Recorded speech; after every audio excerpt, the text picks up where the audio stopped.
We're on the record for hearings in the matters listed in the North Dakota Industrial Commission hearing docket for December 16th, 2021. I'm David Phillips, hearing examiner for these hearings, and we're in the hearing room for the Department of Mineral Resources, Oil and Gas Division, and it's 9 o'clock a.m. On the docket, the following matters will be continued or dismissed. Case number 29114 will be dismissed. Case number 29119 will be continued to January. Case number 29120 will be continued to January. Case number 29121 will be continued to January. Case number 29122 will be continued to January. Case number 29065 will be dismissed. Case number 29073 will be continued to January. Case number 29013 will be dismissed. Case number 28618 will be dismissed. Case number 28619 will be dismissed. Case number 29125 will be dismissed. Case number 29134 will be dismissed.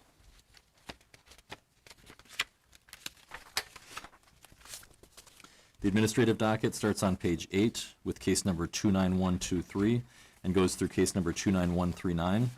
These cases will be heard in the next room with Michael Zisch. Audio recordings of the cases on the administrative docket will be placed on the Oil and Gas website by the end of the week.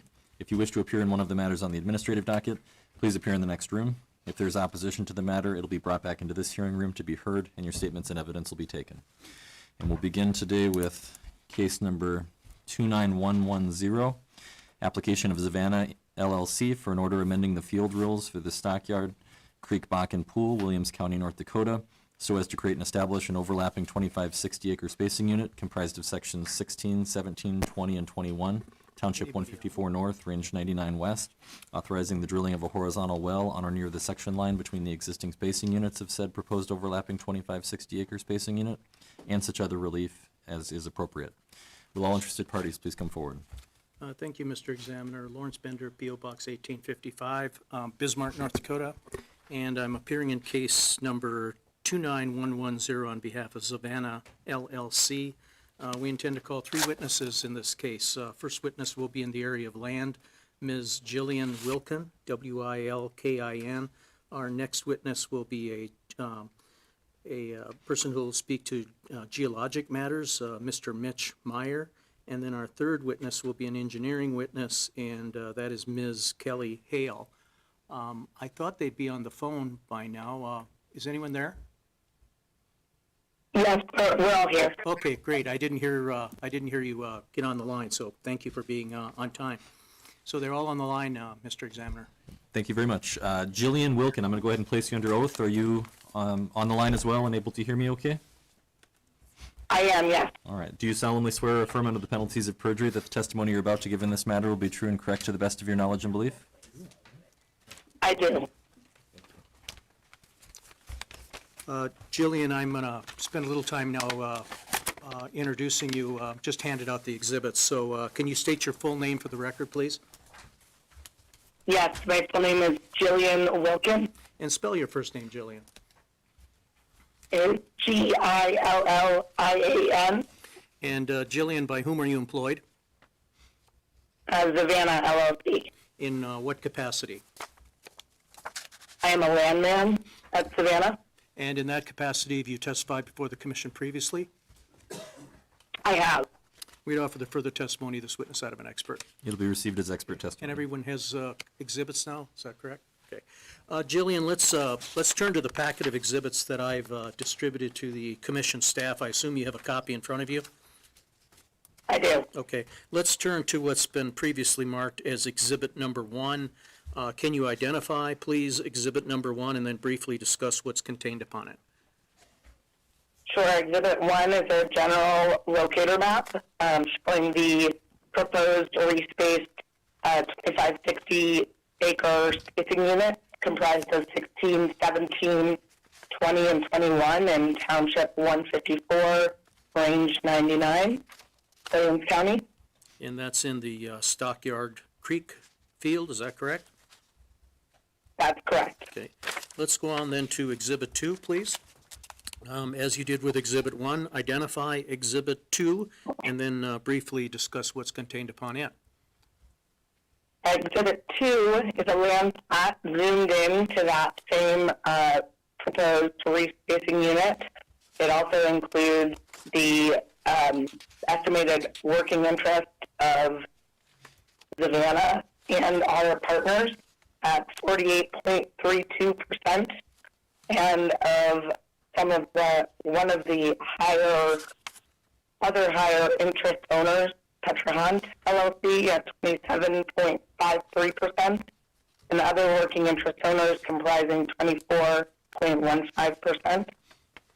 And inasmuch as Savannah has less than a majority interest, will Savannah discuss with other working interest owners who should be the operator of any well that might be allowed to be drilled as a result of this application captioned as 29110?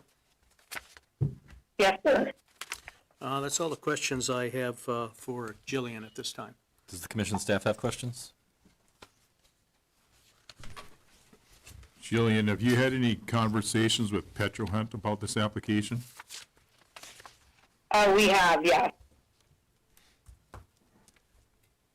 And how does this fit in with their laid-down 3840 acre space unit that comprises sections 15, 16, 17, 20, 21, and 22? I believe that their laydown spacing unit comprised 16, 17, 18, 19, 20, and 21. And we spoke with them about, in our opinion, we have an existing pad that we can drill the laydown well from. We were concerned with the single well economics for Petra Hunt's proposed well. And we're also concerned about some wells that we have that are nearby and the proposed frac plans that Petra Hunt had presented. So we discussed with Petra Hunt some possible options, and that's where we are here with this proposal. So did Petro Hunt indicate to you that they wanted to terminate their 3840? They asked whether or not we would want to move forward and terminate it, and I think I'm not really quite sure what the policy is there, I think, but they did indicate to us that they weren't going to oppose our respace application. I think the commission would prefer something from Petro Hunt indicating that they have no objection to terminating that 3840. Okay. Okay, thank you.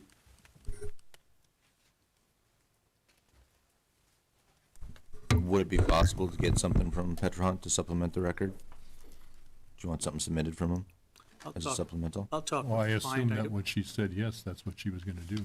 Yeah. and I'll talk with them and see if we can't get a letter from Petro Hunt. But my understanding, there have been conversations. They don't intend to pursue that 3840?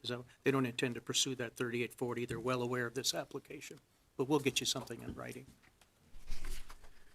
Jillian, this is Bruce Hicks. Does Savannah own the entire Bakken pool leasehold here?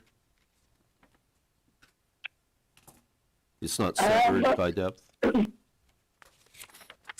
I'm not sure I understand the question.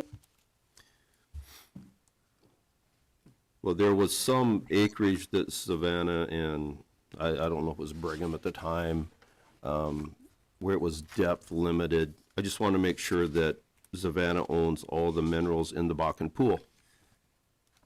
The leasehold? Yeah, you do. Okay, thank you. Yeah, it's not separate.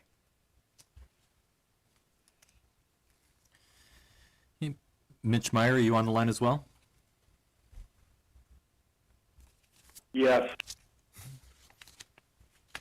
I'll go ahead and place you under oath. Do you solemnly swear or affirm under the penalties of perjury that the testimony you're about to give in this matter will be true and correct to the best of your knowledge and belief?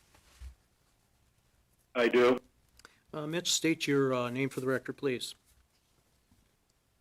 John Mitchell Meyer, And Mitch, by whom are you employed? Savannah LLC, What capacity? as Vice President of Geology. And in that capacity, have you testified before the commission previously? Yes, Have you had your qualifications accepted as that of an expert? yes, For the further testimony, this witness that of an expert. It'll be received as expert testimony. Mitch, let's skip over the next exhibit, which is Exhibit 3, and let's go to Exhibit 4. Can you tell me what Exhibit 4 is? yes. Exhibit 4 is a structure map representing the subsurface elevation of the top of the Middle Bakken. The proposed spacing unit is highlighted in yellow, and the contour interval is 20 feet, and the map depicts a minor east-west trending structural low across the path of the proposed well. The location of the type log is highlighted by the red square in the northwest, northeast, section 24, township 154, range 100. Okay, and then let's go to Exhibit 5, please. Tell me what that exhibit is, and then briefly describe what's contained upon it. Exhibit 5 is a copy of the electric logs ran over the Bakken pole portion penetrated by the ID number 1 well drilled in 1990 by Sheffield Exploration. The primary curves shown on this exhibit consist of the gamma ray caliper in track 1 on the left side of the diagram. The depth track is number 2 next to it. The track number 3 in the middle of the diagram indicates the density in neutron curves along with a crossplot curve in the middle. And then track 4 on the right side depicts the resistivity curves across the Bakken and Three Forks members. The bold black and horizontal lines indicate the tops of the Bakken Shale, middle member, lower Bakken Shale, Three Forks first bench, second bench, third bench, fourth bench, and lastly the Nisku top at the bottom of the diagram. The thick red line highlights the middle Bakken target that we strive to stay in when we are drilling horizontals through the rocks, and the thick blue line is the target for the Three Forks. What's the target for the section line well that you're requesting to be allowed to drill in this matter? The middle Bakken. Okay. No further questions of the geologic witness at this time? Does the commission staff have questions? Yeah. Kelly Hale, are you on the line as well? Sir. Do you solemnly swear or affirm under the penalties of perjury that the testimony you're about to give in this matter will be true and correct to the best of your knowledge and belief? Yes. Kelly, can you just speak a little bit louder? You're coming in somewhat faint. Yeah, let me flip the phone around. Okay, yeah, thank you very much. Kelly, state your name for the record, please. Kelly Hale, And Kelly, by whom are you employed? Savannah LLC, In what capacity? staff drilling engineer. And in that capacity, have you testified before the commission previously? No. What I'd like you to do, Kelly, is briefly highlight for the commission staff your educational background and work experience. I received a degree from the Colorado School of Mines in 2008 in petroleum engineering. I went to work for Noble Energy after that. I spent 2 years as a rotational engineer, then 7 years as a drilling engineer in the DJ Basin, followed by a year as a lead production engineer in the DJ Basin. Following that, in 2018, I went to work for Savannah LLC, in which I've been employed as a drilling engineer for the last 2.5 years in the Bakken. And in preparation for today's hearing, have you made a thorough study and review of all the relevant engineering matters concerning Savannah's request?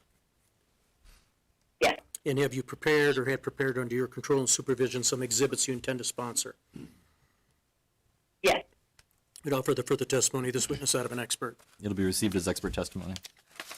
Kelly, let's turn back to Exhibit 3, the exhibit we skipped over a few moments ago. And what I'd like you to do is identify Exhibit 3 and then briefly discuss what's contained upon it. Yes, this exhibit shows our plans to develop this spacing unit. You can see the red lines are depicted by the Bakken wells, while the blue lines are the Three Forks wells. We plan to drill 2 north-south Bakken wells, as well as 2 north-south Three Forks well, and 1 east-west Bakken well that will go along the section line. The dotted line depicts our drilling setback, and we will land our curve past that 150-foot drilling setback. Okay, and you'll stay within the 500-foot corridor on the section line. Is that a fair statement? Yes.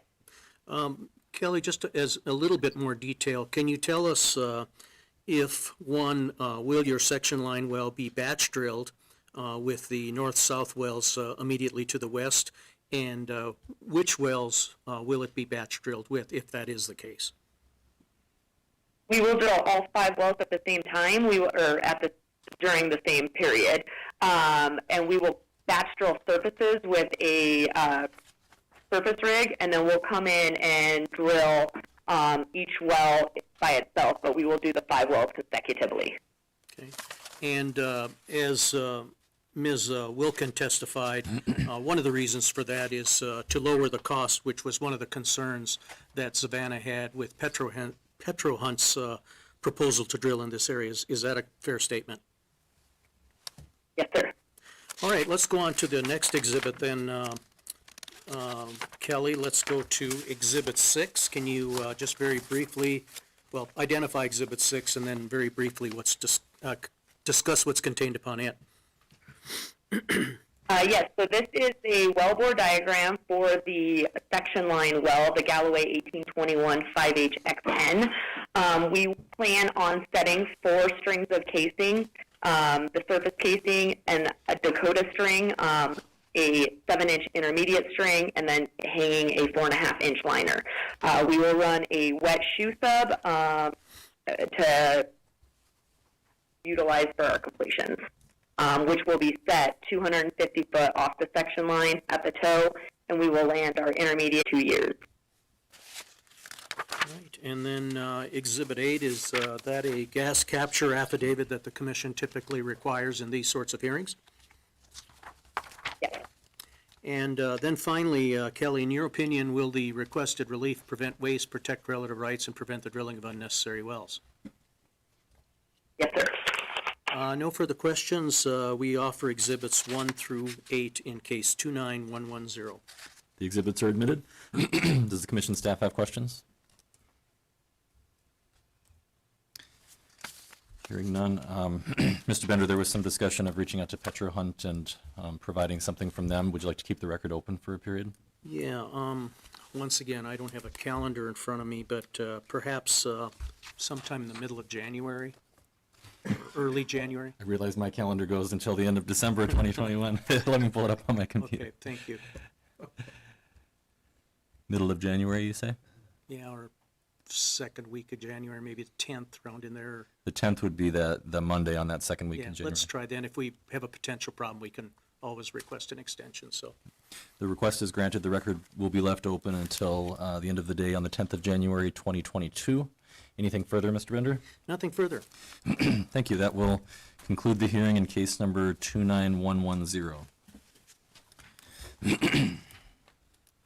And we'll move on to case number 29111, application of Savannah LLC for an order amending the field rules for the Stockyard Creek Truex and/or Long Creek Bakken Pool, Williams County, North Dakota, so as to create and establish 3 overlapping 25 60-acre spacing units comprised of sections 25, 26, 35, and 36, Township 154 North, Range 99 West, sections 25 and 36, Township 154 North, Range 99 West, and sections 30 and 31, Township 154 North, Range 98 West, and sections 1, 2, 11, and 12, Township 153 North, Range 99 West.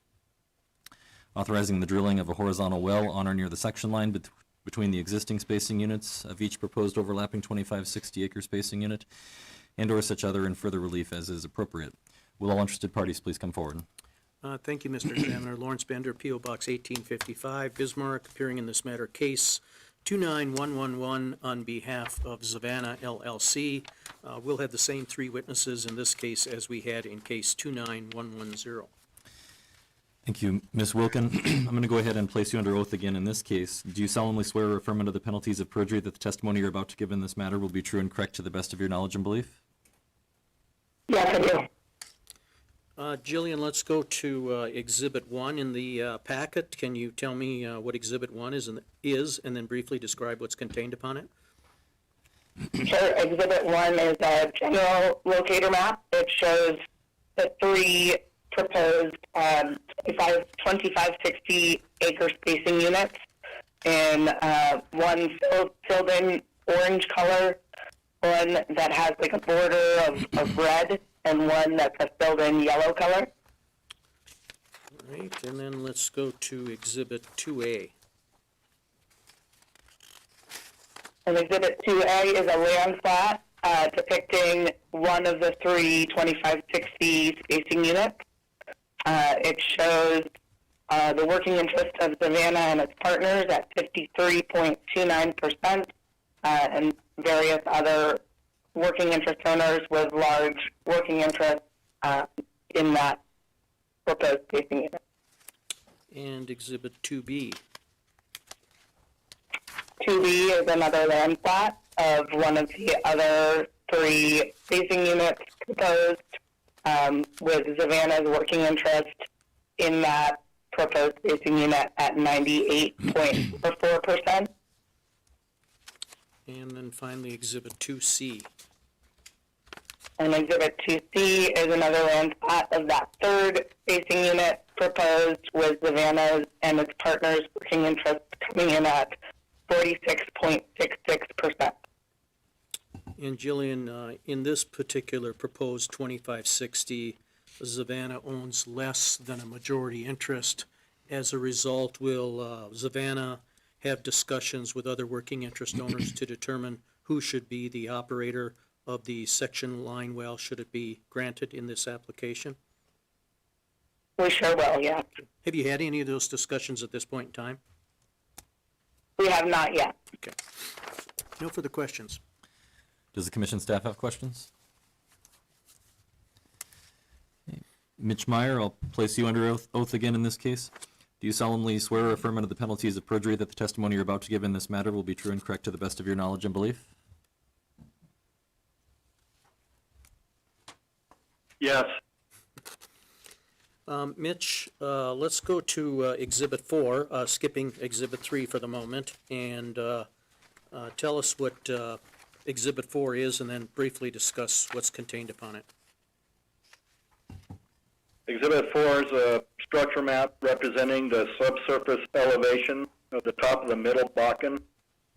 The 2560 acre, three of them are depicted in yellow in the center of the map, and the contour interval is 20 feet. In the northwest portion, you can, the map depicts a nose, structural nose trending from the northwest to the southeast, and in the southern portion of the map, the dash line indicates a bench or a flat area.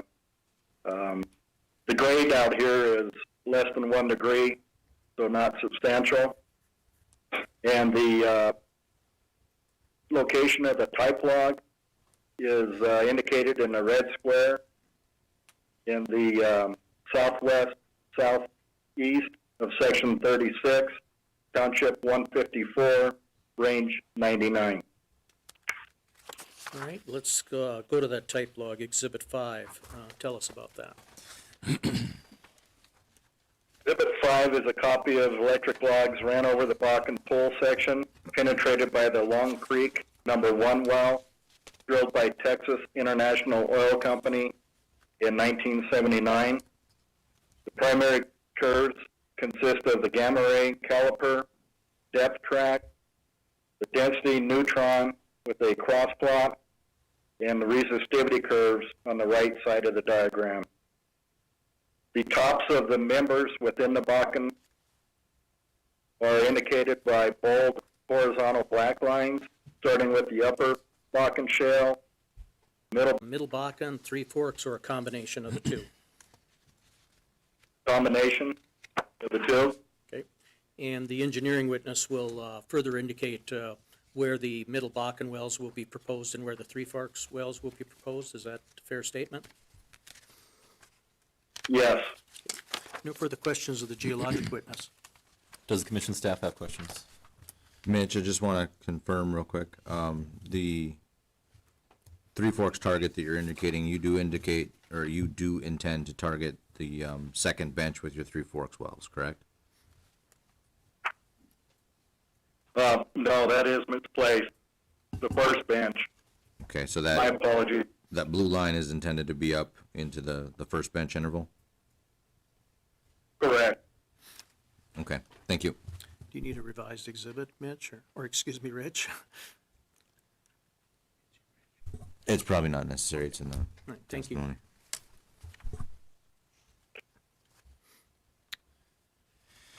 Okay, Ms. Hale, are you still on the line? Yes. Do you solemnly swear or affirm under the penalties of perjury that the testimony you're about to give in this matter will be true and correct to the best of your knowledge and belief? Yes. Kelly, let's go back to Exhibit 3, and I'll have you identify that exhibit and briefly discuss what's contained upon it. Exhibit 3 shows how we intend to develop these sections. We intend to drill 3 wells off of our existing Thunderbird pad. Again, the blue line shows the proposed Three Forks well. The red line is the proposed Bakken well, and the dotted is the drilling setback at 150 feet. The corridor well will be a Three Forks off of off of the Thunderbird pad, 1 Bakken, and then an additional Three Forks. In the south part of that section, we will build a new Hereford pad. We intend to drill 3 Bakken wells to the north, one of them being a corridor well, as well as 2 Three Forks, and then 1 additional Three Forks that will be drilled to the south as a corridor well. And will those wells going north and the section line, well, I guess a section line well going north as well as the 1280 wells going north and then the section line going south, will all those be batch drilled in one batch? Yes, sir. They will all be drilled off the same pad at the same time. Again, pre-setting surfaces. Okay. All right, let's go on to exhibit number 6. Tell me what exhibit 6 is. Exhibit 6 is our Middle Bakken Three Forks wellbore diagram. Again, we intend to set 4 strings of casing with the 13 3/8 inch surface casing, the 9 5/8 first intermediate casing over the Dakota, the 7-inch intermediate casing, which will be landed approximately 200 foot to comply with the setback, and then a 4.5-inch liner will be hung. Again, we will be running a wet shoe sub, and we'll be at least 250 feet off the setback. All right, and exhibit 7? Exhibit 7 shows our economics for the Bakken and Three Forks wells. The oil price, again, is strip at 63.59. The Bakken's showing an ROI of 2.43 and a payout of 1.62 years, as well as Three Forks showing 1.75 on the ROI and 2.14 on the payout for the years. And then exhibit 8, is that a gas capture affidavit that the commission typically requires in these sorts of applications? Yes. In your opinion, will the requested relief prevent waste, protect relative rights, and prevent the drilling of unnecessary wells? Yes. No further questions, Mr. Examiner. Offer exhibits 1 through 8. The exhibits are admitted. Does the commission staff have questions? Kelly, this is Bruce Hicks. On your Exhibit 7 on your economics, why is it about $100,000 more for drilling and completing a Bakken versus Three Forks well? That additional money is for a larger completion job. Okay, is it the same number of stages, just more fluids and proppant? No, we run less stages on our Three Forks wells. Okay, thank you.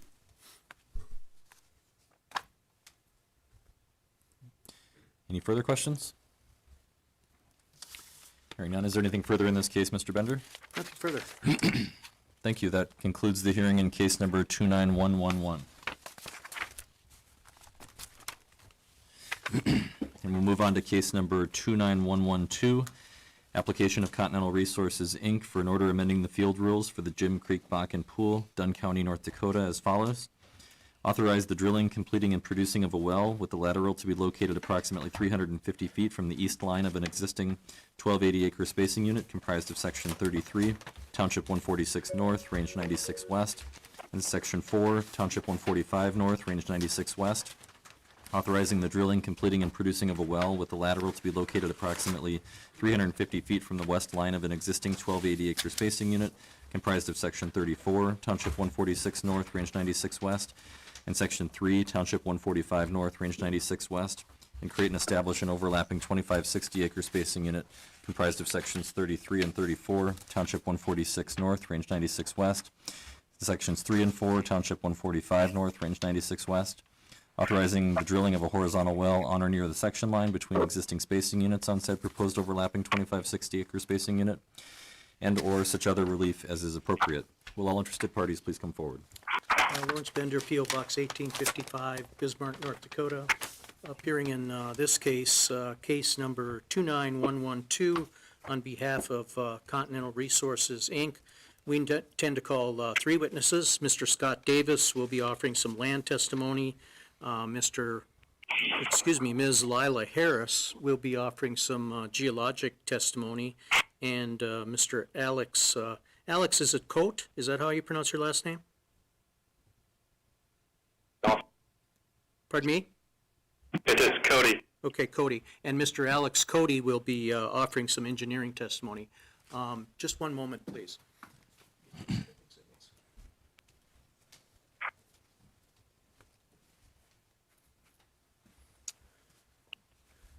Okay, the witnesses are ready to be sworn, Mr. Examiner. All right, Scott Davis, are you on the line? Yes, sir. Do you solemnly swear or affirm under the penalties of perjury that the testimony you're about to give in this matter will be true and correct to the best of your knowledge and belief? I do. Scott, state your name for the record, please. Scott Davis, And Scott, by whom are you employed? Continental Resources, Inc., In what capacity? as a Northern Region landman. And in that capacity, have you testified before the commission previously? Yes, I have. Had your qualifications accepted as that of an expert? I have. We'd offer the further testimony of this witness that of an expert. It'll be received as expert testimony. Scott, let's go to a copy of exhibits for case 29112, and let's skip the cover page and go to exhibit L1. Tell me what exhibit L1 is. L1 is our general locator map. It has the existing fields that are outlined in blue, and then the proposed 2560 is outlined in red and shaded in yellow. All right, L2. L2 is a land plat of an existing 1280 acre spacing unit comprised of section 33, 146 north, 96 west, and section 4 of 145 north, 96 west, along with a working interest ownership summary for those sections. And L3? L3 is a land plat depicting an existing 1,280 acre spacing unit comprised of section 34, 146 north, 96 west, and section 3 of 145 north, 96 west, along with a working interest ownership summary for that 1,280 acre spacing unit. And L4?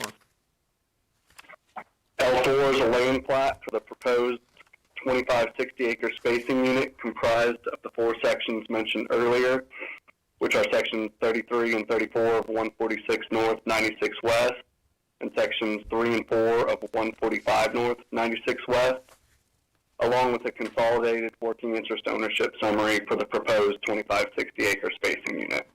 And does Continental Resources, Inc. have a AMI with Burlington Resources in this proposed 2560? Yes, sir, that is correct. And do the terms and conditions of that AMI provide that Continental will be the operator of this proposed section line well? Yes, sir, that is correct. No further questions of the land witness. Does the commission staff have questions? Lila Harris, are you on the line as well? Yes, I am. Do you solemnly swear or affirm under the penalties of perjury that the testimony you're about to give in this matter will be true and correct to the best of your knowledge and belief? Yes, I do. Lila, state your full name for the record, please. My name is Layla Harris, And Layla, by whom are you employed? Continental Resources, In what capacity? as an senior operations geologist. And in that capacity, have you testified before the commission previously? Yes, I have. Had your qualifications accepted as that of an expert? Yes. Offer the further testimony of this witness that of an expert. It'll be received as expert testimony. Layla, let's go to G1. Tell me what G1 is.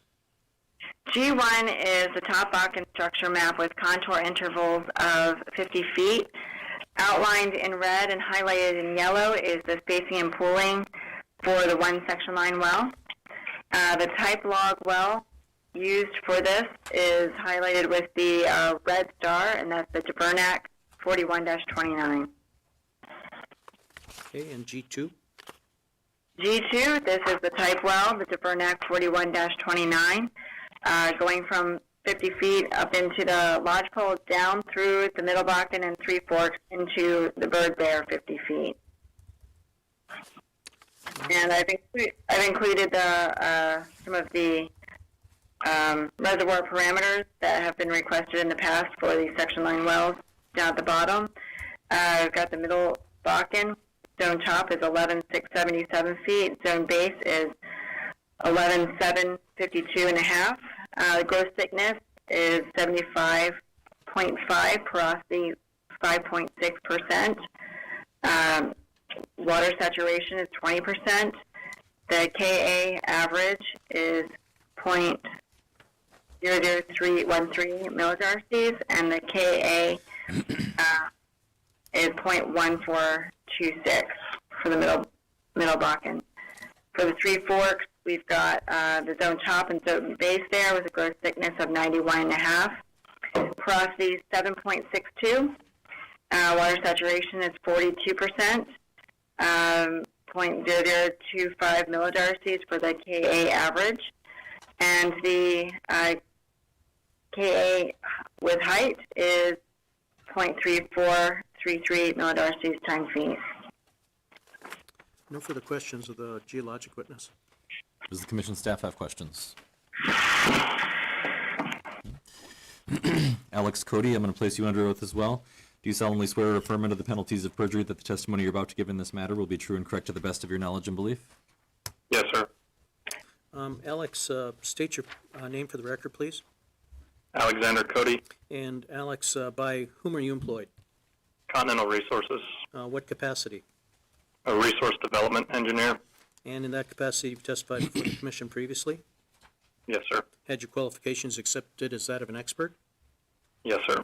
Would offer the further testimony of this witness that of an expert. It'll be received as expert testimony. Alex, let's go to Exhibit E1. Tell me what E1 is, and then briefly describe some of the more important matters that are contained on E1. Exhibit E1 is a directional plot for the two planned exception location wells on the respective 1280s, as well as a single section line well on the proposed overlapping 2560. First exception location well is located approximately 350 feet from each line on the existing 1280, comprised of sections 33 of 146 north, 96 west, and section 4 of 145 north, 96 west. The second exception location well, which is going to mirror that well, is located approximately 350 feet from west line on an existing 1280, comprised of sections 34 of 146 north, 96 west, and section 3 of 145 north, 96 west. Lastly, we've got the single planned section line well which will be located on the proposed 2560, consisting of sections 33 and 34 of 146 North, 96 West, and section 3 and 4 of 145 North, 96 West. The main point of the exhibit is to outline the existing development within those sections, shown by the solid green lines and the solid pink lines, representing the existing Middle Bakken and Three Forks 1 wells, respectively. And the dashed green line will indicate the proposed Middle Bakken exception location wells, each of those 350 feet from the section line. And the dashed pink line indicates the proposed TF1 section line well on the proposed 2560. Alex, for those who may be present in the hearing room and have some interest in this case, can you just kind of very briefly explain why Continental is asking for the 2 exception location wells and then also a section line well? I mean, that's a little bit unusual. I know the commission has seen a number of these, but it doesn't happen every day. So can you tell us why Continental is proposing this? So if you look at the existing development, and each of those units are Kelling and Bonnie, with the way that the existing development lines up and our future plans with the room that we've got in between them, this is our optimal spacing for the area between. So it just makes more sense to do it like this. So is it a fair statement, or is it a fair statement that you're going to have more effective and efficient drainage if you can lay out your wells as you have them proposed on your Exhibit E1? Yes, sir. And to do that, you need exception locations because the current setback requirements do not allow for you to drill the wells as you have them proposed on E1. Is that correct? Yes, sir. All right, let's go to the next exhibit. Let's go to E2. Can you tell me what E2 is? E2 is a schematic of our typical 2-mile Middle Bakken well. We're showing a total depth of 21,000 feet with our 7-inch casing point at 11,000 feet measured depth, which puts our lateral at about 10,000 feet. The lateral will be cemented and completed with 40 plug-and-perf stages paired with hydraulic fracturing operations. And E3? E3 is a schematic of our typical 2-mile Three Forks 1 well. Again, we're showing a total depth of 21,000 feet with an approximate 10,000-foot lateral in the TF1 interval. The lateral will be cemented and completed with 40 plug-and-perf stages paired with hydraulic fracturing operations. And then E4? Exhibit E4 outlines the reserves and economics for an individual 2-mile Middle Bakken well. Starting with the reserves, we're expecting an IP of 1,200 barrel of oil per day with an EUR of 557,000 barrels of oil, a total EUR of 724 MBOE, with an EUR GOR of approximately 1,804 standard cubic feet per barrel. Moving into the economics, these economics were ran at 60 and 3 for oil and gas prices respectively, with a total estimated drilling completion cost of $7 million.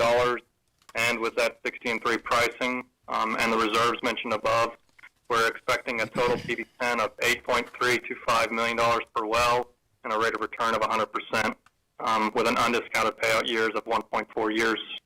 Also shown at the bottom are the reservoir parameters that Layla previously spoke to, with the only difference being that rather than showing the sum of the geometric absolute permeability times height that she showed, I just did a straight average of the absolute permeability times the height. So that's the only difference there. Okay, and E5? E5 outlines the reserves and economics for an individual 2-mile TF1 well. Starting with the reserves, we're expecting an IP of about 1,200 barrel of oil per day with an EUR of 412 MBO and a total EUR of 546 MBOE with an EUR GOR of approximately 1,959 standard cubic feet per barrel. These economics were ran at 60 and 3 for oil and gas prices respectively, with a total estimated drilling completion cost of $7 million. With that 60 and 3 pricing and the reserves mentioned above, we're expecting a total PV10 of $4.092 million per well, with a rate of return of 49% and an undiscounted payout years of 1.9 years.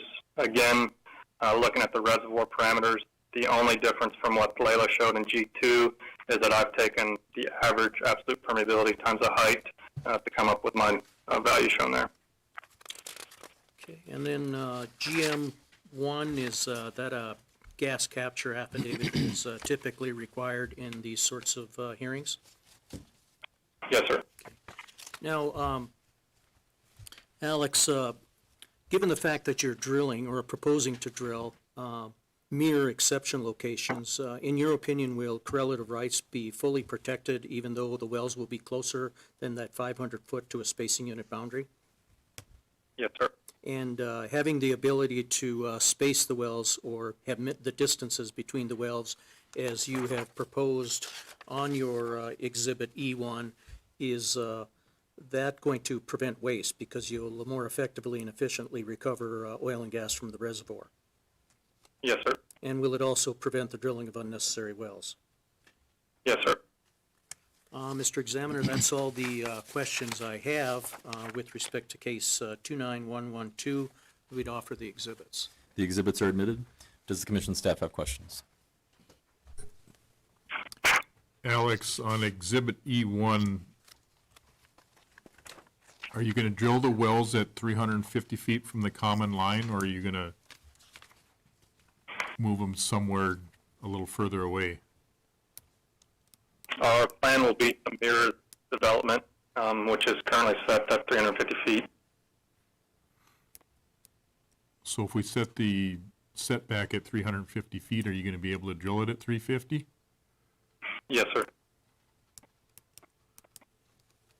Is your question, Mr. Board, about whether we want a tolerance, or I'm not sure? Correct. Okay. It was advertised as approximately 350 feet. I mean, I don't know if you want, if you want to drill them at 350, you probably don't want the setback at 350. Look, our normal drilling tolerance, from my understanding, is about 50 feet on either side, 25 feet on either side, for a total of 50 feet. So, So, with the plan being to put it at 350 feet.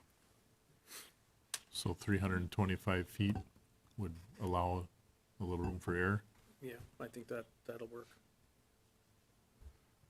And Alex, where are you going to drill these wells from? Where's the pad at?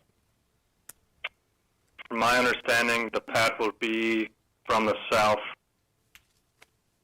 but I'm not exactly certain if we've gotten those surveyed yet. Are they all three going to be on the same pad?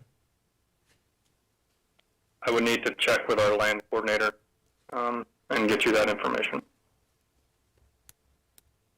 Yeah, please do. We'd want to know if they're going to be drilled from one or two pads.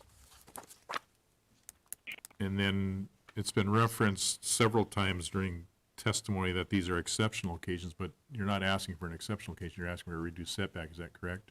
Well, I mean, you don't think it's an exception location, and I know you don't require the notice, so call it what you will. We want to drill wells 350 feet off the section line. But don't you think if they're termed exceptional locations, other requirements that are necessary then, such as notice? I think there's been some requests made where they're exception locations because there is an offsetting well. You aren't requiring notice, but if you're taking that position, and I don't think we use the word exception in the application, don't call them exception wells. Okay, thank you. I mean, I'll just point out that for years, we were treating them as exception locations and giving notice to owners on both sides. And then the commission, I think, started taking the position that because there was an offsetting well, it wasn't an exception and there was no need to give notice. So we basically amended or adopted our applications or changed our applications to sort of pattern what the commission wants and these sort of things. Alex, this is Bruce Hicks. Will you complete all three wells approximately the same time? Yes, sir. Will you use the same frac crew, or do you plan to zipper frac them, or? They will likely be using the same frac crew, yes. And depending on where the wells are on the pads, they'll be zippered together. Okay, thank you. Are there any further questions from the commission staff? We request the record remain open until January 10, 2022, to allow the submittal of an exhibit that will indicate where the pad is proposed to be located. That request is granted. Does Continental have anything further to present today? Nothing further. Thank you. Sir, do you wish to present testimony as well? Thank you. With that, that will conclude the hearing in case number 29112.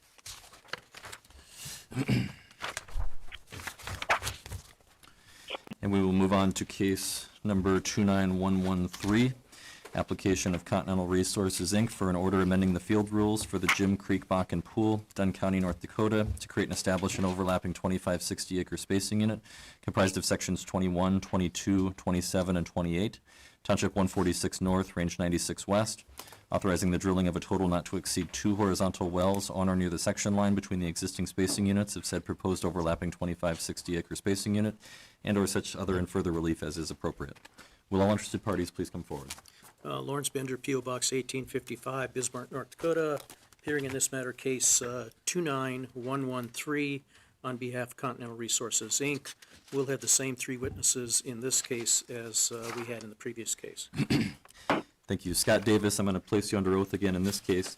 Do you solemnly swear or affirm under the penalties of perjury that the testimony you're about to give in this matter will be true and correct to the best of your knowledge and belief? I do. Scott, Exhibit L1. L1 is our general locator map. The existing fields are outlined in blue, and the proposed 2560 acre spacing unit is outlined in red and shaded in yellow. L2. L2 is a land plat of an existing 1,280 acre spacing unit comprised of sections 21 and 28 of 146 North, 96 West, along with a working interest ownership summary for that stand-up 1,280 acre spacing unit. And L3. L3 is a land plat of an existing 1,280 acre spacing unit comprised of sections 22 and 27 of 146 North, 96 West, along with a working interest summary for that stand-up 1,280 acre spacing unit. And L4. L4 is a land plat for the proposed 2,568 acre spacing unit comprised of sections 21, 22, 27, and 28 of 146 North, 96 West, along with a consolidated working interest ownership summary for that proposed 2560. And as in the previous case, Continental has a AMI with Burlington Resources, is that correct? Yeah, that's correct. And under the terms of that AMI, Continental will be the operator of a section line well that's drilled in this proposed 2560, is that correct? Yes, sir, that's correct. No further questions of the land witness at this time. Does the commission staff have questions? Layla Harris, do you solemnly swear or affirm under the penalties of perjury that the testimony you're about to give in this matter will be true and correct to the best of your knowledge and belief? Yes, I do. Layla, let's go to G1. Okay, G1 is a top Bakken structure map with contour intervals of 50 feet. Outlined in red and highlighted in yellow are the sections 21, 28, 22, and 27 for the spacing and pooling for up to 2 section line wells. The type log used for this case is the Dvorak 41-29, and that's highlighted with the red star. Okay, G2. G2 is the Dvorak 41-29 type log well. We've got 50 feet of lodgepole going down through the through the Bakken and the Three Forks, and 50 feet into the Bird Bear. The parameters down below are the zones Middle Bakken and Three Forks 1. Top and base for each of those. The gross thickness for the Middle Bakken is 75.5 feet. The Three Forks gross thickness is 91.5 feet. Porosity for Middle Bakken is 5.6. The water saturation for the Middle Bakken is 20%. The Ka average is 0.0013 millidarcies, and the KA multiplied by height is 1.426 millidarcies per foot. Not per foot, sorry. Millidarcies multiplied by feet. And then for the Three Forks, the porosity is 7.62. The water saturation for the Three Forks is 42%. The KA average is 0.0025 millidarcies, and the KAH is 0.3433. No further questions. Does the commission staff have questions? Alex Cody, do you solemnly swear or affirm under the penalties of perjury that the testimony you're about to give in this matter will be true and correct to the best of your knowledge and belief? Yes, sir. Alex, E1. E1 is a directional plot for the two planned section line wells and the proposed overlapping 2560 comprised of sections 21, 22, 27, and 28 of 146 North, 96 West. The main point of this exhibit is to outline the existing development in our Medicine Hole and Rhonda units with a solid green line and a solid pink line representing the existing Middle Bakken and Three Forks 1 wells respectively. The dashed line indicate the Middle Bakken section line well in green, and the dash pink line indicates the planned Three Forks 1 well, and that's 2560 spacing. And so both the Middle Bakken well and the Three Forks well will be drilled in that 500-foot corridor that lays over the top of the section line. Is that correct? Yes, sir, that's correct. Okay, let's go to E2. E2 is a schematic for our typical 2-mile Middle Bakken well. We're showing a total depth of 21,000 feet with a 7-inch casing point at 11,000 feet measured depth, which puts our lateral length at about 10,000 feet. The lateral will be cemented and completed with 40 plug-and-perf stages paired with hydraulic fracturing operations. And E3. E3 is a schematic of our typical 2-mile Three Forks 1 well. We're showing a total depth of 21,000 feet with an estimated 10,000-foot lateral in the TF1 interval. The lateral will be cemented and completed with 40 plug-and-perf stages paired with hydraulic fracturing operations. Okay, and E4. E4 outlines the reserves and economics for an individual 2-mile Middle Bakken well. Looking at the reserves, we're expecting an oil IP of 1,200 barrel oil per day with an oil EUR of 557,000 barrels of oil, total EUR of 724 MBOE, with an EUR GOR of 1,804 SCF per barrel. Looking at the economics were ran at 16.3 pricing for oil and gas respectively, with a total estimated drilling completion cost of $7 million. With that 16.3 pricing and the reserves mentioned above, we're expecting a total PV10 of $8.325 million per well, a rate of return of 100%, and an undiscounted payout years of 1.4 years. Also shown at the bottom are the reservoir parameters Layla previously spoke about, with the only difference being that I've taken the absolute permeability average times the height, whereas hers are showing the geometric sum of those for that interval. Okay, and E5. E5 outlines the reserves and economics for an individual 2-mile TF1 well. Looking at the reserves, we're expecting an oil IP of 1,200 barrel of oil per day with an oil EUR of 412 MBO and a total EUR of 546 MBOE, an EUR GOR of about 1,959 cubic feet per barrel.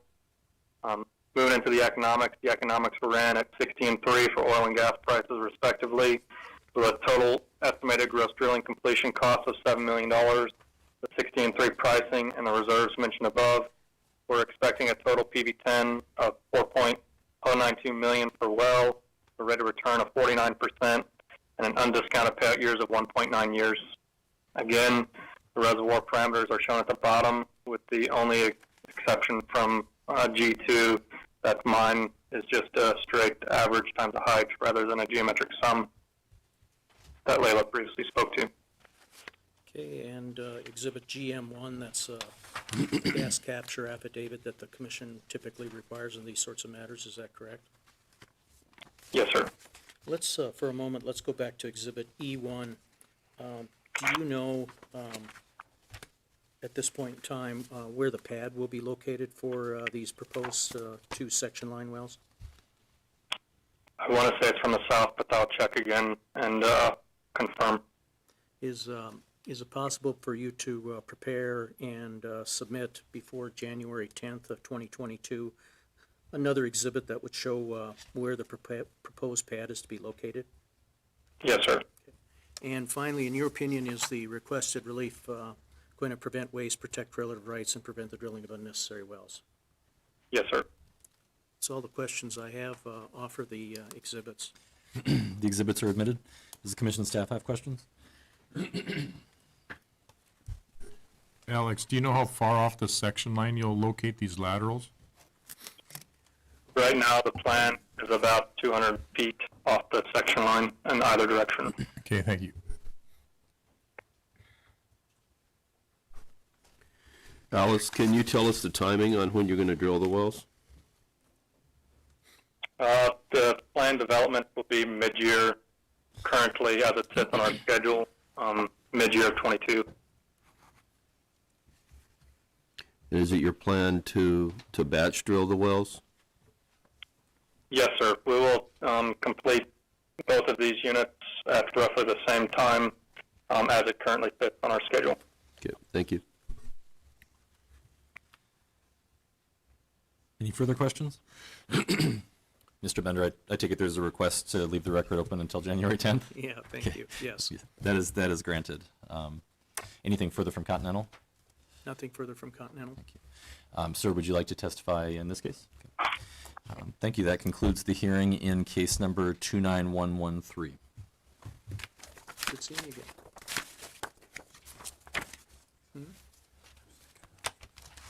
Oh, okay. We will move on to case number 25686 on a motion of the commission to consider the termination or any other appropriate action of the South Antler Creek Madison Unit, Bottineau County, North Dakota, operated by Continental Resources, Inc. Will all interested parties please come forward? Mr. Examiner, Lawrence Bender, P.O. Box 1855, Bismarck, North Dakota. Appearing in this matter, case 29113.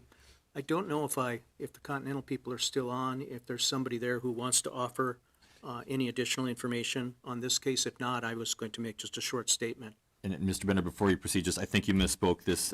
You'd referenced this as case number 29113. It's actually 25686. Yeah, I'm sorry. It's the South Antler Creek Madison Unit, case 25686. TJ, are you there? I guess not. Mr. Examiner, this is a unit that ceased production, a number of years ago, and the commission did docket a case a year or so ago requesting that all the wells be plugged and abandoned in the unit. It's my understanding that Continental has conducted all the plugging that is necessary to plug all the wells in the field. However, that there is still some site reclamation work that needs to be done. That's going to have to be billed out to the various partners. So at this point in time, Continental thinks it's inappropriate to move forward and actually dissolve the unit until all the surface reclamation is conducted and that can be all billed out. I'm hopeful that that is all going to be done by next summer. But what I can do after this hearing, if the commissioner would be willing to leave the record, if the examiner would be willing to leave the record open, is provide the commission with a brief discussion as to what remains to be done in terms of surface reclamation, when that surface reclamation will be done, and then probably point out a bit more in terms of when we think we can move forward and actually dissolve the unit and submit information relative to solution to the commission. And that's about all I have to offer today. Thank you, Mr. Bender. Does the commission staff have any questions or comment? Lawrence, we signed an order 29534 back in 2019, and so that was 2 years ago, and all the wells were plugged at that time, and reclamation work was yet to be done. So thank you for offering to give us an update on the reclamation that's yet to be done. Do you know if Continental has performed any since 2019? I don't have the answer to that, and part of the problem, this is my problem and Continental's problem, not the commission's problem, but, you know, we've had some changeover with respect to staff, and I was working with one person there. He's no longer with the company. A new a representative of Continental has been discussing this whole matter with me. It's TJ Botchlet, and if I cannot get the information from TJ in the next, well, you know, maybe it might be appropriate to put this on the docket next month. Again, that way I can either submit everything in writing, and if the commission is satisfied with that, we can dismiss the case. If the commission isn't satisfied, I can have TJ at the hearing and present additional information and answer questions. That may be the appropriate way to go. But I'm open to any suggestions you might have so that you get the information you want. Well, typically, we wouldn't dismiss the case because it's for termination, and since you're billing out all the working interest owners and so forth, I assume that you would file some type of termination of unitization with the county? Yeah, I mean, after the affairs of the unit are wound up, we're certainly going to file with the commission, with the recorder's office, an indication that the unit is dissolved, but we're not ready to do that at this point in time. Right, so I don't think we would dismiss the case, but we may continue it until all those documents are filed with the county.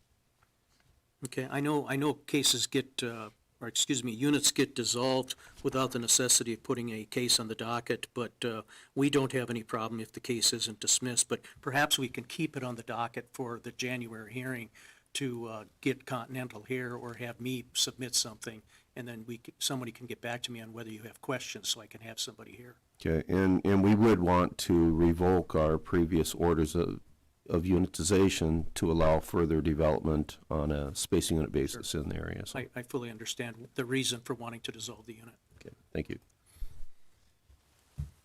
Anything further from commission staff? The request to continue to the January docket is granted. Okay, thank you. And I will try to get you something in writing soon, so that if you have other questions and want somebody here, somebody can tell me, and we'll do that. Thank you. That concludes the hearing today in case number 25686. We will move on to case number 29114. This case is dismissed. And we'll move on to case number 29115, application of Grayson Mill Operating LLC for an order amending the field rules for the Briar Creek Bakken Pool, Williams and McKenzie Counties, North Dakota, as follows. Create and establish an overlapping approximate 2,200 acre spacing unit comprised of sections 19, 20, 21, and 22, Township 152 North, Range 104 West. Create and establish an overlapping approximate 2,200 acre spacing unit comprised of sections 27, 28, 29, and 30, Township 152 North, Range 104 West. Create and establish an overlapping approximately 2,200 acre spacing unit comprised of sections 31, 32, 33, and 34, Township 152 North, Range 104 West. And create and establish an overlapping approximate 2,200 acre spacing unit comprised of sections 3, 4, 5, and 6, Township 151 North, Range 104 West. Authorizing the drilling of 5 horizontal wells on each of the 4 approximate 2,200 acre spacing units, and such other relief. Will all interested parties please come forward?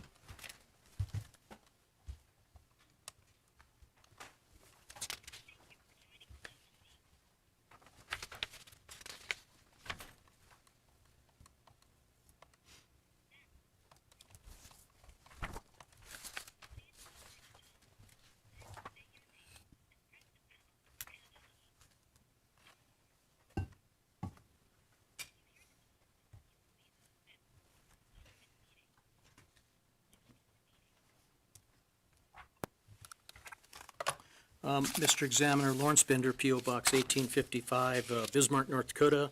I'm appearing in case number 29115 on behalf of Grayson Mill Operating, LLC.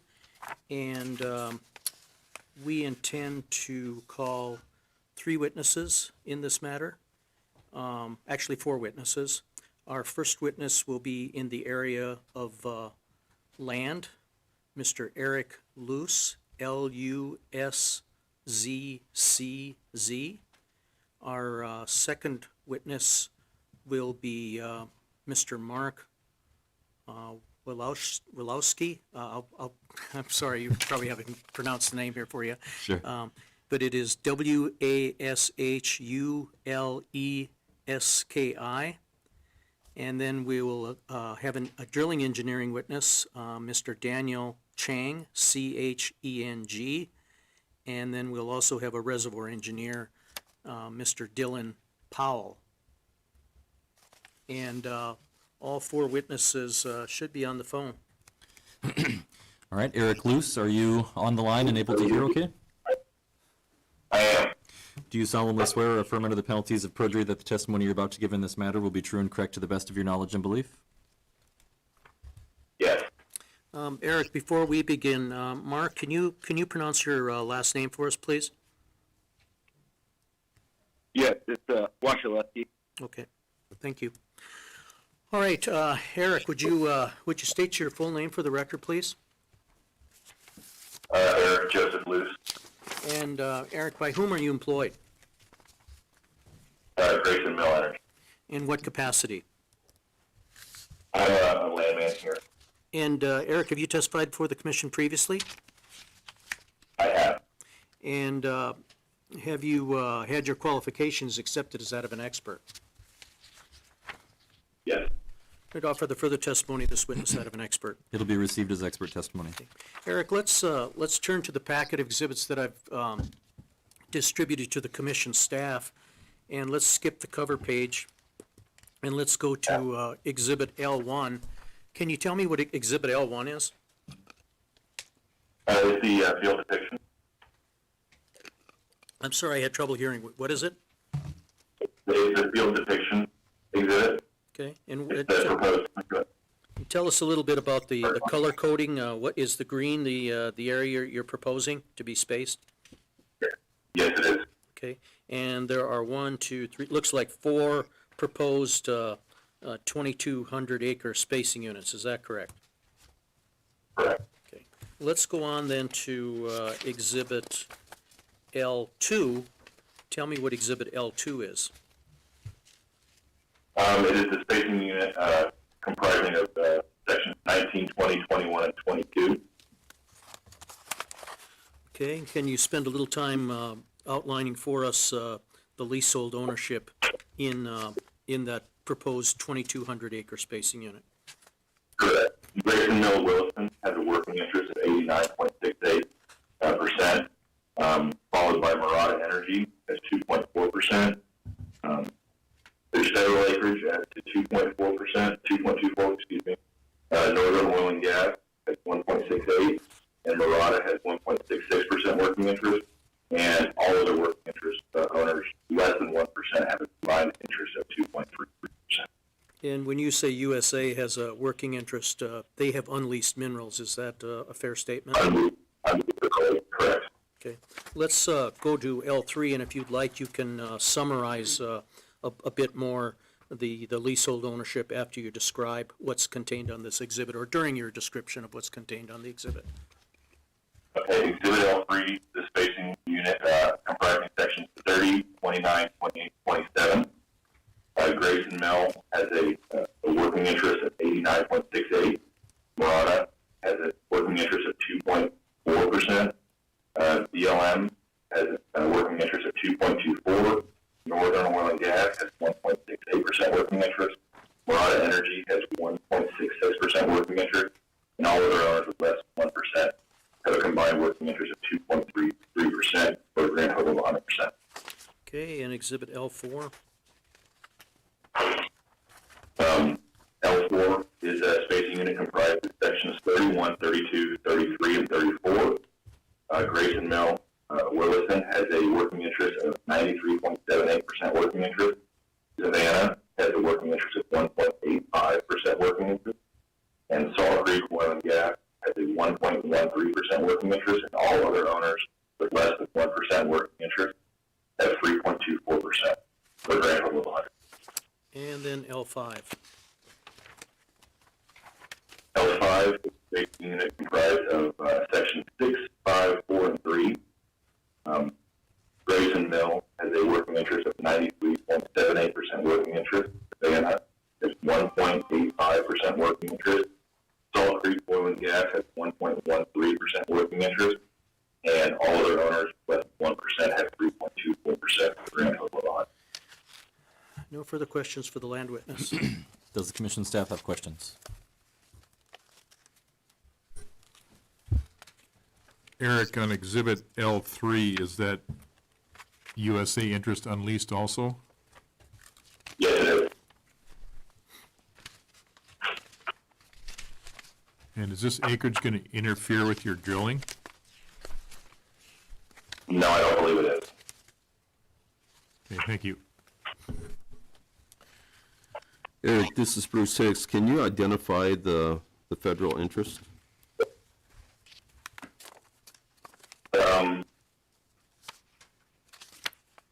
From these exhibits, Yeah, tell us where they're located on both L2 and L3. I don't have a map in front of me, but they're in I think section 20 and there is section 30 as well.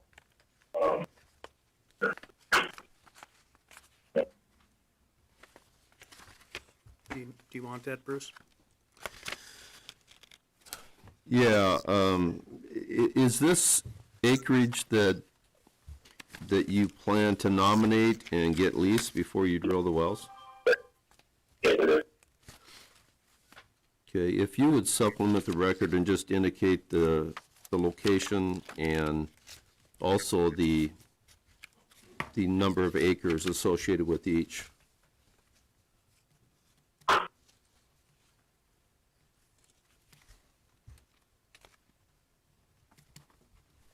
That's all, thanks.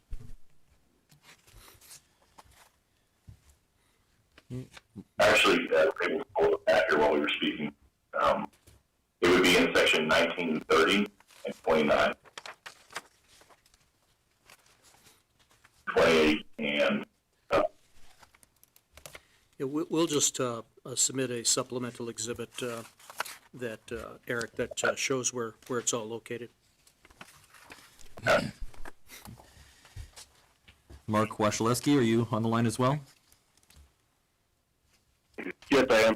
Do you solemnly swear or affirm under the penalties of perjury that the testimony you're about to give in this matter will be true and correct to the best of your knowledge and belief? I do. Mark, state your name for the record, please. Mark Wasilewski, And Mark, by whom are you employed? Grayson Mill Energy. In what capacity? I'm an operations geologist. And in that capacity, have you testified before the commission previously? Yes, I have. Had your qualifications accepted as that of an expert? Yes. For the further testimony, this witness that of an expert. It'll be received as expert testimony. Mark, let's go to the next exhibit in the packet, G1. Can you tell me what G1 is? Yes. G1 is a structure map on the Upper Bakken Shale with 25-foot contours. The Dow 14-1 is the type well. I'll show a log on the next exhibit, and it's just to the west of these units. We're expecting dip, slightly down dip to the east as we drill west to east. Okay, so let's go to G2 then. All right, and here's the log for the Dow 14-1 showing gamma ray and resistivity. The Middle Bakken, the only target we'll be going after here, and it's pretty thin over near the Montana border at 27 feet. Okay, no further questions for the geologic witness. Does the commission staff have questions? Mark, this is Bruce Hicks. Looking at your exhibit G1, you've got some green laterals and also some black ones. What's the difference? I'm not actually sure. I'm assuming that one is a maybe a sidetrack, but I'm not fully sure. Okay, and what's your crosshatch on the laterals? Looks like 1,000 feet.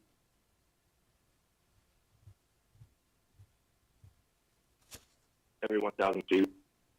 Okay, thank you.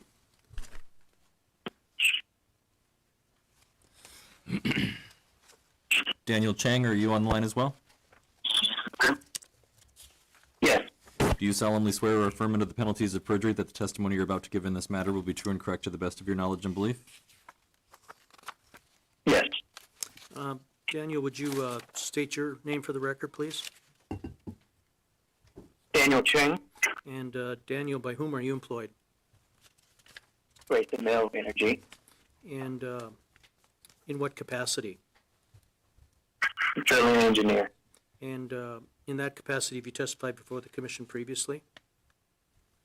No, I have not. Would you briefly highlight for us your educational background and work experience?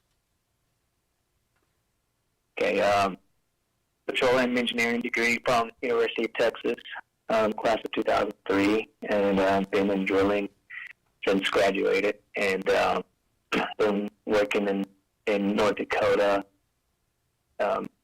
drilling engineering role for the last 5 years with Halcon Resources, Bruin, and then now Grayson Mill Energy. And in preparation for today's hearing, have you prepared an exhibit, I believe it was E2, that you intend to sponsor? Yes, that's correct. Okay. Offer the further testimony of this witness out of an expert. It'll be received as expert testimony. Daniel, let's go to E2. Tell me what E2 is.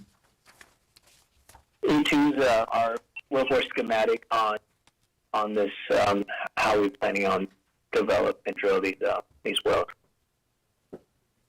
Okay, can you go into a little bit of detail in terms of casing settings and fracs, stages, that sort of thing? Yes, the surface casing will be set into a pure shale, estimated here 2,200 feet. Intermediate casing, 7-inch casing, will be set into the middle Bakken at landing point in the casing chute, and then we'll be drilling a 6-inch hole in the horizontal, and the 4.5-inch liner will be run at for production stream. No further questions. Does the commission staff have questions? Dylan Powell, are you on the line as well? Yes, I'm on the line. Do you solemnly swear or affirm under the penalties of perjury that the testimony you're about to give in this matter will be true and correct to the best of your knowledge and belief? I do. Dylan, state your name for the record, please. Dylan Powell, And Dylan, by whom are you employed? Grayson Mill Energy. In what capacity? I am a reservoir engineer and field development planner. And you've testified before the commission previously and had your qualifications accepted as that of an expert? Yes, I have. Offer the further testimony of this witness out of an expert. It'll be received as expert testimony. Dylan, let's go to E1. Can you tell me what E1 is? Yes, sir. So E1 is going to be the layout for our future development for these 20 sections going from east to west, covering 4 sections with 18,000-foot laterals with a future stick developed at our proper spacing to best and most efficient draining this acreage. Okay, then let's go to E3. Okay, so on E3, we're going to be looking at the well information on a single well basis, and then looking at the economics and the assumptions that went into that. So for these wells, we're looking at an 18,000-foot lateral here, expecting an initial rate here, 1,550 per well per day. Percent basic D factor right around 1. We're expecting a GOR there at 1,100 SCF per barrel, and a total recoverable oil volume of 860 gallons. On the economics below, show the water expected to plan to be using $60 flat price tag here with $3 gas price. The drilling cost that we're going to be expecting here for a total cost is going to be $8.9 million. Expected operating cost is going to be $8,000 a month per well, and then these numbers have been run at working interest of 100% for an NPV 10 at $10.9 million per well. Okay, and is Grayson Mill working on a gas capture affidavit that they're going to file as a supplemental exhibit? Yes, sir. We are currently working on a gas capture. Okay. Right. And Mr. Examiner, if we can leave the record open until January 10th for the filing of a gas capture affidavit, we'd appreciate that. The record, or the request is granted. Okay. Dylan, in your opinion, will the requested relief prevent waste, protect relative rights, and prevent the drilling of unnecessary wells? Yes, sir. This development plan will do that. That's all the questions I have. We'd offer the exhibits. The exhibits are admitted. Does commission staff have questions? Dylan, looking at your exhibit E1, your intent is to target the middle Bakken with all of the laterals you plan to drill on these spacing units, is that correct? Yes, sir. That's correct. So no plans to drill anything in the Three Forks at this point? No, sir. We don't believe that 34 is a viable option here. Okay. You're also depicting 4 wells in each of the spacing units. I think the application was for 5 in each. Do you know, is it just 4 you're intending to drill at this point, or do you need the 5? It is just for the 4, with our space here at the 4 well per year. Okay. And when you're drilling your middle Bakken wells, how do you plan to treat the existing middle Bakken laterals in the existing spacing units? How will you drill by them and complete near them? So our plan would be to have a proper relief setback when we are completing the wells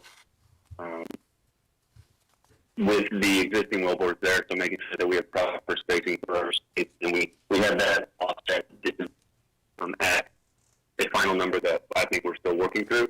I would want to defer any of those questions to our drilling engineer. I guess, is he able to answer the question? Yes, we'll study these offset existing wells and re-steer them, get a good idea where they are in the middle Bakken, and then we'll steer our new wells to avoid it in relation to the existing wells, depending on where they are in the middle Bakken. And with the zone, with the control we have in the area with those wells, we should be able to have a good idea where they are. Okay, and then when you complete the wells, did I hear that right? You're developing a offset for your stage to be offset from the existing wellbores? We don't have a concrete plan at this point, and that's likely the case. Okay. I guess one last thing, I didn't see any reservoir parameters with your economics or anything. Could typical reservoir parameters, porosity, water saturation, et cetera, be provided as a supplemental? Yes, we could provide those as a supplemental documentation. Okay, thank you.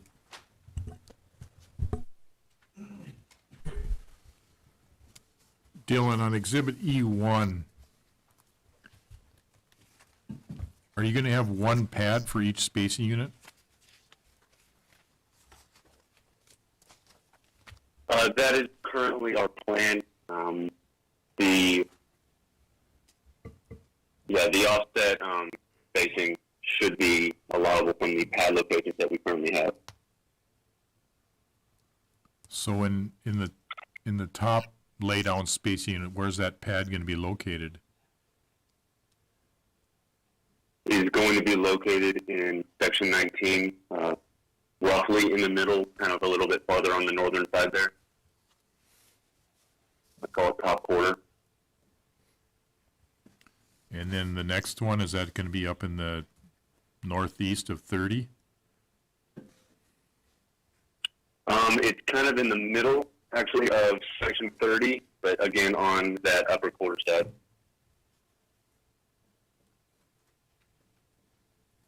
And then in 31, looks like the same thing, kind of in the middle on the east side. And I do apologize, so I misspoke on this one. We do have two pads that are planned for this third section. So we're going to have one that's going to be on the section line between 30 and then the section to the south, and then there's one that's kind of directly in the middle of that section. Section 31. So is that pad to the north, is that going to be on an existing pad? Yes, that is an existing pad. And then how about the bottom one? That is, Could you repeat that, please? that is a planned location. It is not an existing pad at the moment. Was it going to be like in the middle of 6 on the west side, kind of? Yes. There's an existing stand-up 2560 consisting of sections 21, 28, 3, and 4. I assume you want that terminated?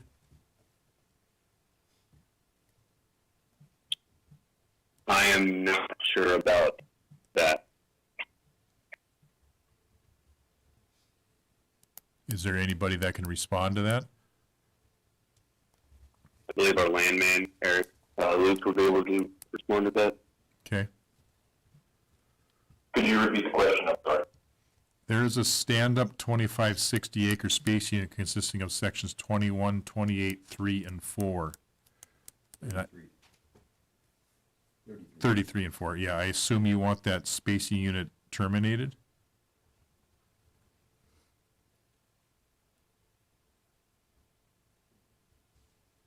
I don't know the answer to that off the top of my head. Well, the commission will likely terminate it since we don't want you to be drilling east-west wells and then come back in and drill north-south wells again. You have any? Then I would answer yes. The plan of development for this area is to develop from west. Okay, and then there's a lease line spacing unit. Oh, I guess that one would be okay. Never mind on that one. Thank you. Dylan, this is Bruce Hicks. Is the gas dedicated in this area?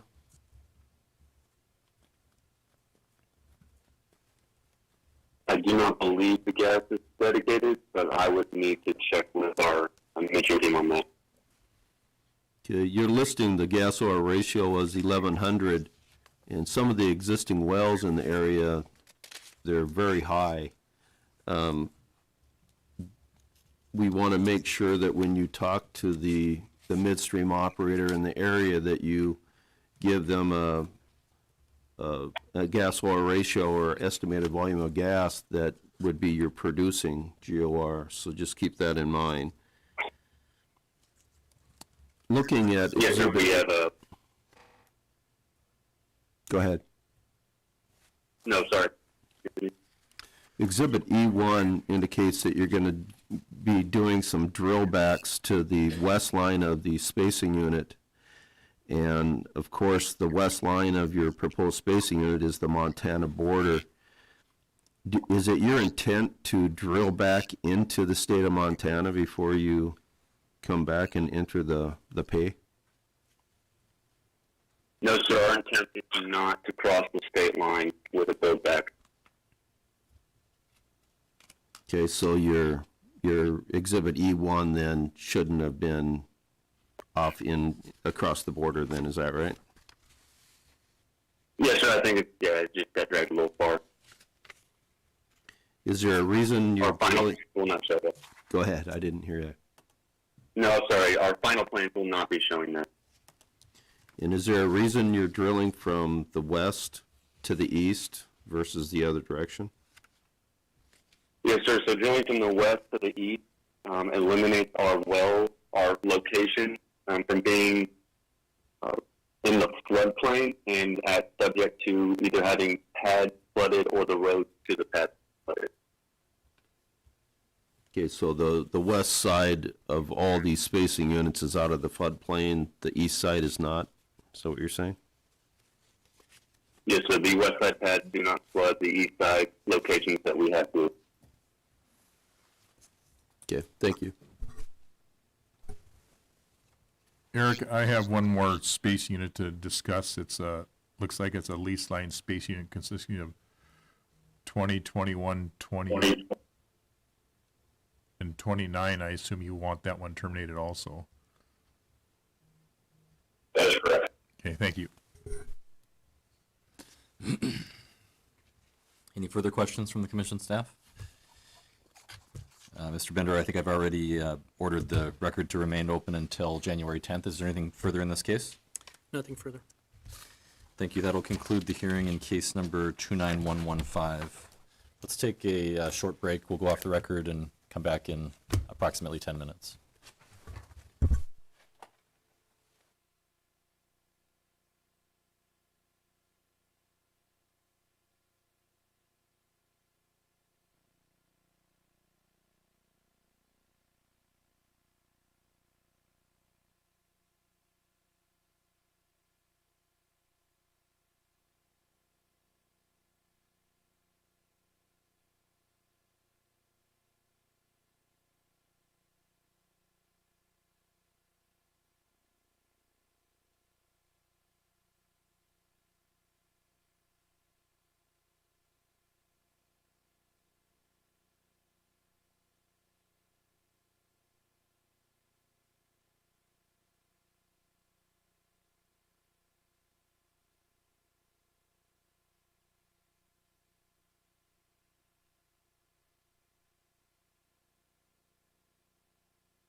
Okay, we're back on the record, and we'll move on to case number 29116, application of Ragnar Exploration LLC for an order amending the field rules for the Freiburg Madison Pool, Billings County, North Dakota, so as to create and establish 5 320-acre spacing units comprised of the south half of Section 21 and all of Sections 20 and 22, Township 139 North, Range 100 West, authorizing the drilling of a horizontal well on each proposed 320-acre spacing unit and/or such other relief as is appropriate. Will all interested parties please come forward?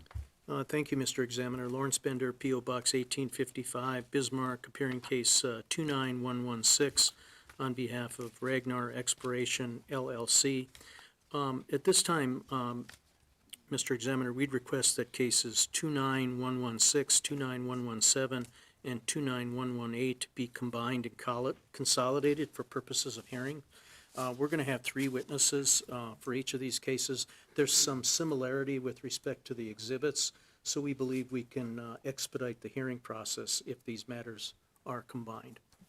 That request is granted. Let me go ahead and read the description of each of those cases, just to be clear. So we'll also hear case 29117, application of Ragnar Exploration LLC for an order amending the field rules for the Norwegian Creek Madison Pool, Billings County, North Dakota, so as to create and establish 14 320-acre spacing units comprised of sections 23, 26, and 35, Township 139 North, Range 100 West, sections 2, 3, 10, and 11, Township 138 North, Range 100 West, authorizing the drilling of a horizontal well on each proposed 320-acre spacing unit and/or such other relief, other further relief as appropriate. And we'll also hear case number 29118, application of Ragnar Exploration LLC for an order amending the field rules for the Rocky Hill Madison Pool, Billings County, North Dakota, so as to create and establish 4 320-acre spacing units comprised of sections 1 and 12, Township 138 North, Range 100 West, authorizing the drilling of a horizontal well on each proposed 320-acre spacing unit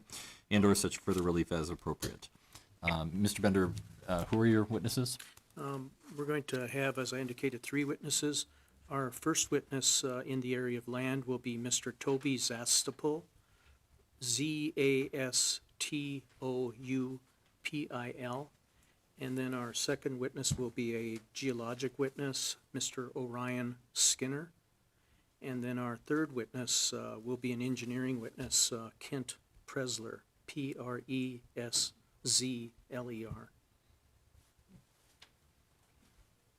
And are your witnesses on the phone? Yes, I believe they're all on the phone. Toby Zastopul, are you on the line and able to hear okay? Yes, I am.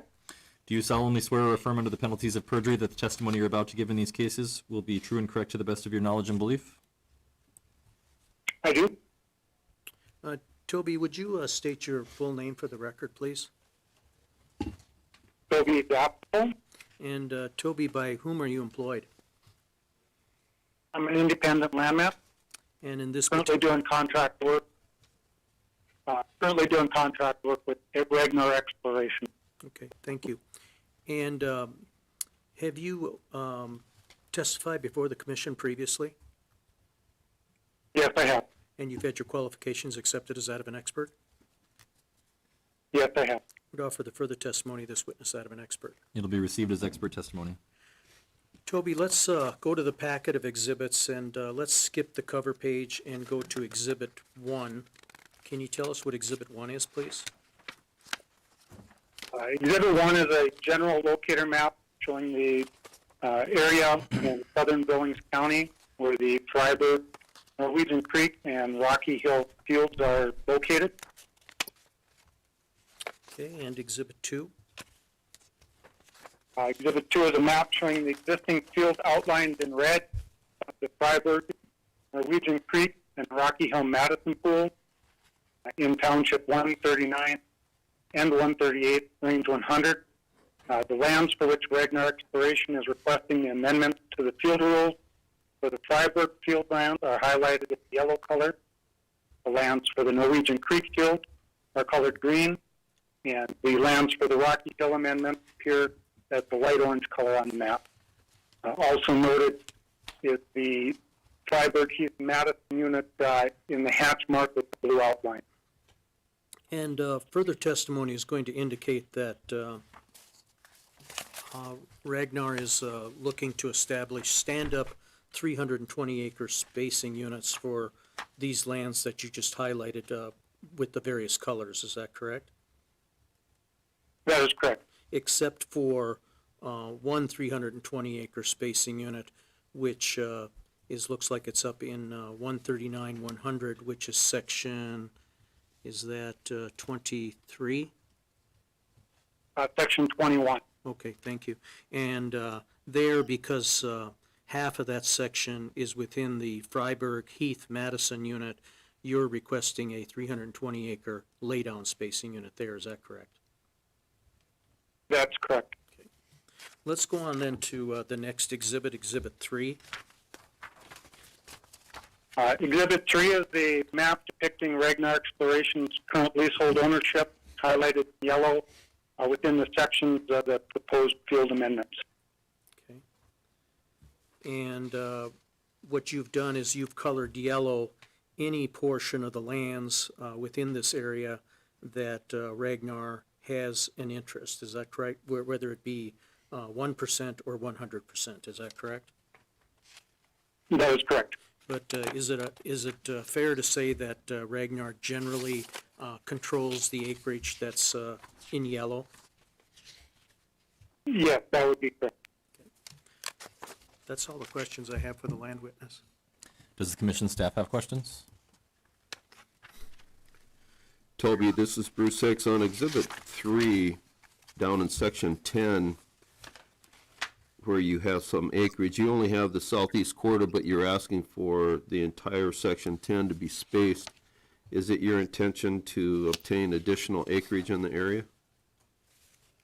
Yes, it is. Yeah, thank you.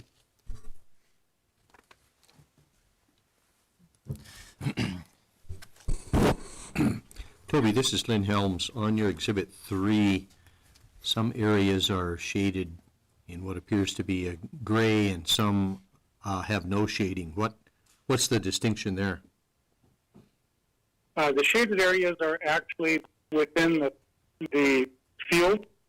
The area that is either white would be there's no field currently, or if it's in yellow, it overlays either the white or the blue. We did, shade underneath where the current fields are at because of the outline. Thank you. Mr. Helms, I think it's probably more evident on Exhibit 2, which lands are in different fields, if that's important. Toby, I just want to verify one other thing real quick. The lands you're requesting to space as 320 acre spacing units, they are entirely out of the established Freiburg units at this point, correct? Other than if you look at Exhibit 2, the orange for Rocky Hill, I can see the outline there. The east half of Section 12 and the southeast quarter of Section 1 lie within the Rocky Hill field.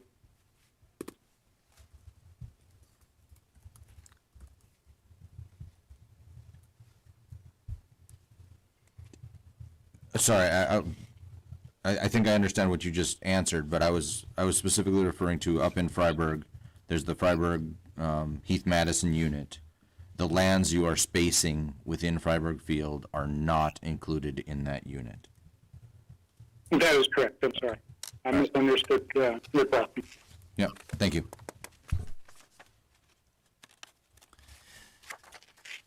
Orion Skinner, are you on the line as well? Yes, I am.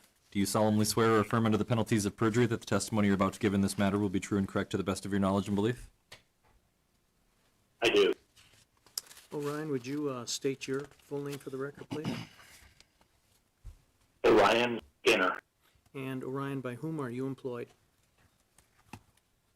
I'm a senior exploration geologist with Ragnar Exploration, LLC. And have you testified before the commission previously as a geologist? Yes, I have. And you've had your qualifications accepted as that of an expert?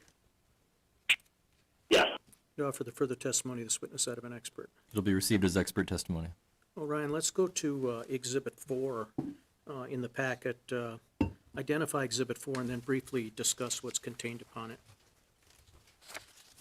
Exhibit 4 is a geologic map which has a lot of information on it. It's got the underlying structure map on the top of the Mission Canyon at a 10-foot contour interval showing the north-south oriented structural nose that goes from the east side of Freiberg Field down to the Rocky Ridge Field, which is off the map to the south.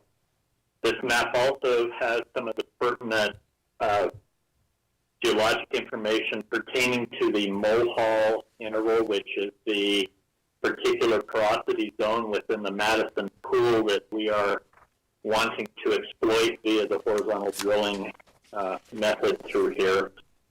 That the underlying color scheme, color scope contours are the thicknesses for the Mohall zone in particular, showing that we have a continuity of Mohall interval ranging from 12 to 14 feet throughout the interval and within each of those three particular cases that are color-filled and identified pertaining to each of those NDIC case numbers. So the thicknesses through here for the Mohall in particular range from 12 to 14 feet across the area. The well symbols are important to understand. The large dark circles are vertical producers. The horizontal green sticks are horizontal producers, all identified as Madison producers via the NDIC designation for the Madison Pool. However, the stratigraphy out here is important to understand because there are areas where different porosity stringers do exist that people have exploited and horizontally, and there's a zone, and it'll become more clear on the subsequent exhibits, but there's a zone called the Freiberg, which is slightly higher than our target zone, which accounts for many of the horizontal wells on the southwest side of this map. And as shown on this map, we have a porosity pinch out within the Mohall where everything in the north, and east is porous within the Mohall, ranging from 8 to 10 feet of porosity with 14 to 22% porosity on the log. But in that southwest side, we have less than 12% porosity, which is the limit that I use to designate an area of Mohall non-reservoir. So you can see that there are horizontal wells on that southwest side in the ground. Those are from a different horizon than what we're targeting. All of our targeting will be away from the ground where we have more continuous reservoir through the whole area. Okay, let's go on then to Exhibit 5. Okay, Exhibit 5 will be AA prime and followed by BB prime that are shown on the Exhibit number 4 map. This is the geologic cross-section flattened on the base of the Mohall interval. On AA prime, there are 3 wells on each of the next 2 exhibits with porosity logs that should be reading 30% on the left and minus 10% porosity on the right. There was a small error on that I didn't catch until this morning on the well on the right-hand side of both exhibits, so it should still be the standard minus 10 to 30 scale on those, so that was a minor drafting error. On Exhibit AA prime, this is a north-south oriented cross-section highlighting some of the stratigraphy that we are dealing with in the Madison Pool. On A, you have on that left-handmost well, you can see that the Freiberg porosity, which is between the blue and the red, the uppermost one, is not present. Yet the porosity in the Mohall, which is highlighted in green, is present. It was producing vertically. They did a casing exit horizontal and that well to date in the Mohall horizontal has produced over 214,000 barrels. The well in the center is a dry hole from an older, deeper test, but it had the porosity zone. Again, the Freiberg was tight. And then in AA prime, the Freiberg porosity is showing up, but it's outside of the trap and it's wet. And the Mohall, as shown on this porosity log, is tight. So you can see the distribution of porosity through here is important to understand as far as targeting for horizontal drilling, and we're targeting that Mohall where it appears to have a much more consistent reservoir distribution. And Exhibit 6. Okay, Exhibit 6 is BB prime, geologic cross-section claim parameters as before with the same drafting error noted on the right-hand side of the right-handmost log. This particular well starts on the left at B with a non-porous Mohall interval. In this particular case, the Freiberg porosity is developed, and that's in the neighborhood where there was a lot of historical Freiberg horizontal drilling a number of years ago, but they were targeting that uppermost porosity unit. Again, we go through the dry hole, the same dry hole as shown on the prior exhibit. And then on the right-hand side is the Medora Sun 10-7 showing that the Freiberg porosity is again present, as is the Mohall, and this well is immediately to the east of some very strong production from Mohall and Freiberg horizontal drilling in Rocky Ridge Field. No further questions of the geologic witness. Does the commission staff have questions? Orion,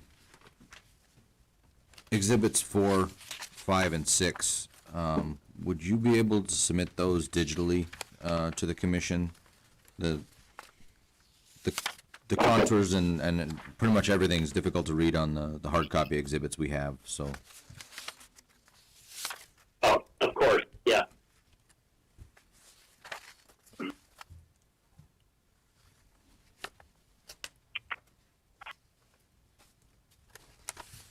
With respect to the pool definitions in the various fields, I think they vary a little bit, but basically Madison to the top of the lodgepole or basal asphalt to the top of the lodgepole, those will suffice for your Mohall program here. Yes, absolutely they will.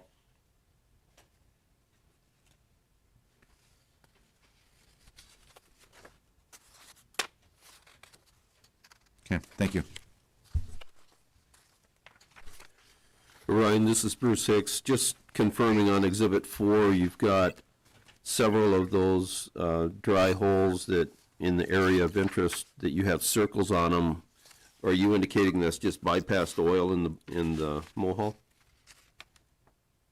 That's correct, Bruce. CFDs would suggest oil in the system and porosity in the system, and those were drilled quite a while ago when the horizontal drilling technology and economics were not as well established, so that they knew the reservoir was there. It was just too ineffective to attempt a vertical completion. And where you also have Freiberg, will you target that zone in your horizontal, or will you just stay in that Mohall porosity the entire way? Our intent is to stay in the Mohall. However, as we drill down to land, since it is the deeper of the two targets, we will have a free look at the Freiberg going through, and based on sample shows and gas, et cetera, we may end up having an additional reservoir there, but right now we're anticipating it being primarily a Mohall only type play. And do you believe there's any vertical fracturing that would interconnect the two Freiberg and Mohall porosities? Yes, there is definitely fracturing out here, and those fractures probably will connect those reservoirs if both are present. Okay, thank you. Orion, looking at your Exhibit 4, in the southeastern part of Rocky Hill Field, can you tell us what the dark blue and purple shading are? Oh, that's more of the color fill contour for the mohall thickness. So it'd be 14 feet is dark blue of total mohall interval thickness, and 16 is the purple. That so it's purely a thickness contour more than anything. And on your Exhibit 5, I know Rich asked for PDF exhibits so we could see the depths on there. But looking at that center log on A to A prime, the Logan 13.2, can you tell us what depth that is that the lower perm, or that the mohall porosity is sitting right on top of? It's roughly at 9,300 feet, that true vertical depth. Thank you. Orion, when you resubmit Exhibit 4, could you add your a legend for your color depth, your thickness colors? Yes. Okay, thank you.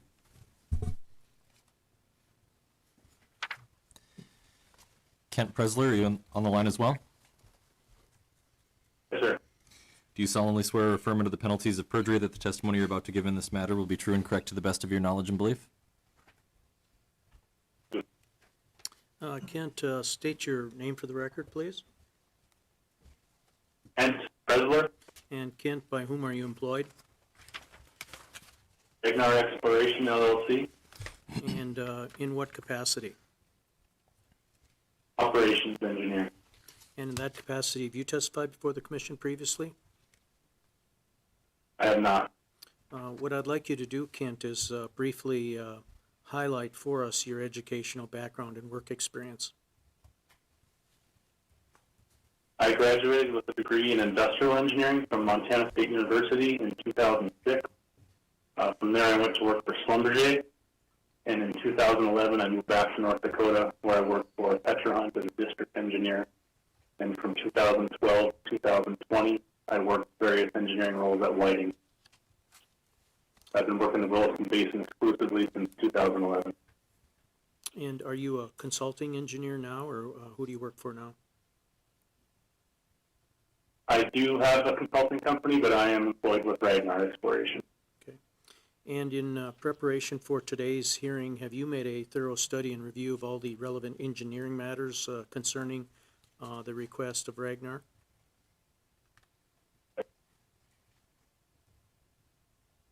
Pardon me if you answered, I didn't hear you. Yes. Okay. And have you prepared or had prepared under your control and supervision some exhibits you intend to sponsor? Yes. We'd offer the further testimony of this witness that of an expert. It'll be received as expert testimony. Kent, let's go to the next exhibit in the packet. It's been previously marked as Exhibit 7. Can you tell us what Exhibit 7 is and then briefly describe the importance of the exhibit? Yeah, this is just showing our 320-acre spacing units, and they're color-coded to reflect 3 different cases. These are all stand-up units with the exception of Section 21 and 139 that we covered in the previous exhibit, where we are bounded by the Freiburg unit. All right, and then let's go to the next exhibit, Exhibit 8. Base just shows that we will be landing our 7-inch casing in the Mohall interval, and we plan to drill an approximate 1-mile open hole lateral.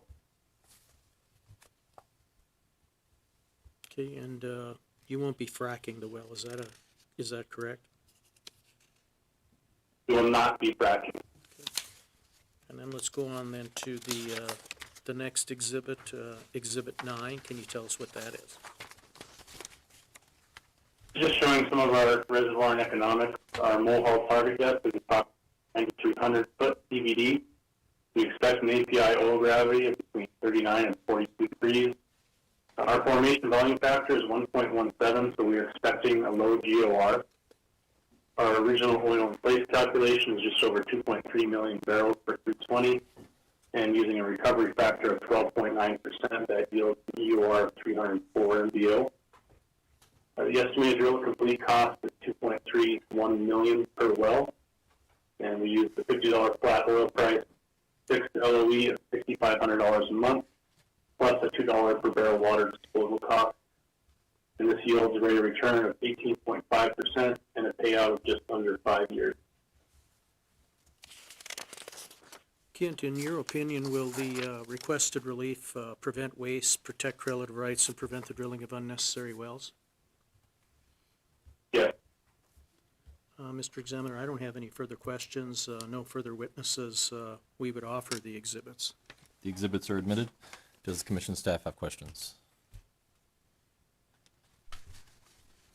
Kent, you said that you won't be fracking these wells. Is there any kind of stimulation or treatment plan for them? We may do an acid job, planning on using clean brine when we drill the lateral, not cause any skin damage, but if we deem an acid job necessary, we will do an acid stimulation. Thank you.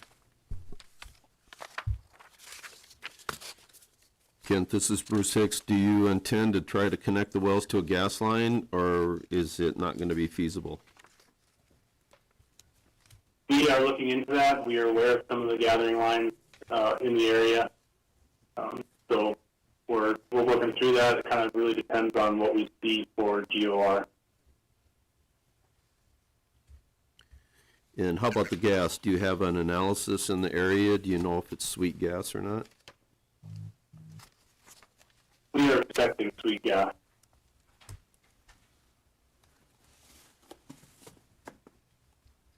Okay, thank you. Kent, in general, how are you going to develop these spacing units? Are you going to drill one well in the middle, on one side or the other, or just in general, how do you plan on proceeding? We want a southwest to northeast orientation. Part of why we are doing stand-ups is it allows us to do more two-well pads, so we can reduce surface disturbance and have some capital efficiency. So your intent But they is, will be a southwest. so your intent is to drill diagonally across the spacing unit? Correct. Okay, thank you.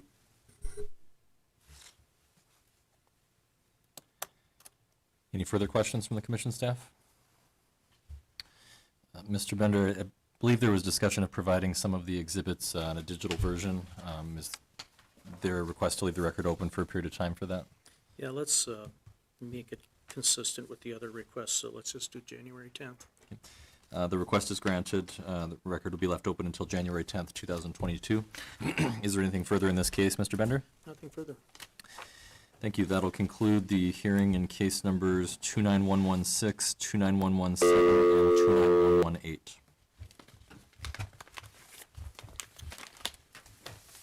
And we will move on to case number 29068, a motion of the commission to review the relief granted under order number 30907, authorizing EOG Resources, Inc. temporary authority to inject natural gas into the Burke 1622H well, file number 17487, located in section 22, Burke 15H well, file number 17862, located in section 15, Burke 1723H well, file number 17949, located in section 23, and Burke 910H well, file number 17996, located in section 10, all in Township 155 North, Range 90 West, Montreal County, North Dakota, as combined production injection wells for a pilot project, or pilot injection project in the Stanley Bakken Pool to test the feasibility of enhanced oil recovery and such other relief as is appropriate.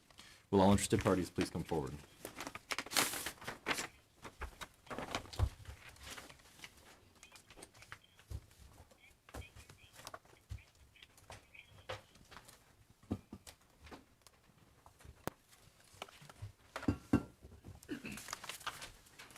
Mr. When you Exam- hear the tone, you will be the first person to join the meeting. The line will be silent until another person joins. Mr. Examiner. Joining the meeting. Keep getting interrupted here by myself. Mr. Examiner, Lawrence Bender, P.O. Box 1855, Bismarck, North Dakota, and I'm appearing in case 29068 on behalf of EOG Resources, Inc. We intend to call two witnesses in this matter. Anna Morgan will be offering some land testimony, and Cami Guerrero, Guerrero, will be offering some engineering testimony. They should be joining the call shortly. I think I've handed out the exhibits. Hopefully, did everyone get a copy? You need some more? Okay.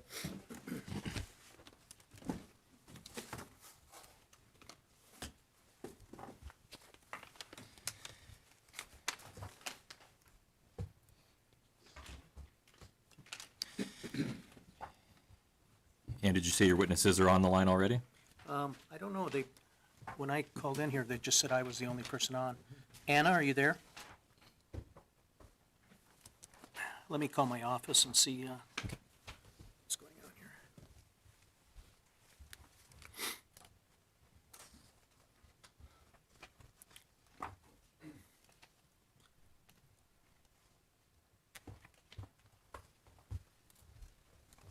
I explain if they're late, they might lose their call-in privileges, but it doesn't seem to be helping much. Hi, Lynn, please.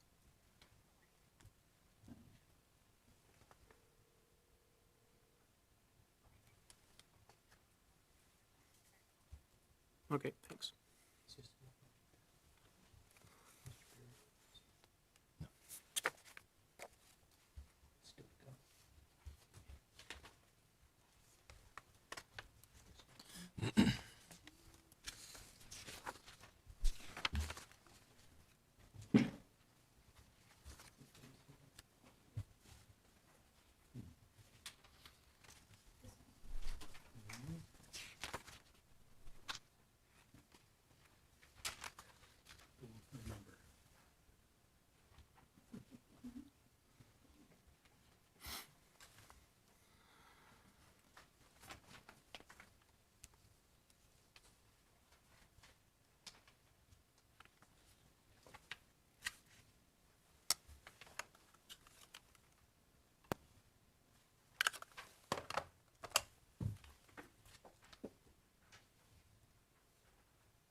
Hi, is this John? Okay, is Anna on, or? Okay, Cammy, is Cammy there?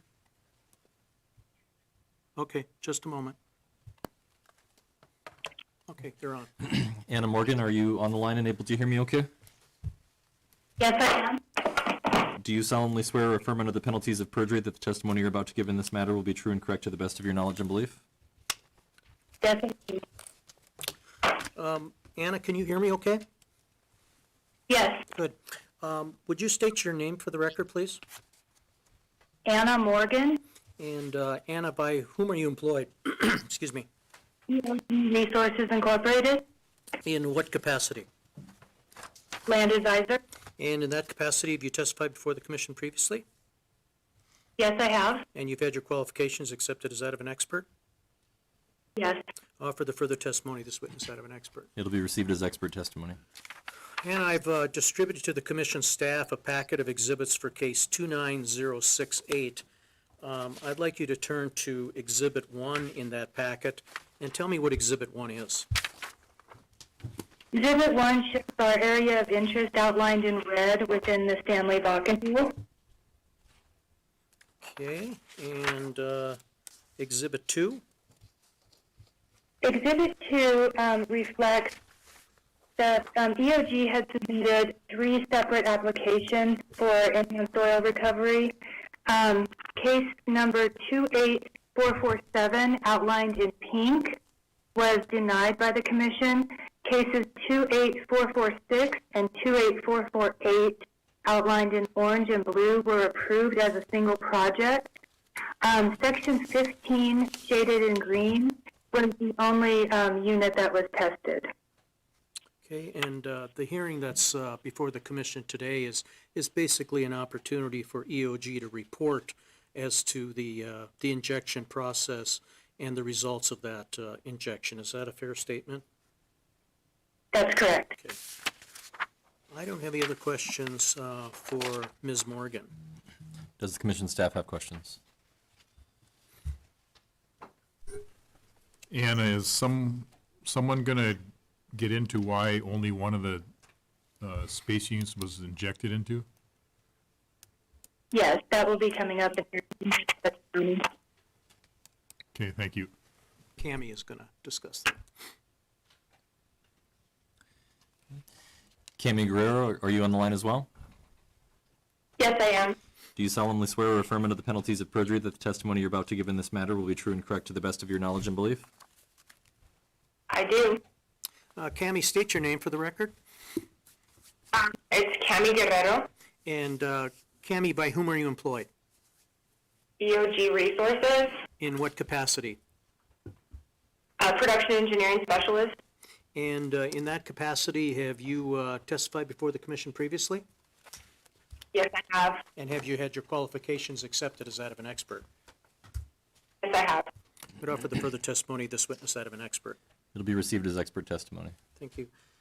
Cammie, let's turn to Exhibit 3 in the packet, and I'll have you identify that exhibit, and then have you just walk through the exhibit in terms of what's contained upon it, discuss briefly what Anna introduced us to, is the fact that some applications were made by EOG.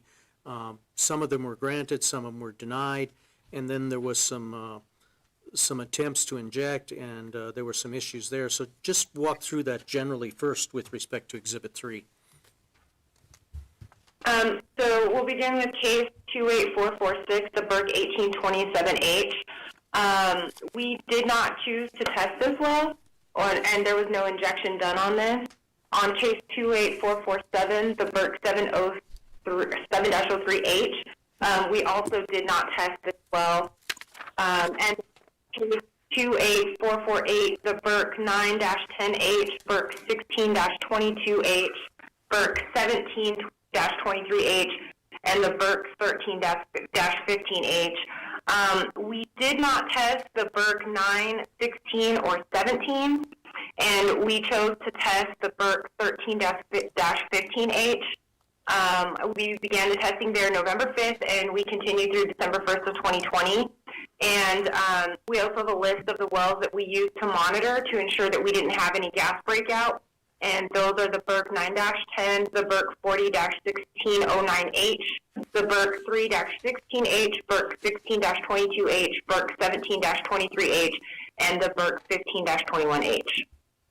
The reason we chose to test the Burke 13-15 and we didn't choose the other ones was a combination of a few reasons.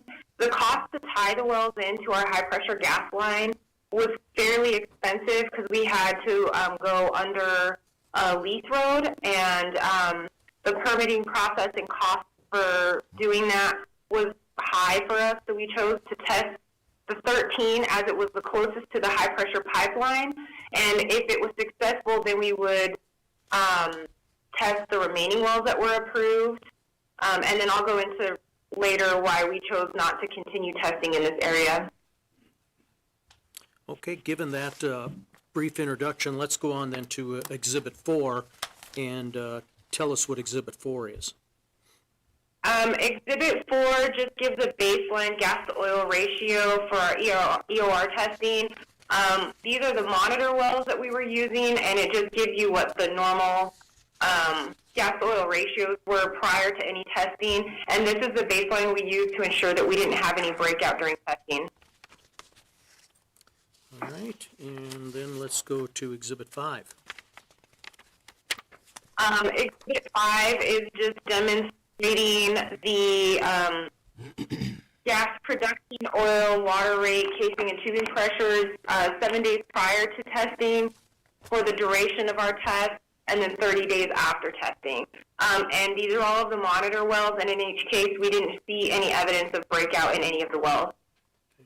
And this is a two-page exhibit, so the information for late December of 2020 is included on the second page. Is that correct? Yes. Okay. Let's go on then to the next exhibit. I have that as Exhibit 6. Is that correct? Yes. Okay. Same question. Identify it and then briefly describe what's contained on it. So this, again, is more of the monitoring wells, and the production prior to, during, and after testing. Oh, sorry, Exhibit 6 is actually the volumes injected into the Burke 13-15. So this shows where we were at prior to testing, the volume injected during the test, and then the days after, once we stopped injecting. We injected a total volume of 12,872 MCF. Okay, and then Exhibit 7, tell me what that is. This is just a graphical representation of our testing period. You can see the test started on November 5th.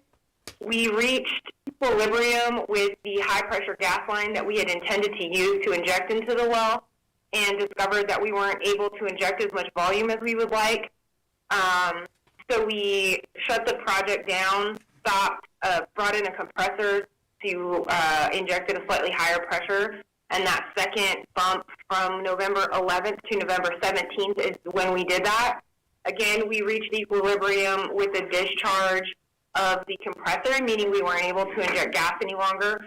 So we decided to bring in a second compressor that was able to inject at a higher pressure, and that's what we used for the remainder of the test. We began that around November 20th. We were able to inject into that successfully without even reaching the max discharge pressure on our compressor, and we let that test run for about 2 weeks before we stopped. All right, Exhibit 8.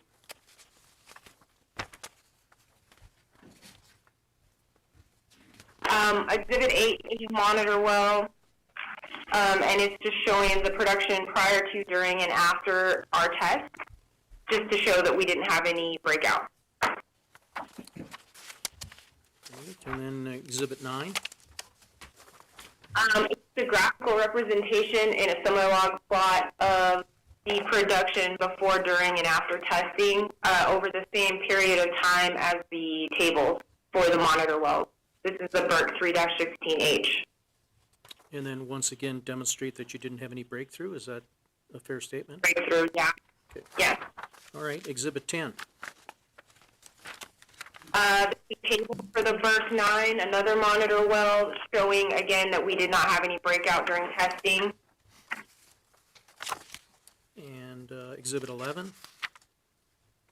The semi-log plot of the same time period. Once again, demonstrating no breakthrough, correct? Yeah. Okay. Yeah. Exhibit 12.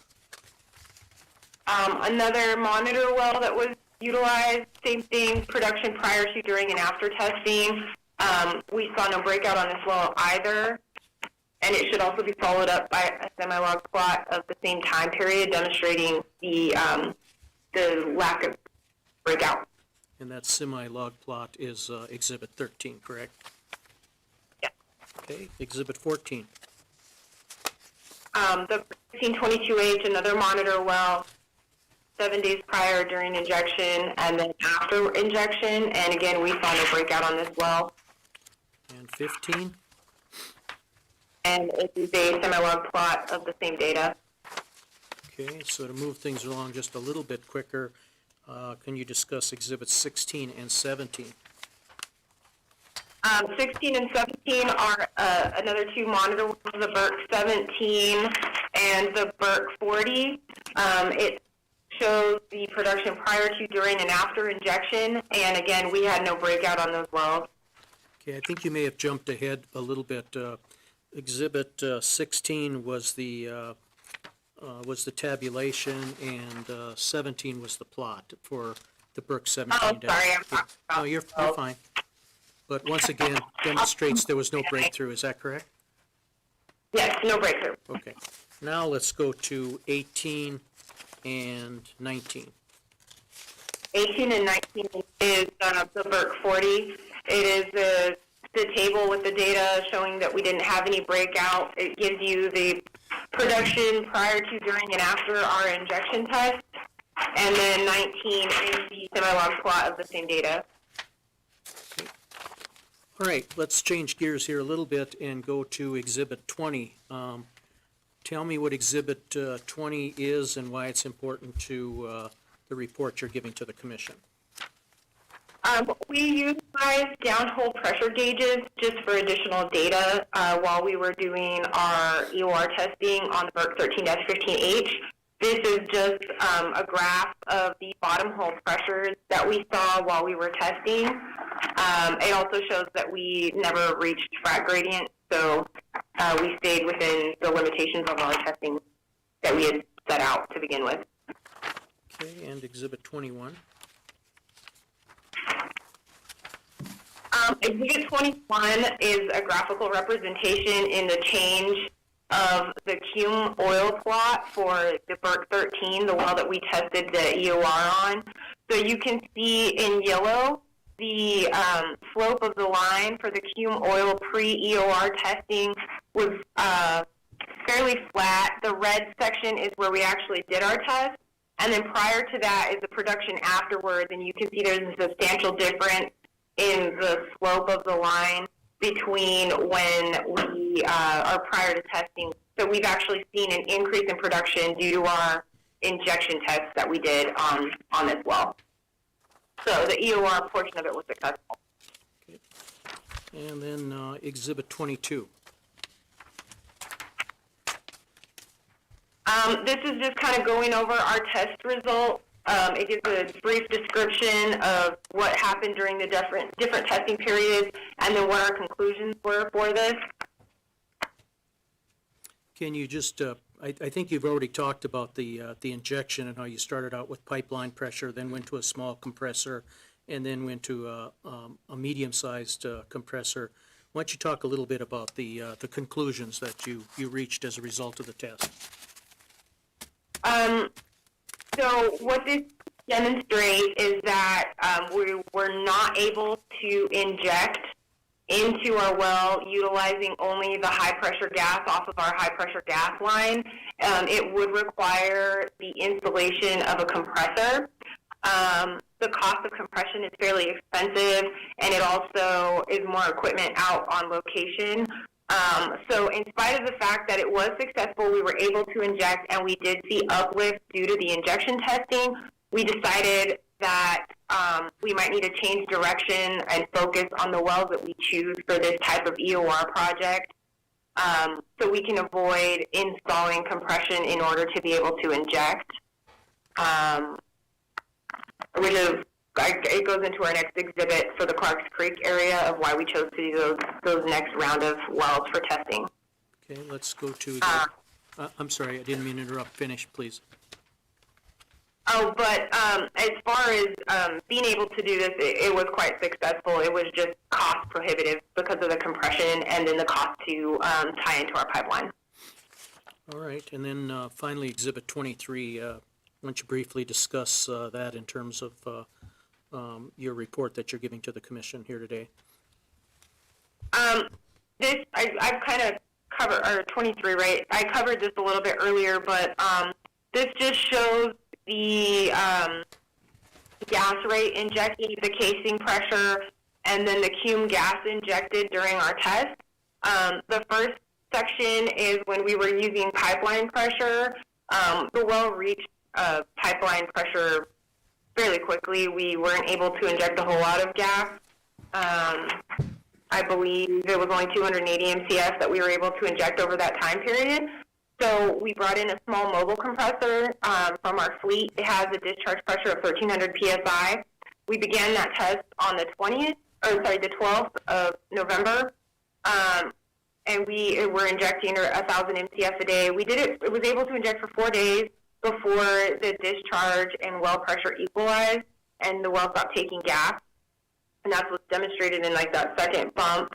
And we were able to inject 1,000 MCF at this time. Again, no breakout or any issues of that manner. We brought in a mid-sized compressor that had a discharge pressure of 5,000 PSI. And we also chose to increase the injection rate. So we began that test on the 21st of November at 5,000 PSI and 2,000 MCF a day. The casing pressure made it to 2,500 PSI and then stayed flat there. We never saw any pressures over that. We tested for 11 days. The well took plenty of gas, no issues. And that's that final portion of the test. You can see the change in the cum gas line is pretty significant during that time period. We were able to inject a total of 11,583 MCF during this time period, and then we chose to stop the test just because the compressor was a rental and it was pretty pricey. So, but I think it fairly demonstrated that we were able to inject and do the volumes that we had wanted to for our EOR project.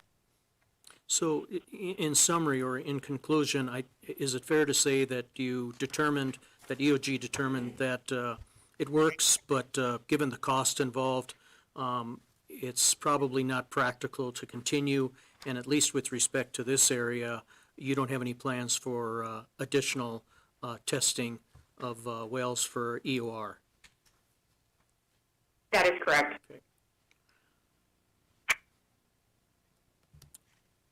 Mr. Examiner, I believe that's, that concludes our direct presentation in this. As you know, this was a matter that was put on the docket by the commission for a report by EOG, so we're not requesting any relief, but the two witnesses who are on the phone now would be happy to answer any questions that the staff might have. Thank you. Does the commission staff have questions? Cami, first of all, so if the commission enters an order terminating Order 3097, you have no objection to that? No, Okay. we do not. And on Exhibit 4,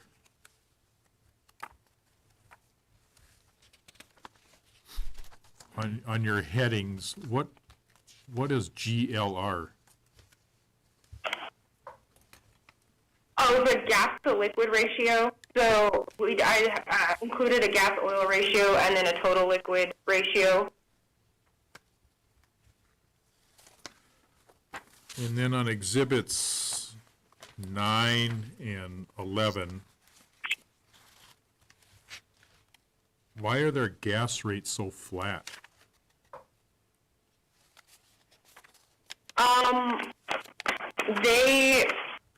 Well, it's log, so you don't see much change across it, the semi-log plot. But they basically make enough gas to run the surface facilities, which is about 10 MCF a day, and don't sell beyond that. So essentially, for our measurement purposes, it comes in pretty flat. But it varies between like 10 and 12 MCF a day. It's not a ton. Sure. And then on Exhibit 6, the hours flowed, is that the hours injected? Yes. Okay, thank you.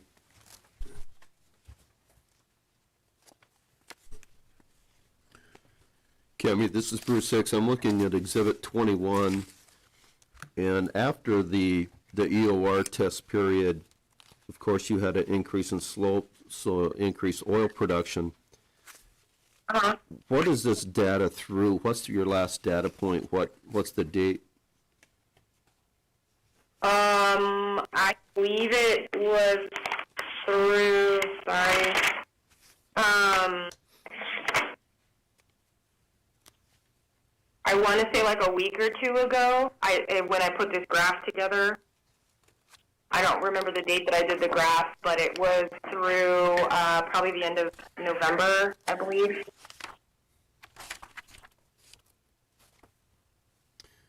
And have you done any projections on when you believe this will return back to your linear projection? No, I haven't reviewed it with the reservoir engineer recently. Right now, as you can see, it's starting to kind of flatten out a tiny bit. So I'm expecting it to return, maybe not as flat as it was before, but pretty close to where it was in the next month or two. But I haven't done any extensive review with the reservoir engineer at this time. So I don't have a projection of when it'll happen for you, sorry. And the injection that occurred here, was this a planned injection, or was it due to the fact that this gas would have been flared? I mean, I think that when you originally proposed this to us, it was to eliminate flaring in the area. When you have excess gas, you're going to inject it in these wells and then later produce back into the pipeline when availability was there. Is that correct? Yes, yes. So was this a planned injection, or was this for the necessity to keep from flaring? This was a planned injection for the purpose of testing to see if it was feasible. Now, knowing now that it is something that we can do, we would like to do like a combination EOR, avoiding flaring type of project in the future. But this particular well was a planned test. So is it your intention to come back and propose this in a different portion of the field, or what's the plan for this area? Yeah, so just for the cost purposes of having a compressor there, and then this well was on a pumping unit, and so it's not necessarily set up for gas injection. The focus was to be on wells that are on gas lift and have compressors readily available, so either close to compressor stations or on gas lift, so that we would be able to utilize them for uplift and then also avoid flaring. And that kind of goes into our next exhibit for our next round of testing, I suppose. Okay, thank you. Yeah. Any further questions from commission staff? Hearing none, anything further, Mr. Bender? Nothing further. Thank you. That will conclude the hearing in case number 29068.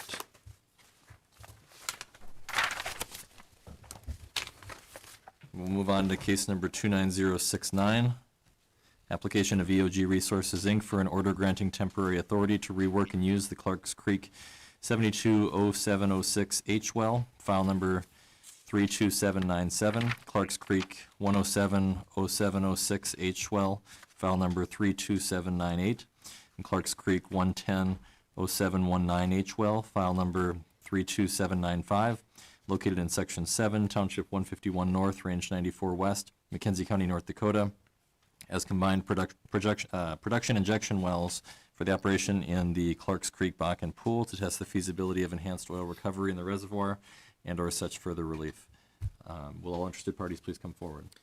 Thank you, Mr. Examiner. Lawrence Bender, P.O. Box 1855, Bismarck, appearing in case 29069 on behalf of EOG Resources, Inc.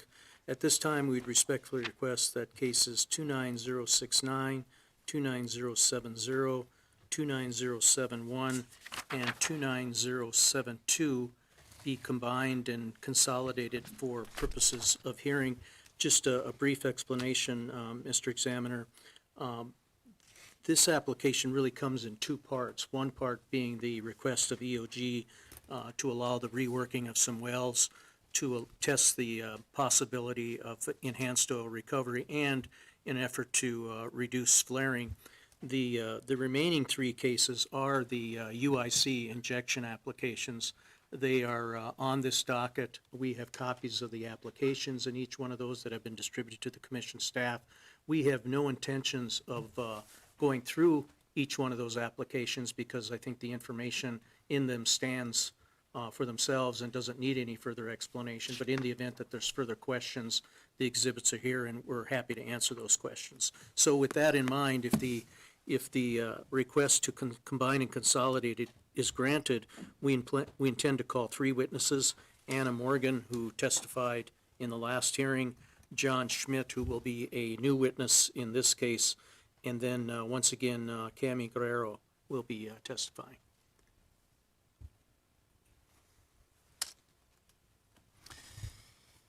Thank you. The request is granted. In addition to case number 29069, we will also hear case number 29070, application of EOG Resources, Inc. for an order authorizing the conversion of the Clarks Creek 720706 H well, file number 32797, located in the southwest quarter of the southeast quarter of Section 7, Township 151 North, Range 94 West, McKenzie County, North Dakota, allowing the injection of natural gas and other fluids into the Clarks Creek Bakken Pool pursuant to North Dakota Administrative Code Chapter 43-02-05, also allowing an exemption to North Dakota Administrative Code, Section 43-02-05-06, Sub 3, as EOG does not plan to inject through tubing and packer and providing such other further relief. We'll also hear case number 29071, application of EOG Resources, Inc. for an order authorizing the conversion of the Clarks Creek 101-0706H well, file number 32798, located in the southwest quarter of the southeast quarter of Section 7, Township 151 North, Range 94 West, McKenzie County, North Dakota, allowing the injection of natural gas and other fluids into the Clarks Creek Bakken Pool pursuant to North Dakota Administrative Code, Chapter 43-02-05, also allowing an exemption to North Dakota Administrative Code, Section 43-02-05-06, Sub 3, as the EOG does not plan to inject through tubing and packer and providing such other and further relief. And we'll hear case number 29072, application of EOG Resources, Inc. for an order authorizing the conversion of the Clarks Creek 110-0719H well, file number 32795, located in the southwest quarter of the southeast quarter of Section 7, Township 151 North, Range 94 West, McKenzie County, North Dakota, allowing the injection of natural gas and other fluids into the Clarks Creek Bakken Pool pursuant to North Dakota Administrative Code, Chapter 43-02-05, also allowing an exemption to North Dakota Administrative Code, Section 43-02-05-06, Sub 3, as EOG does not plan to inject through tubing and packer and providing such other and further relief. That's a mouthful. And thank you. Is Anna Morgan on the phone? She is. Yes, I am. Ms. Morgan, do you solemnly swear or affirm under the penalties of perjury that the testimony you're about to give in this matter will be true and correct to the best of your knowledge and belief? I do. And once again, Mr. Examiner, we'll be focusing with our direct testimony on case 29069. So with that in mind, Anna, would you state your name for the record, please? Anna Morgan, And Anna, by whom are you employed? EOG Resources Incorporated, And in what capacity?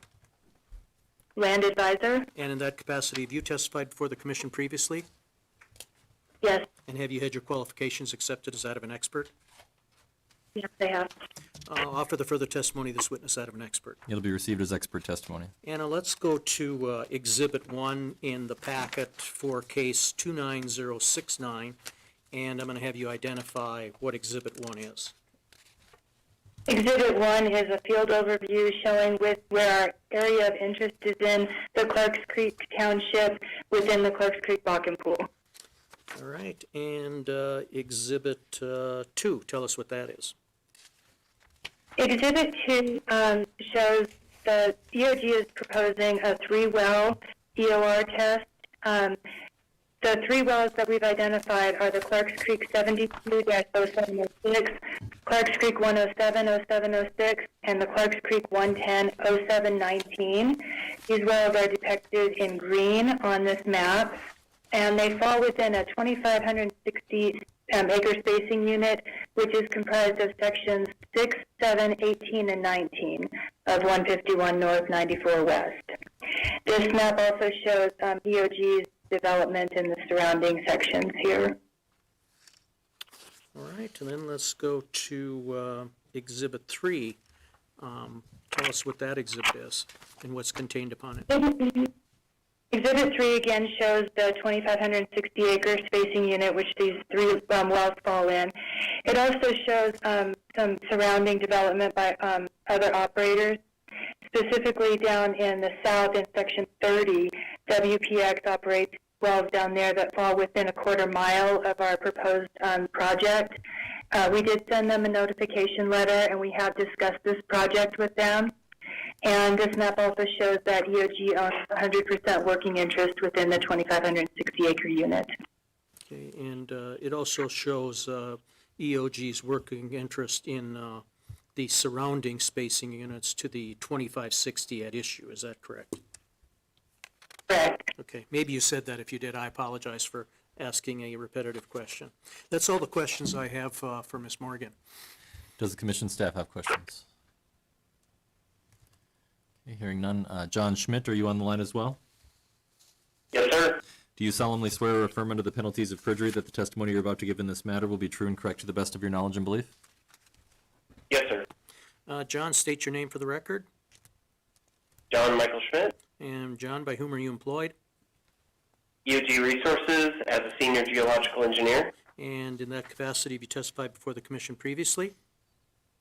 Yes, I have. Had your qualifications accepted as that of an expert? Yes, sir. For the further testimony, this witness of that of an expert. It'll be received as expert testimony. Okay, John, let's go to the next exhibit in the packet, Exhibit 4, I believe. And tell us what Exhibit 4 is and what's contained upon it and how it's important to the hearing.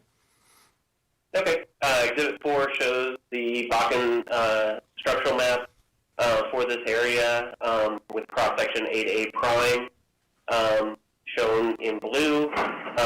This Exhibit 4 just demonstrates that the Middle Bakken is present here, and therefore Bakken Pool is present. This is what all the wells in the DSU, the 2560 DSU, are drilled in.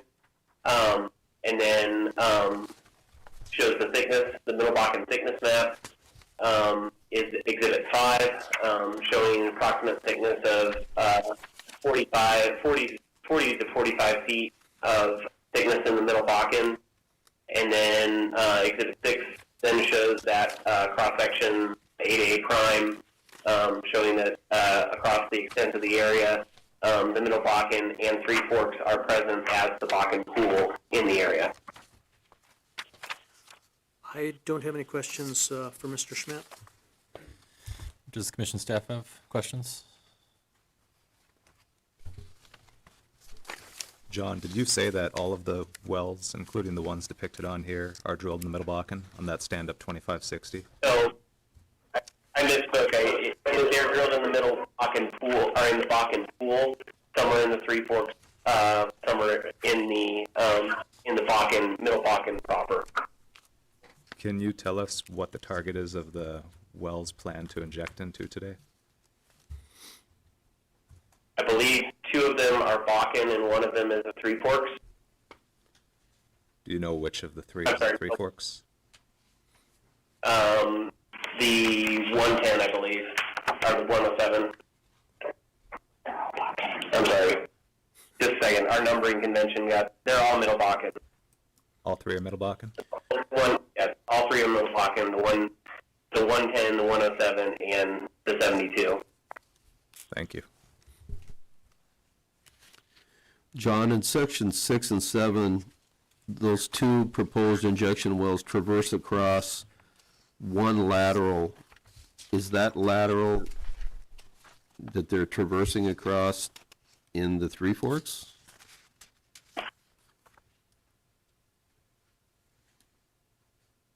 I will have to check real quick, and I'll get right back to you.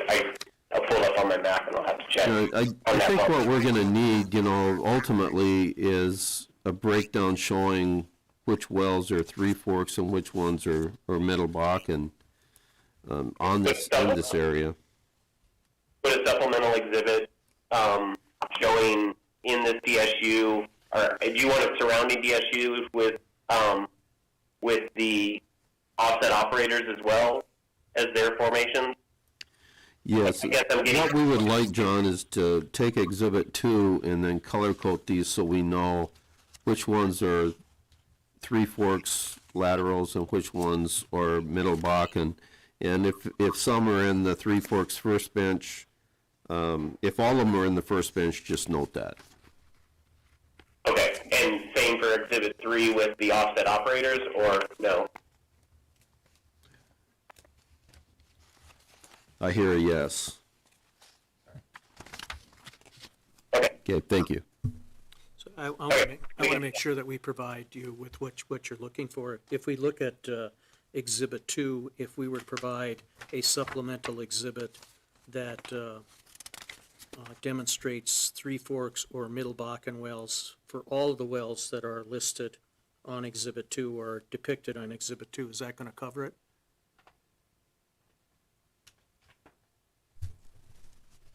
If you combine Exhibits 2 and 3 and just depict what the targets for the wellbores are.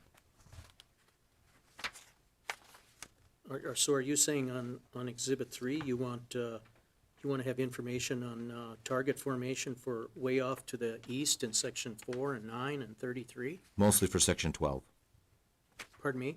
section 12 to the west.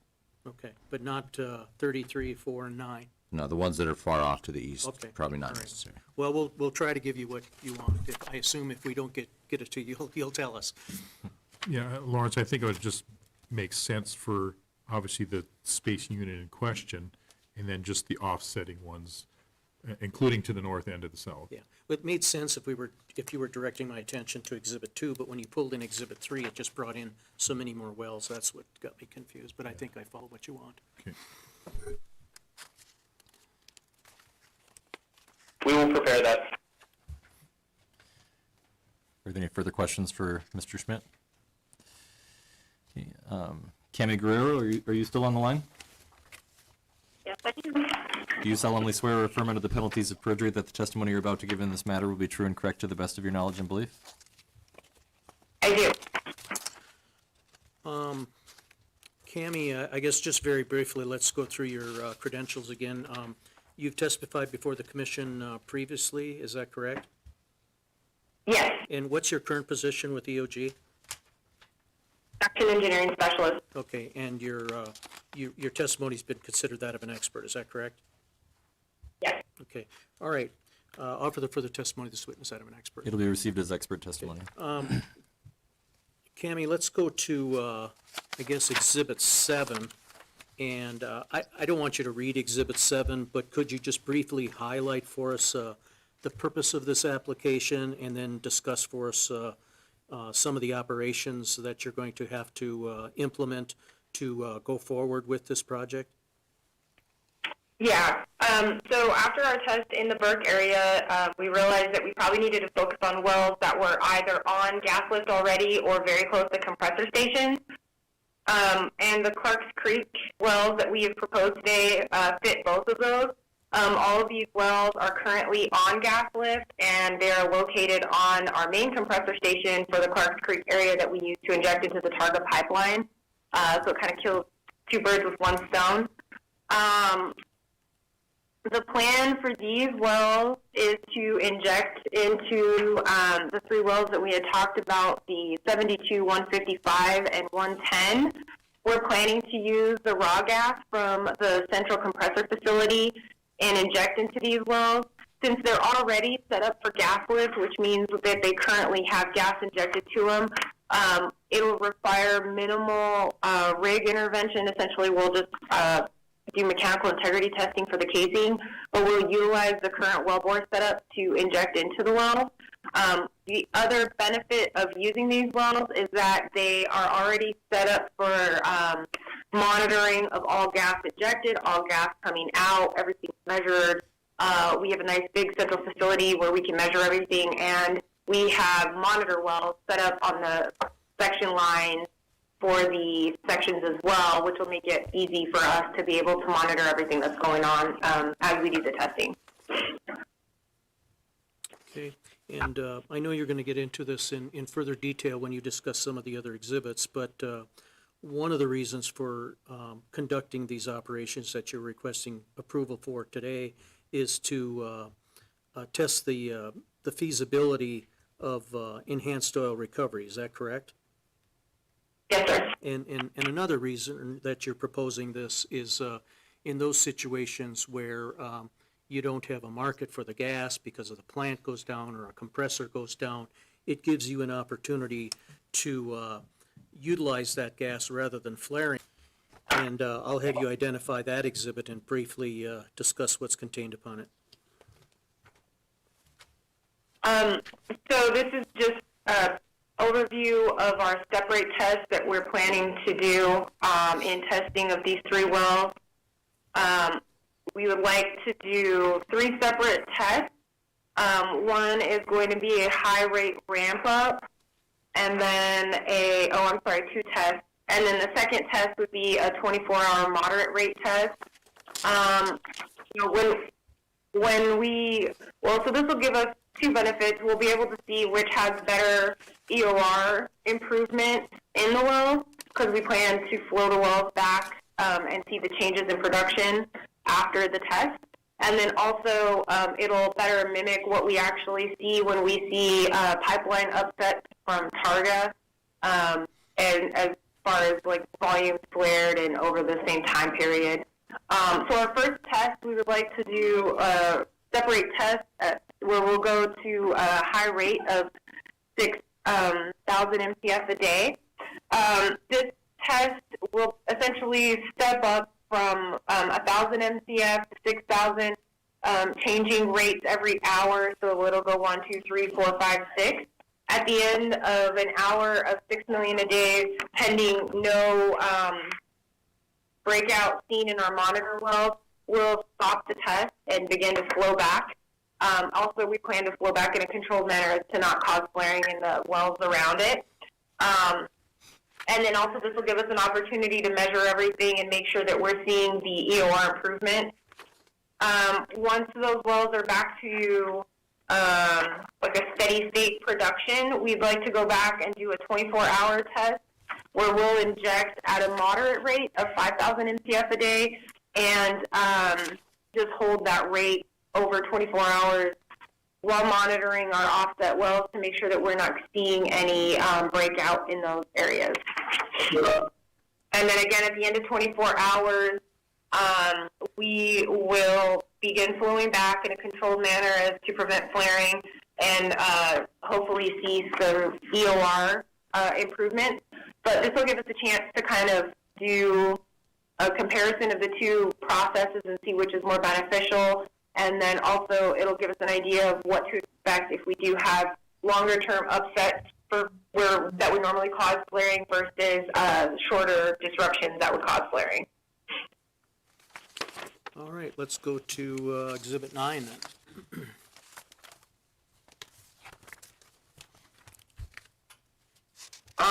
Exhibit 9 is a list of the wells that come into our central compressor station in Clarks Creek Section 7. The green wells are the proposed EOR wells, and the red, orange colored wells are our proposed monitoring wells. It's just some information on them as far as lease numbers, flood date, TD, township, range section, quarter section, all that good information. And it also lists the information. I'm sorry, I missed the last part of what you said. It's also what? It also includes the producing formation. Okay. All right, let's go to the next exhibit, Exhibit 10. Exhibit 10 is the, I guess, baseline production rate, GOR, gas, oil, water for our monitor wells. This is what we'll be using to determine if we're seeing breakout or not. Essentially, any variation from these baseline rates will let us know that we're having breakout problems, so we can stop injection. All right, and then Exhibit 11.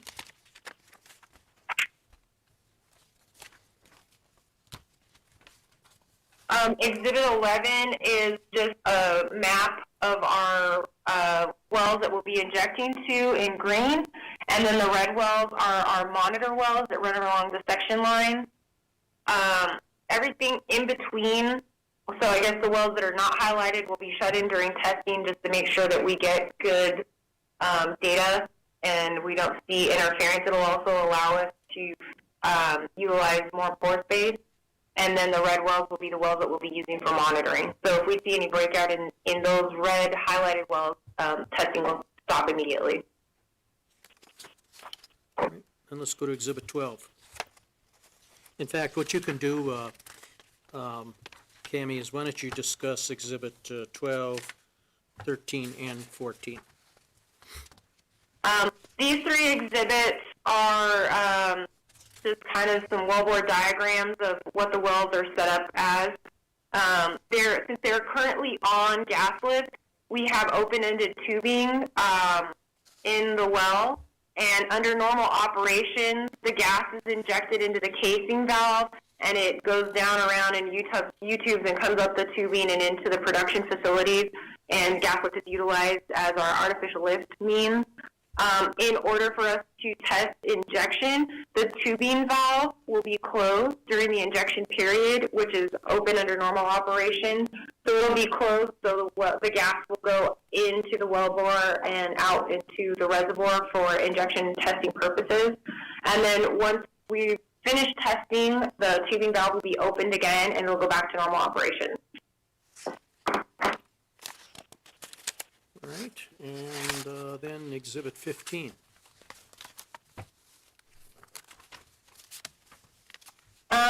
Exhibit 15 is just kind of where we're at as far as gas capture goes. EOG has a goal of eventually getting to 100% gas capture with zero flaring. Projects like these will help us reach that goal because it gives us options to reduce flaring without having to shut in production, which is a lot of what we do right now. But as you can see, from 2013 to current year, we've had, huge improvements in the amount of gas that we capture. And year to date, we're at 99.6% gas capture. So something we're very proud of. Okay. And Exhibit 16. Exhibit 16 is just kind of to give you an idea of the flaring events that we see in this Clarks Creek area.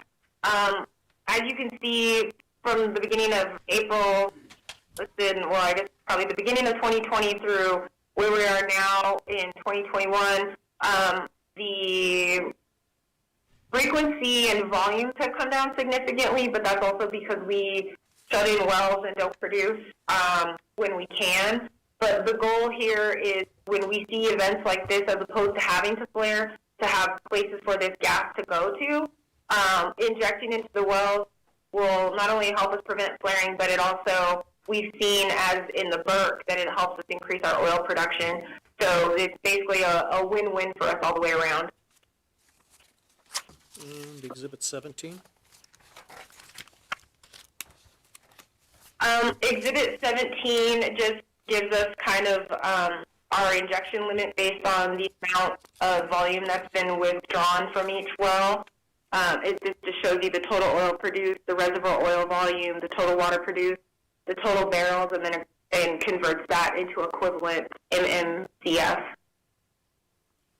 Okay, and Exhibit 18. This is the gas analysis sample for the gas that we'll be utilizing for injection. Right, and then finally, Exhibit 19.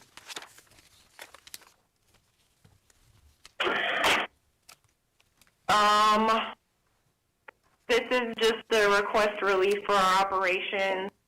We're asking permission to convert the Clarks Creek 70 to 0706H, the Clarks Creek 1070706H, and the Clarks Creek 1100719H to be used for the EOR project, pilot project, similar to a Huff and Puff as far as recovery goes.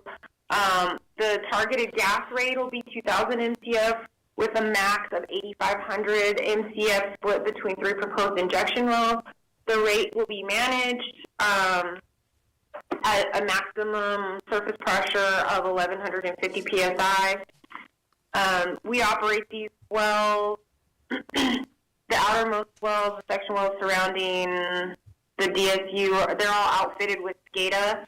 So we'll be able to monitor everything as we're testing to ensure that we aren't having breakout into other areas. It'll be monitored 24 hours a day by EOG personnel who are already set up to receive automated call-out per the SCADA system. And we also have ESD valves or ESD capability set up on this pad, so if we see issues, we can shut things down immediately. And this will, as we said, help us eliminate flaring, but at the same time help improve our production. Mr. Examiner, I don't have any other questions. I'd offer Exhibits 1 through 19 in case 29069, and point out once again that case 29072, 71, and 70 are all companion cases. and we believe that the information included in the applications for those companion cases provide the commission with sufficient evidence to render a decision in those matters.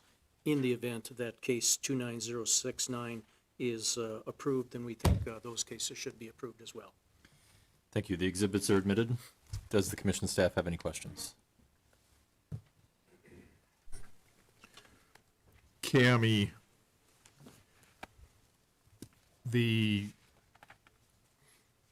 from the compressor, is a compressor station on this facility site? Yes, sir. It's a central station, and the wells are located around it, and then our compressor station is right there with all the centralized facilities. So do you have to install a new flow line to the wellheads?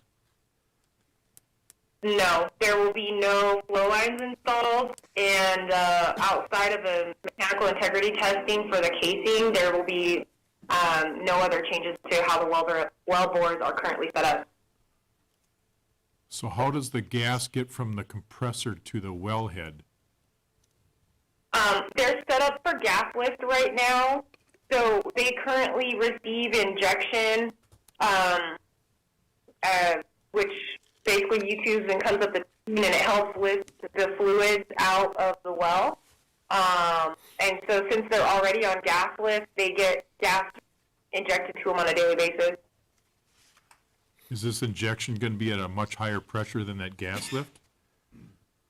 No, we're utilizing current injection pressure for these wells for testing purposes. So the discharge pressure on our compressor is pretty close to what the gas is injected to right now for gas lift, and there will be no pressures outside of that, or pressure increase outside of that, sorry. What, how long are you going to inject gas into these wells before you try to produce them? The first test, the short test, that'll be a ramp-up test, will probably take about 7 hours total. At the end of testing, we will turn around and just put them right back on gas lift, meaning we'll just open the tubing and they'll go back to normal operation. And then we will be monitoring the flow back of them for changes in oil and water production to see if we've had any improvements. So And then the next test, a 24-hour test, and the plan is to inject, I believe it's 5,000 MCF, and then do that for a period of 4 hours. At the end of 24 hours, we'll stop and flow back. and that's the extent of your testing? Yes, sir.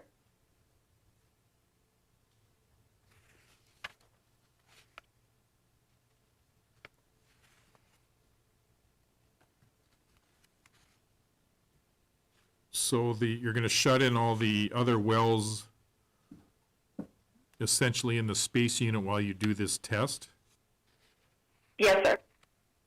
With the exception of the monitor well, so we can make sure that we're not seeing breakout. But yes, sir.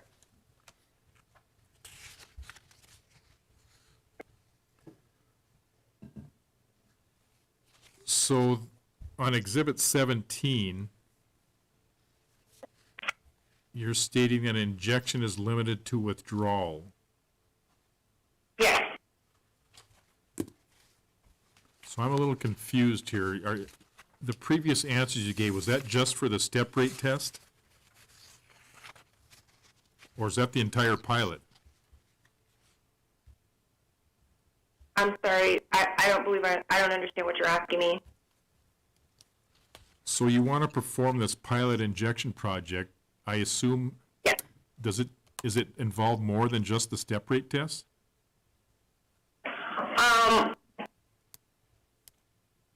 Well, yeah, I mean, if it's successful, then we'd like to continue being able to inject as needed to avoid flaring. So we'll do the separate test and the 24-hour test to see which I guess it just gives us different data points to see what's successful. If we're able to do both, then that'll that'll let us know that we have more flexibility during, plant upsets and pipeline problems. So what's the purpose of Exhibit 17? It essentially shows by volume the limit that we have for total injection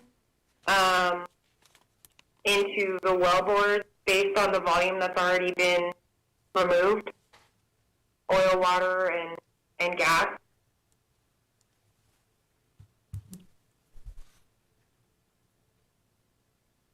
So you're going to run these two step rate tests and then the wells will be on production until such time as it's necessary to inject gas to avoid flaring?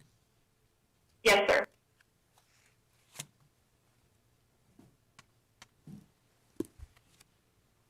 So that may never happen. I'm not sure if you're familiar with Target, sir, but we have lots of pipeline upsets, so I believe it would be a decent amount of time. If you look at Exhibit 16, it gives you a history of flaring events just over the last year of times that we would be utilizing these wells for injection.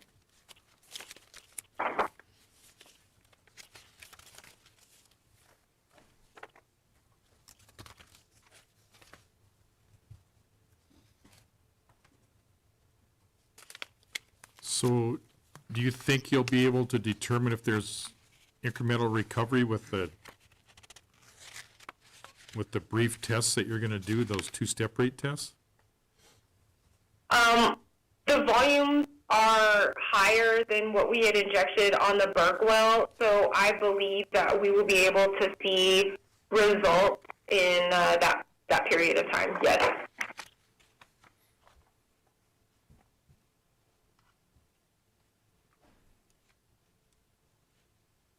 And your ramp-up test, I don't know if I caught that. How long is that ramp-up test? The ramp-up test will be about 7 hours. Followed by a 24-hour test? Mm-hmm. Okay, thank you. No problem.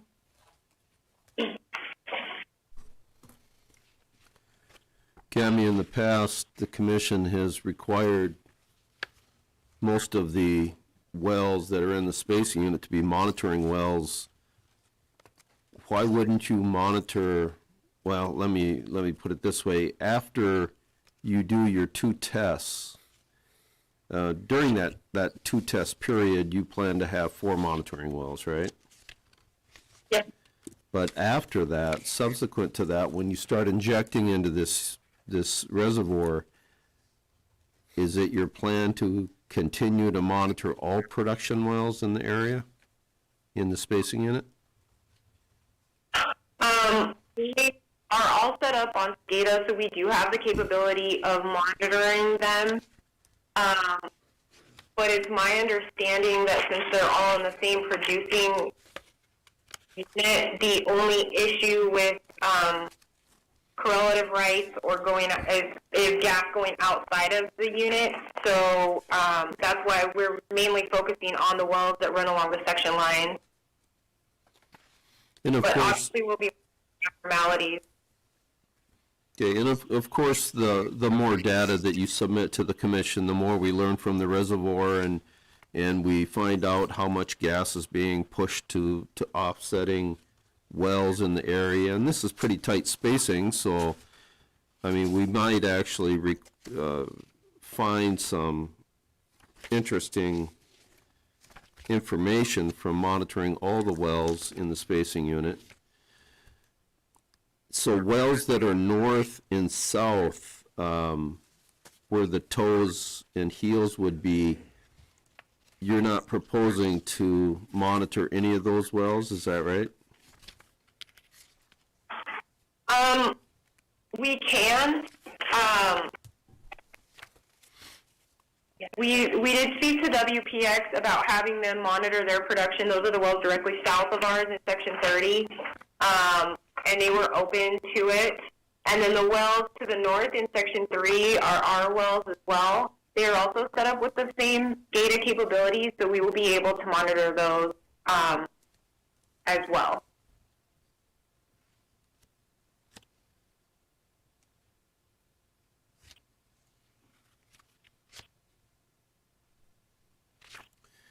And when are you proposing to come back and give us an update on your project? Probably within 12 months of it being, I guess, similar to what we did with the burn. Okay, thank you.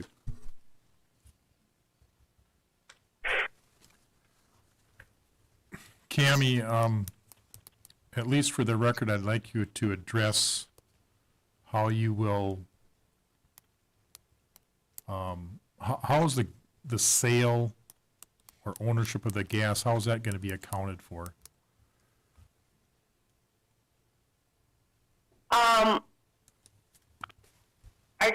So the way it's set up right now is all of the gas produced by the wells in that section go to our central compressor station, and then the discharge of that, we measure what goes back for gas lift purposes and then what gets sold.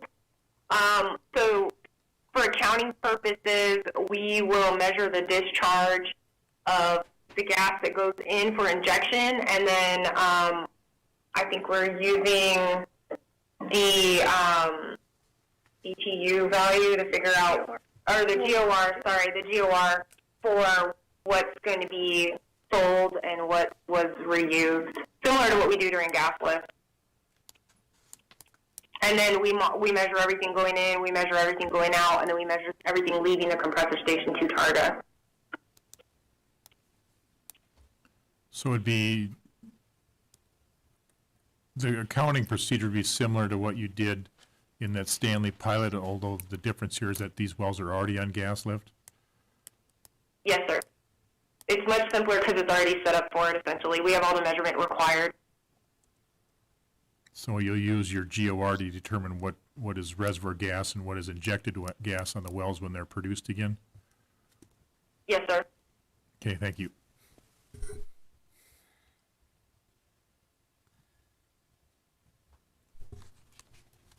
Cammie, looking at your Exhibit 11, Clark's Creek 151 well on the eastern side of 18 and 19 for a monitor. That is in the Three Forks, and all of your other monitors and injectors are in the Middle Bakken. Do you plan? Yes. Do you have observed some of those other wells in between the 151 and your southern injector, probably in the Middle Bakken? Wouldn't you want to observe those too? Yes, we can if required. I believe the 75 is the next closest, and it's also a Middle Bakken.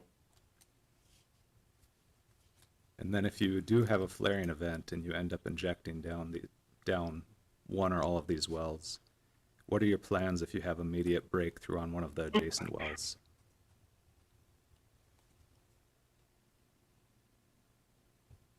You broke up there for a second. Yeah, if you're injecting down one or all of these wells during a flaring event, and you have immediate breakthrough observed in one of the adjacent wells rather than the monitoring wells, what will your plans be?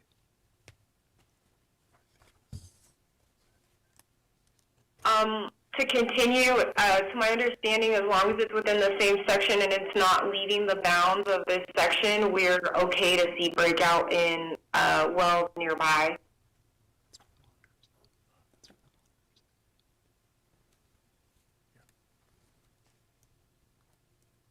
And then would you capture that and re-inject it down those same wells, or? Essentially, whatever gas would be in excess that would require to be flared would continue being injected into the injectors, the approved injectors, to continue avoiding flaring. Okay, thank you.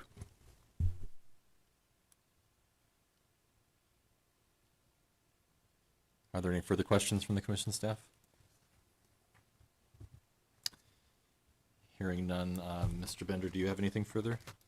I do not have anything further. I can't recall if we want some additional information on this one. Yeah, so we'd request the record remain open until January 10th, 2022. The request is granted.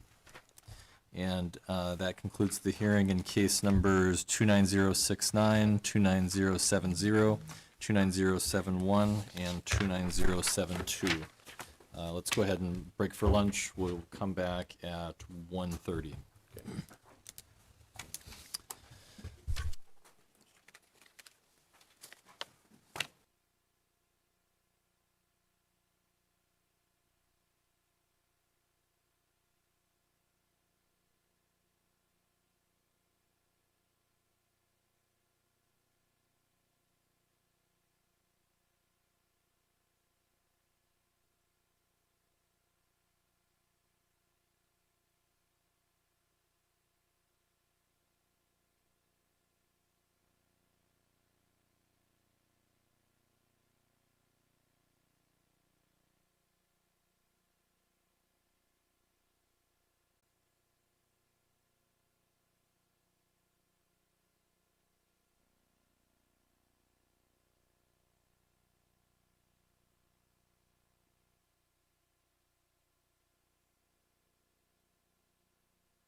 Okay, we're back on the record, and we will move on to case number 29061, proper spacing for the development of the Feldner Cooley Madison Pool, Renville County, North Dakota.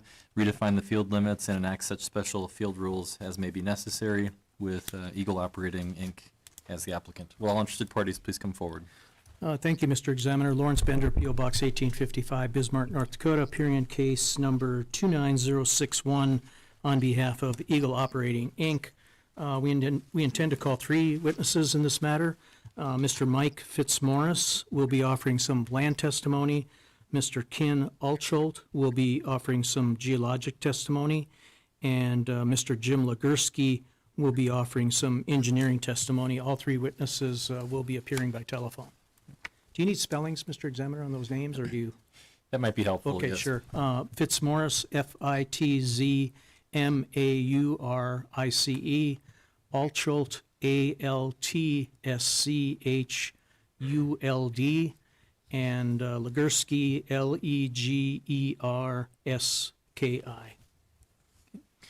And are all of the witnesses on the line? Yes, they are on. Yes. Mr. Fitzmaurice, I'm going to go ahead and place you under oath. Do you solemnly swear or affirm under the penalties of perjury that the testimony you're about to give in this matter will be true and correct to the best of your knowledge and belief? I do. Mike, state your name for the record. Mike Fitzmaurice.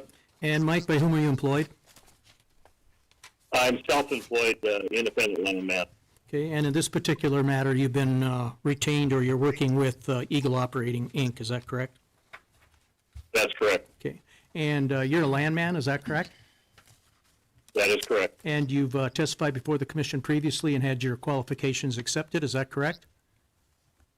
Yes. Offer the further testimony of this witness out of an expert. It'll be received as expert testimony. Okay, Mike, let's turn to the packet of exhibits for this case 29061. Let's go to Exhibit 1. Very briefly, discuss what's contained on Exhibit 1. So Exhibit 1 is a location map depicting a portion of Renville County, North Dakota. And on that map is highlighted proposed field boundaries for the Feldner Cooley Field.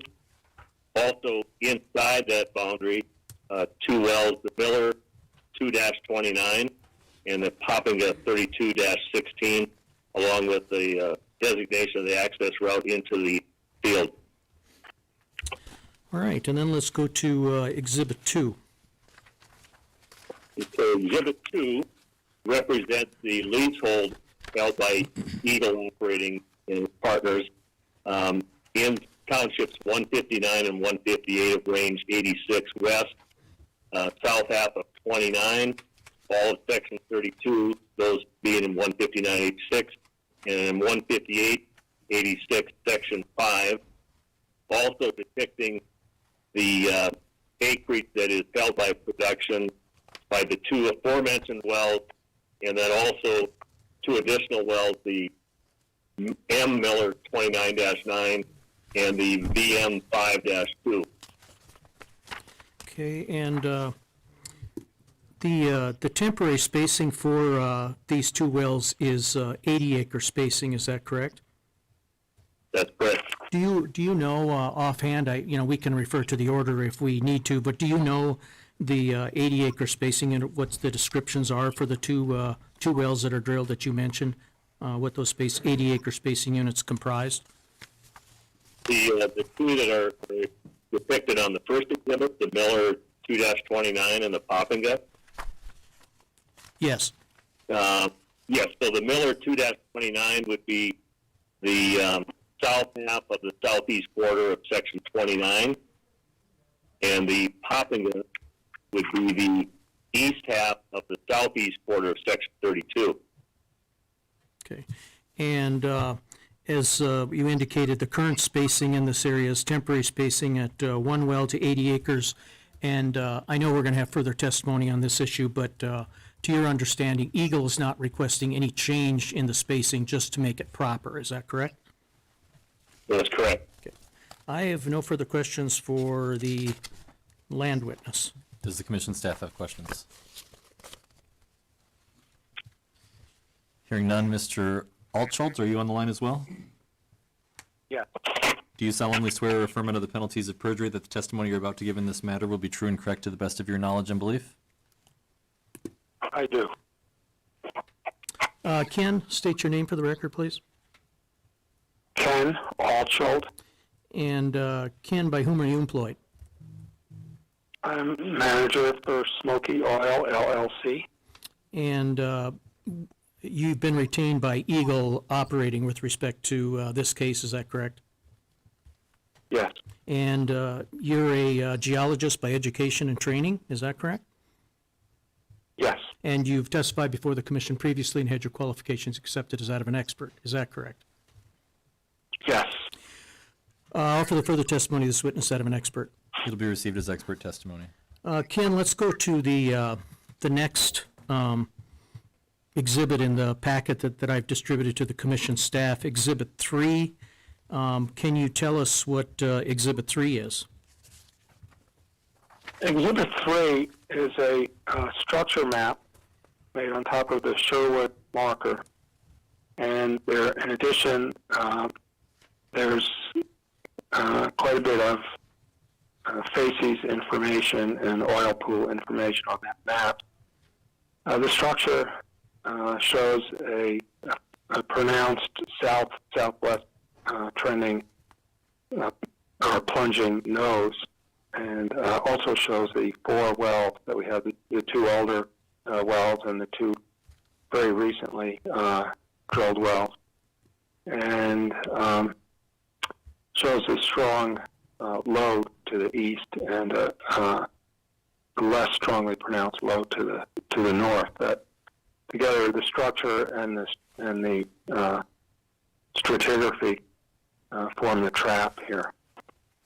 Also shown are estimated oil water contacts in here, so that this field produces, the entire field produces from the Mission Canyon Formation, part of the Madison Group, but the 2 northern wells produce from the Sherwood interval of the Mission Canyon, and the 2 southern wells produce from the Blue Elk interval of the Mission Canyon. So the purple line that runs east-west across the middle of the map is the anhydrite edge for the Blue Elk interval. Everything north of that would be solid anhydrite or seal rock for the Blue Elk. And then for the Blue Elk portion of the pool, that kind of orangey brown color to the east and to the west of the oil pool represent permeability limits. And for the Sherwood portion to the north, that brown color to the north represents the northern limit for the Sherwood permeability. Okay, then let's go to the next exhibit, Exhibit 4. Can you tell me what Exhibit 4 is? Yes, Exhibit 4 is a cross-section, and it's the line of section is shown on Exhibit 3, AA prime. And this section starts to the south with the VM 5-2 well, which is our most recently drilled well. Goes over to the Poppinga 3216 and then to the Miller 229.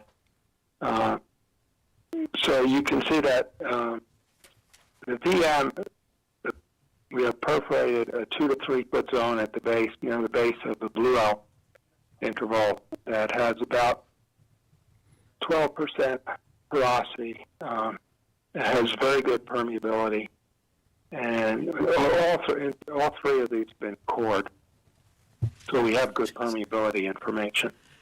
Then the Poppinga 3216 also perforated in the Blue Elk is significantly tighter in the Blue Elk. Both of those are wet in the Sherwood, and then as we rise up depth to the Miller 229, the Blue Elk is completely anhydrite, but the Sherwood is perforated.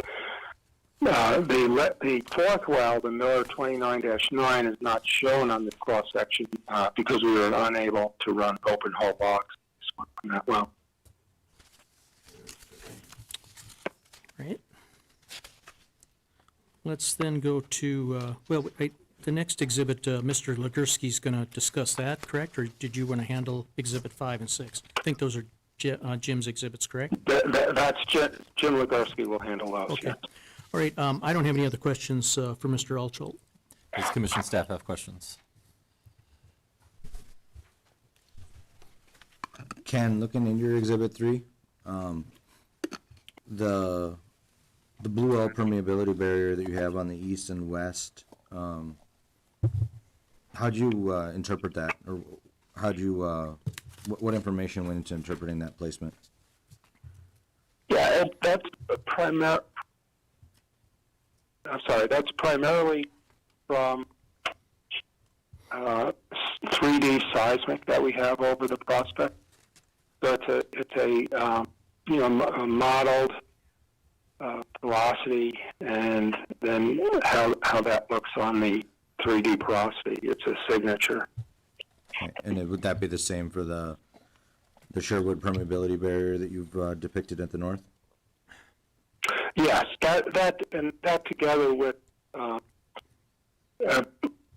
I presumed permeability loss from isochron structural and isochron changes as you drop off of the shoal. Okay.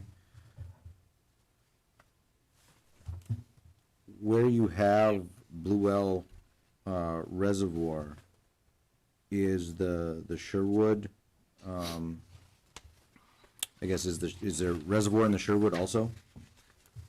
Yes, excellent. Every one of these wells has, let me back up. The southernmost 3 wells all have excellent reservoir in the Sherwood. And the northernmost well, the M. Miller 299, has, I would say, fair to good reservoir in the Sherwood. It's starting to tighten up. But those 2 southern wells, the Poppinga and the VM, are clearly wet in the Sherwood.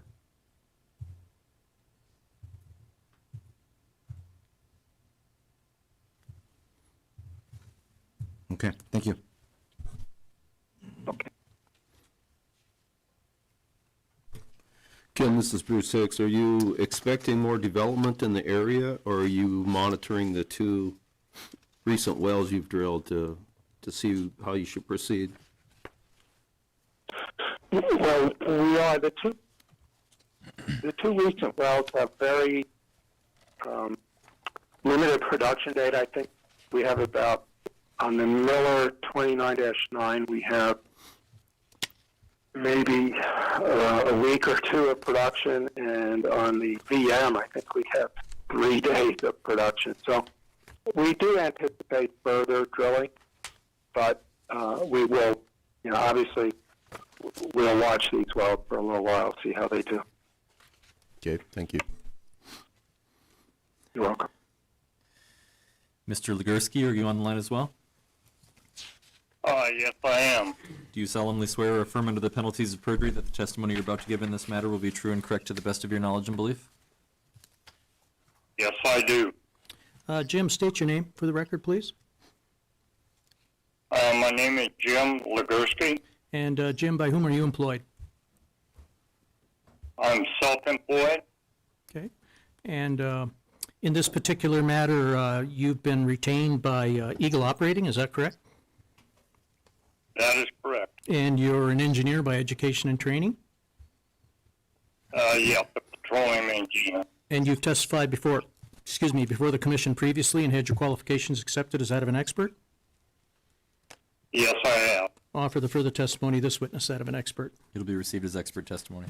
Jim, let's go to the next exhibit in the packet, Exhibit 5.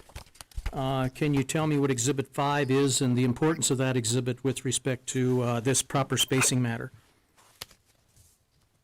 Okay, Exhibit 5 is a decline curve on the Miller 229 well file number 34459. And the significance of this is we use the decline curve to try and establish an EUR for the well.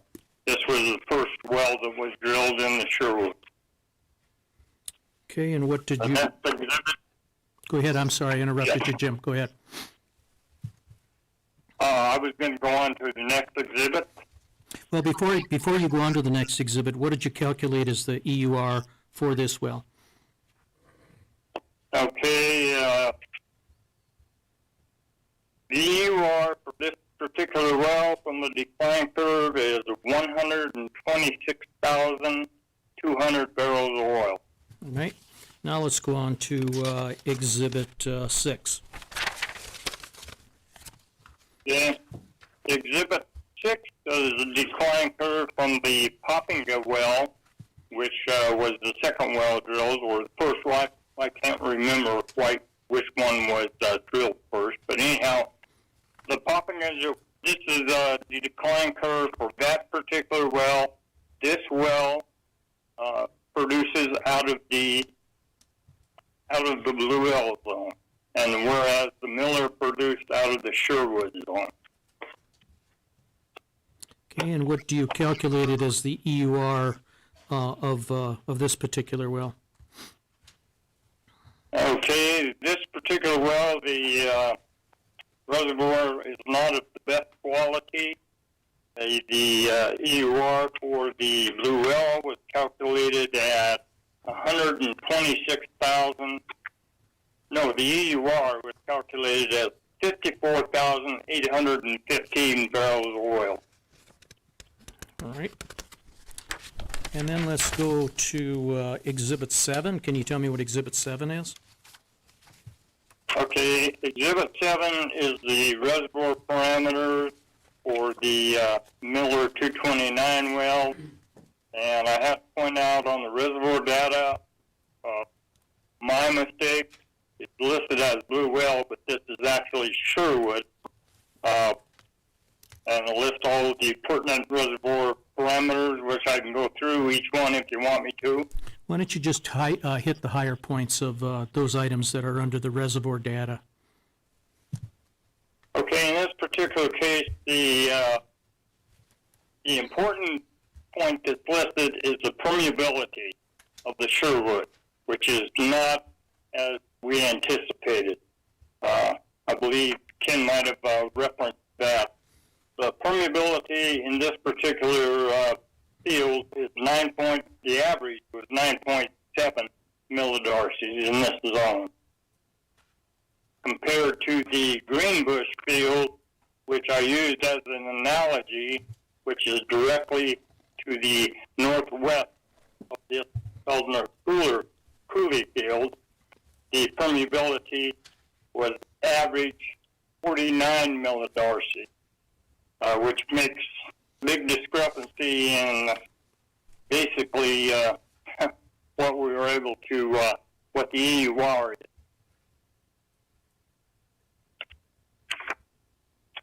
Anyhow, go on there with exhibit number 7, the dispositions of the fluids. I think it's Jim? pretty straightforward. Jim, before you get to that, why don't you just briefly discuss the drive mechanism, the recovery factor, original oil in place, and a few things like that for us, please. Okay, I'll just go down through what the reservoir properties now are. Porosity is 16%. The net pay was around 13 feet. The water saturation calculation was 31%. The initial reservoir pressure was 2471 psi. The oil gravity was 27.3 degrees. The permeability, again, as I said, the average from the core was 9.7 millidarcies. Formation volume factor is 1.2. Reservoir temperature 174 degrees. Formation water salinity was 163,000 parts per million. The drive mechanism is a water drive. Recovery factor is 17%. Original oil in place for the 80 acres was 742,285 stock tank barrels. And again, as I said, with the EUR from the decline curve is 126,200 barrels of oil. Okay, and the disposition of the fluids? Disposition of fluids, the oil is sold, gas is very small, used in treat or what is there. And the water is hauled to a saltwater disposal. Okay, and On the economic, yeah, go ahead. excuse me, No, you go ahead. I interrupted you. I was going down to the economics. The oil price was $63 per barrel, and that was used flat. It wasn't escalated in the EUR calculations or decline curve calculations. The completed well cost, there was a typo there on my fault again. That should be $1.23 million for the completed well cost. The lease operating expense is around $4,500 per month. The rate of return, we're hoping to get 2 to 2.5. The current production, 29 barrels of oil a day and 159 barrels of water a day. And is it Eagle's recommendation then that the temporary spacing for this field be made proper? Yes, it is. Okay, and that all the other field rules that were included in the temporary spacing order, that those also be included in the proper spacing order? Is that also your recommendation? Yes, it is. And in your opinion, will making the temporary spacing proper, will that prevent waste, protect relative rights, and prevent the drilling of unnecessary wells? Yes, it will. Mr. Examiner, no further questions. Offer Exhibits 1 through 7. The exhibits are admitted. Oh, I'm sorry, I had an Exhibit 8, too. I apologize. Let's, Jim, before we conclude here, just very, very quickly, you don't have to go through each item, just hit the high points on the reservoir data. I apologize. Okay, this is the reservoir data for the Poppinga well. As Kim related to, this well had poor permeability. Actually, we did not have the reservoir there that we thought we might have. The porosity was only 8%. It was very thin pay zone, 5%. Water saturation was 39%. So our estimated ultimate recovery from the decline curve was 54,815 barrels. The oil is sold. Gas is used in the trader. Water is hauled to a saltwater disposal. The price of oil is the same, 63. The completed well cost on the Poppinga was $1.4 million. The rate of return, we aren't expected to get a return on this. In other words, this well probably will not pay for itself. All right, now I have no further questions, and I would offer the exhibits. The exhibits are admitted, including Exhibit 8. Does the commission staff have questions? Jim, this is Bruce Hicks. Are you having to supplement with propane on both of these, or on these two locations here that have been producing for a while? Bruce, I'm sure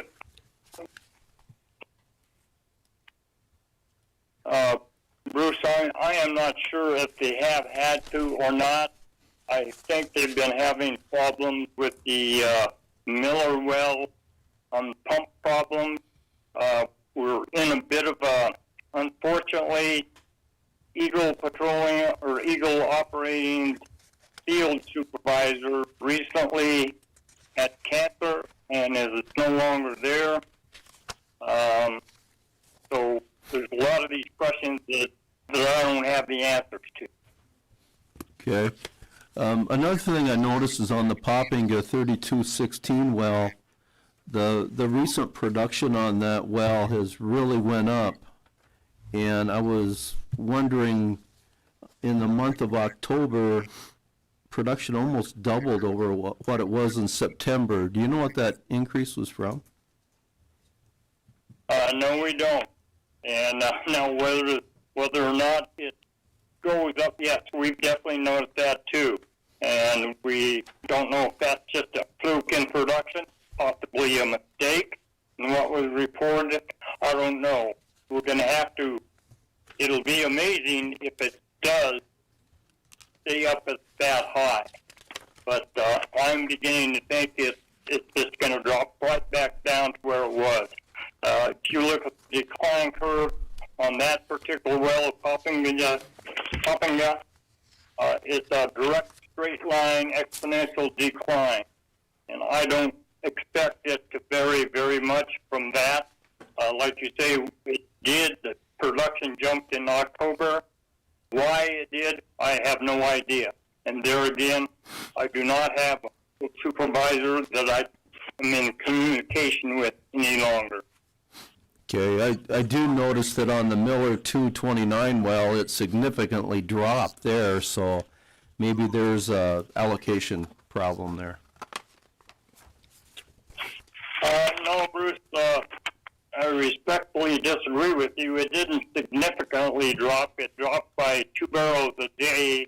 And there again, like I said, we've been having pump problems. And I believe in October it was even down for like three days or so. Okay, thank you. You're welcome. Any further questions? Hearing none, is there anything further in this case, Mr. Bender? Nothing further. Thank you. That will conclude the hearing in case number 29061.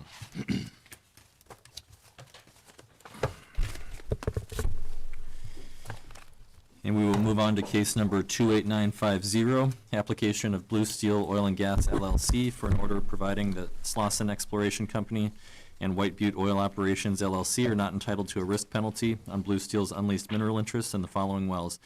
Jory Federal 312H, Yeah, if you're okay. file number 34375, Jory Federal 412H, file number 34378, Jory Federal 1012 TFH, file number 34377, and Jory Federal 1112 TFH, file number 34373, located in Section 12, Township 151 North, Range 95 West, McKenzie County, North Dakota, and for such other relief as may be appropriate. Will all interested parties please come forward?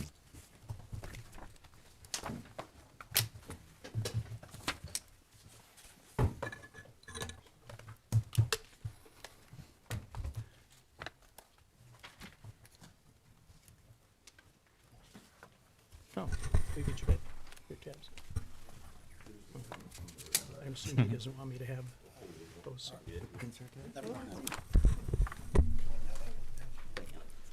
They all have tabs. Oh, they all, oh, okay, I didn't realize that.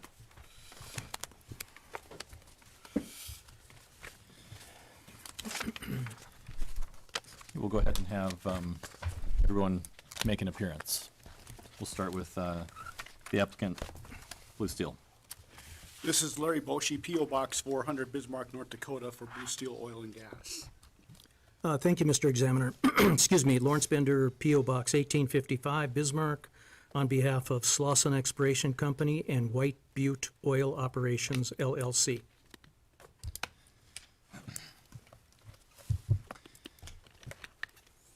Mr. Boshi, do you have witness names? Yes, I do. Blue Steel will be presenting the testimony of one witness. His name is Reeves Dalton.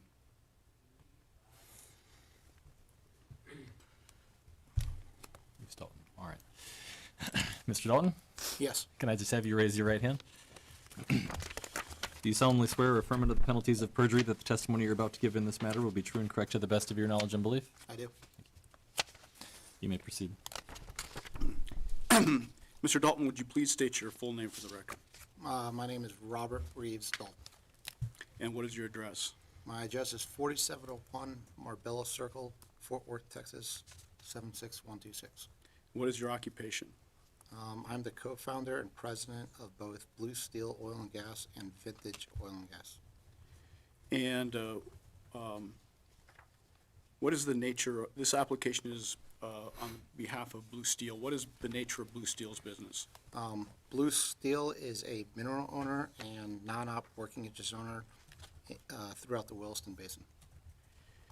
Are you one of the principals of Blue Steel? I am. Does Blue Steel own minerals in the Jory Federal Spacing Unit in North Dakota? Yes, we do. Are the minerals on leased? Yes, they are unleased minerals. Can you give us the geological survey location for the Jory Federal Spacing Unit? Yes, the Jory is located in Township 151 North, Range 95 West, Section 12, in McKenzie County, North Dakota. Okay, I've distributed an exhibit package. And we'll go through exhibits 1A, 1B, and 1C. Can you explain for the commission what those exhibits are? Yes, Exhibit A is a map of North Dakota with a circle around it locating the location of the Jory Federal Spacing Unit. And exhibit 1B? 1B is a map of McKenzie County, North Dakota that breaks down each township range with the highlighted township range being where the Jory Spacing Unit is located. And exhibit 1C? 1C is a township range map of 15195 with the highlighted section 12. I offer exhibits 1A, 1B, and 1C. The No exhibits are- objection. Thank you. The exhibits are admitted. Who is the operator of the Jory Federal Spacing Unit? The operator is White Butte Oil Operations LLC. Excuse me, can you tell me what well was that again? What was the name? I just, the operator of the Jory Federal Spacing Unit. Oh, the spacing unit. Okay, thank you. I thought you had named a particular well. I apologize.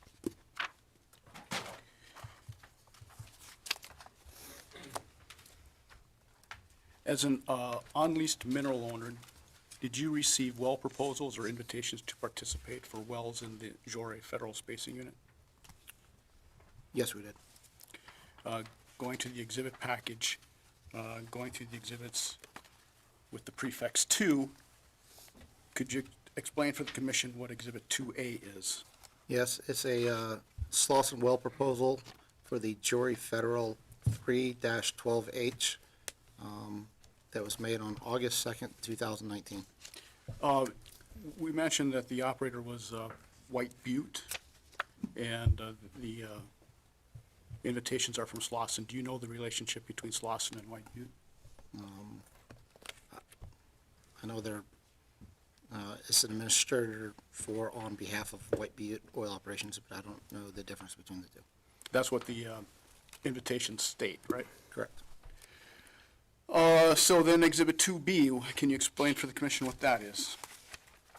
Yes, that is a Slauson well proposal for the Jory Federal 4-12H on August 2nd, 2019. And exhibit 2C, please.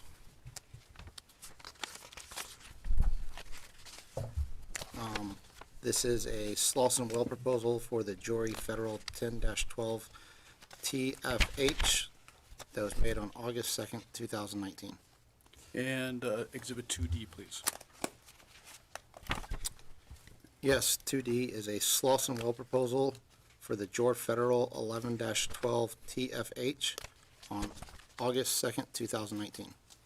And did you receive these invitations to participate on or about their date, August 2nd, 2019? On or around, yes.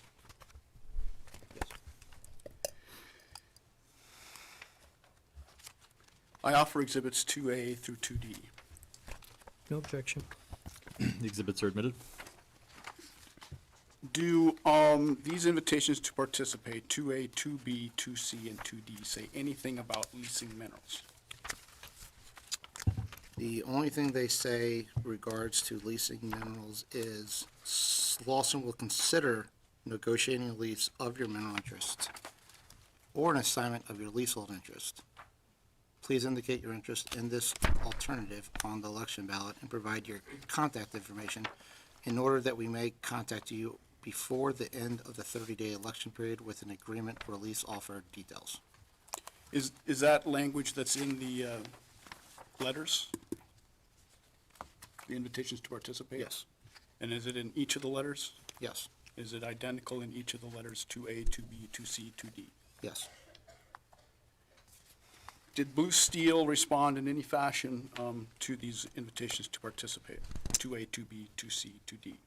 Yes, we provide instructions, called Chris Manning, letting him know that we'd be interested in hearing about a lease offer. Who is Chris Manning? I believe he is in charge of land over at Slauson Exploration. When did you make the call? Shortly after receiving the elections. What was the substance of the communication? We talked about these wells proposals, and we would be interested in leasing. He was gonna check with his female supervisor, who I cannot recall the name of, and the rest of their team, and they would get something back to us. Was an offer to lease forthcoming? No. Moving on to the next well proposals, Exhibits 3A and 3B. Can you explain for the commission what Exhibit 3A is? Yes, this is Slauson well proposal for the Jory Federal 5-12H that was made on October 2nd, 2019. And explain for the commission what, and it was made to Blue Steel, correct? Correct. All these lease offers are made to Blue Steel, correct? All these Ah, well excuse me. proposals. Yes, well proposals are invitations to participate. And then can you explain for the commission what Exhibit 3B is? 3B is a Slauson well proposal for the Jory Federal 9-12 TFH that was made on October 2nd, 2019. And when did Blue Steel receive these invitations to participate? Shortly after that date. I offer Exhibits 3A and 3B. No objection. Exhibits are admitted. Do Exhibits 3A and 3B say anything about leasing minerals? Yeah, the same thing I stated before. So 3A and 3B have the same paragraph that Exhibits 2A, 2B, 2C, 2D had regarding leasing minerals. Yes.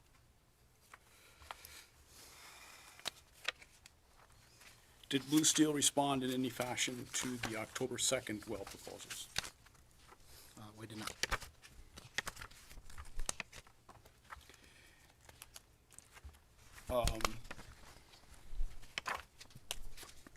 Has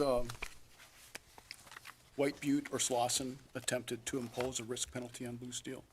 Yes, they have. How do you know that? We received a division order from Slauson making us aware of the risk penalty. Did you sign the division orders? No, we did not.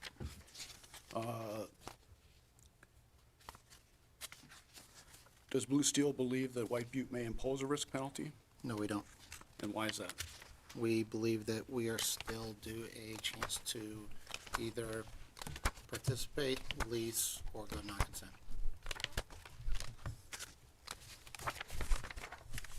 Did Blue Steel make an offer to lease before or with the well proposals dated August 2nd, 2019? Can you ask that question again? Sorry. The question is, did I blew that. Did White Butte or Slauson make an offer to lease before or with the August 2nd, 2019 well proposals? No, they did not.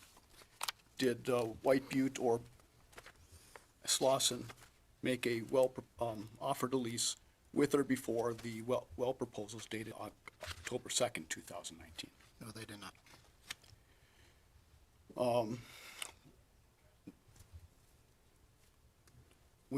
When Blue Steel learned that Slauson or White Butte was attempting to impose a risk penalty, what did Blue Steel do?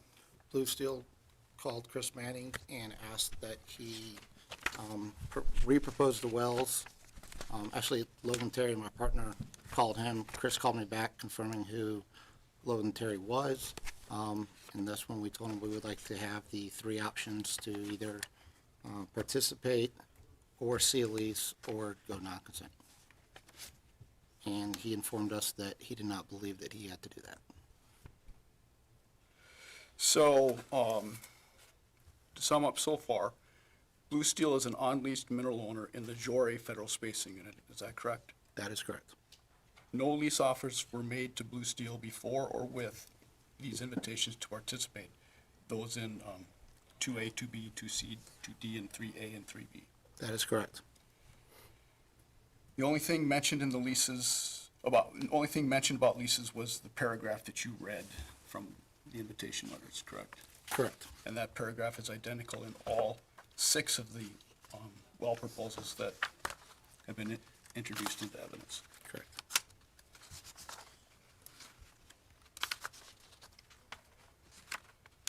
Did you recently receive a lease off? Did Blue Steel recently receive a lease offer from Slauson? Yes, last month, at the end of last month, right before Thanksgiving, Slauson did make a good faith effort to lease us. And is that reflected in Exhibit 4? Yes, that is. I offer Exhibit 4. No objection. What is the date of the letter? Exhibit 4 is admitted. The date of the letter is November 17th, 2021. And did you receive the letter on the same date by email? Yes, I did. And do you consider this an offer to lease? Yes. How long after the well proposals was this offer made? After 2 years. How long were the well proposals good for? 30 days. What is the duration of the offer to lease in the November 17th, 2021 letters? This offer says shall terminate in 20 days from the date this letter is received. Did you receive any new well proposals or invitations to participate along with this offer to lease? No. So the only invitations to participate or well proposals were those in 2A, 2B, 2C, 2D, and 3A and 3B? That is correct. Turning your attention to the first sentence of Exhibit 4, the letter, the cover letter with the proposed lease. It says, as you are aware, Slauson Exploration Company is addressed to you as the member manager of Blue Steel, correct? Correct. It says, Dear Reeves, as you are aware, Slauson Exploration Company, Inc., Slauson, offered to lease the mineral interests owned by Blue Steel Oil and Gas, LLC, Blue Steel, in the above captioned lands by way of well proposals for the wells listed below. So, Mr. Dalton, did Slauson Exploration Company make any offers to lease to you before this November 17, 2021 letter? No, they did not. They mentioned by way of well proposals, they made an offer to lease. What do you understand that to mean?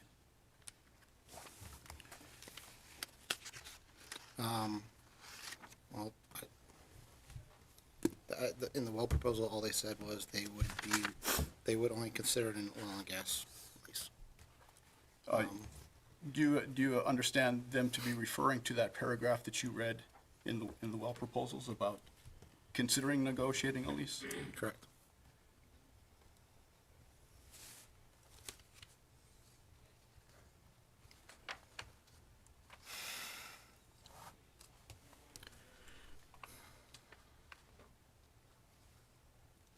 And I may have asked you this, but there were no new well proposals or invitations to participate along with this November 17th, 2021 offer to lease.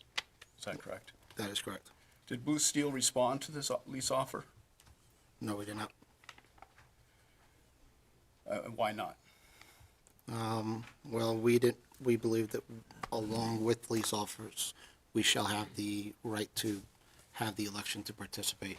So our company can consider all three options of whether we're going to participate, lease, or go non-consent. Why is it important to have the lease offer and the invitation to participate on the table at the same time? Well, market conditions can be different. For example, when the original well proposals were sent to us, oil was at roughly $57.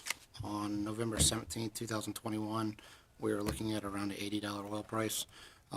Market conditions of capital could be different. And also, our company could be under a different situation. In 2019, we had debt situations, covenants, and in 2021, we were in a much different spot. And so we would need to consider at that time all three of our options. What's the relief that is Blue Steel seeking in this matter? That we be given all three options to either lease, participate, or go non-consent. And to remove the risk penalty that they've imposed? I have no further questions at this time. Mr. Bender, do you have cross-examination questions? Yeah, I do, thank you. I want to make sure that I understand, Mr. Dalton, your testimony on what you think you should have been receiving. Are you saying that an operator cannot make an offer to lease in and of itself, that the offer to lease has to come with a well proposal and an opportunity to participate or an election not to participate? No, I'm not. Okay, so you're not suggesting that if Slauson wanted to, they could have sent just a offer to lease? Are you talking prior to the proposals? Anytime. I'm talking about any time. Well, prior to the proposals, they need to make an offer to lease. Okay. Or at the, And what you're saying then is with respect to Exhibit 4, Exhibit 4, in your view, is faulty, or the letter that is depicted as Exhibit number 4, or represented as Exhibit number 4, is faulty because it is an offer to lease, but it does not include an opportunity to participate. Is that what you're saying? I'm saying that this is the first time we saw a good Well- faith offer to lease. Well, let's go back then to your Exhibit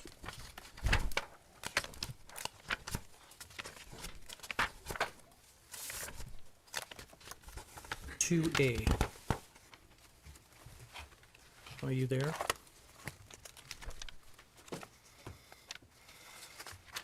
I'm there. Okay.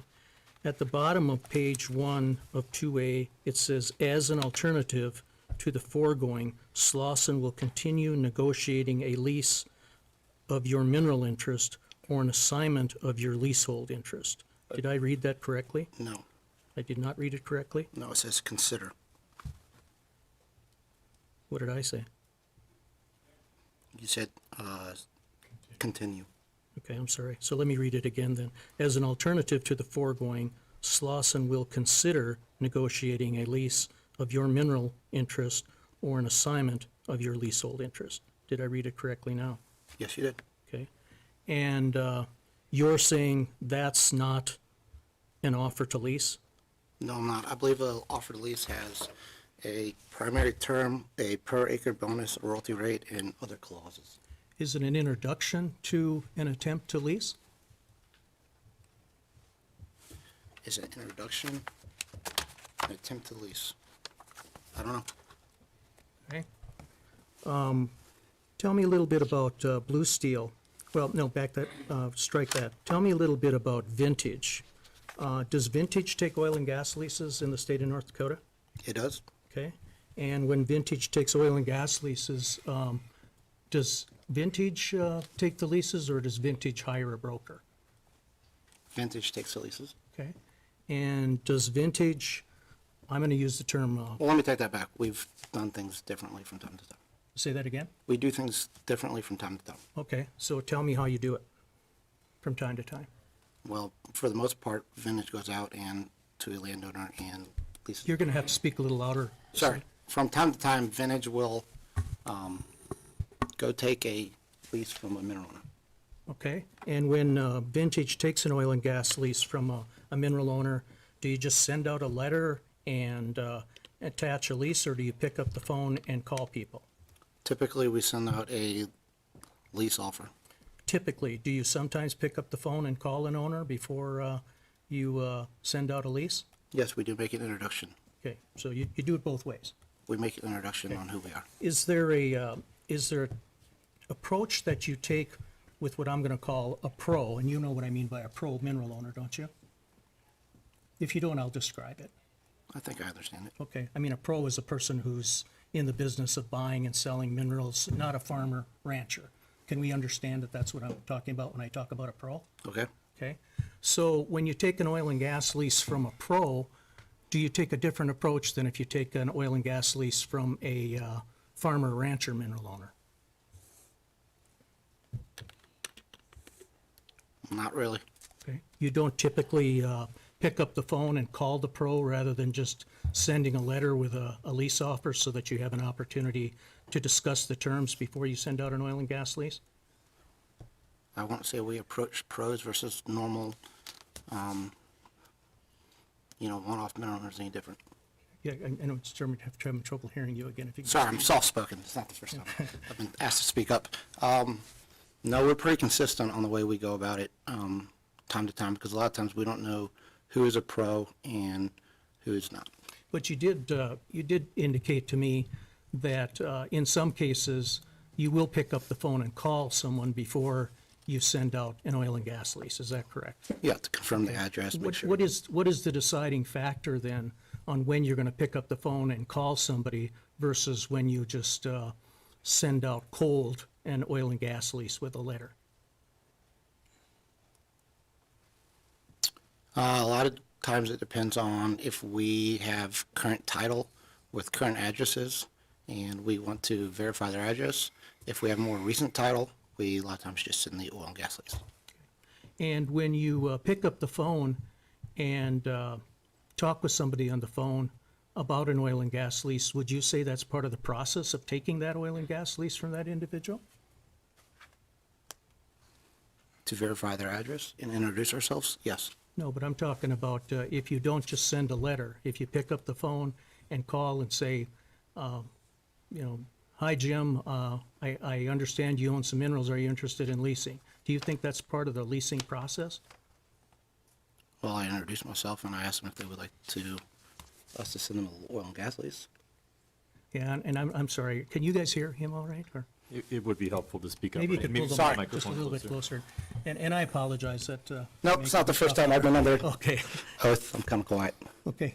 So do you want me to ask the question again, or do you remember the question? Could you ask it again? Can you ask it again? Okay, I guess I'm just asking, when you pick up the phone and you call somebody about taking an oil and gas lease, you don't send them a lease at that point in time, you've just called and you're inquiring, do you consider that to be part of the oil and gas leasing process? If I pick up the phone and we're not just cold sending out the draft. Yes. Yes, I like to verify their address and introduce ourselves. Okay, great. And tell me, when you got the first letter, which has been previously marked as Exhibit 2A, and it said, as an alternative to the foregoing, Slauson will consider negotiating a lease of your mineral interests or an assignment of your leasehold interest.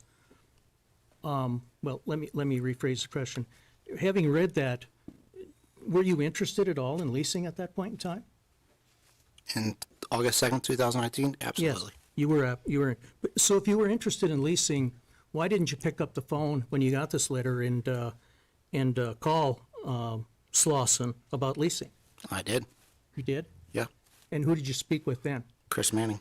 And what did you say he said? He said that he would get with his manager and they would get a lease offer to us. Okay.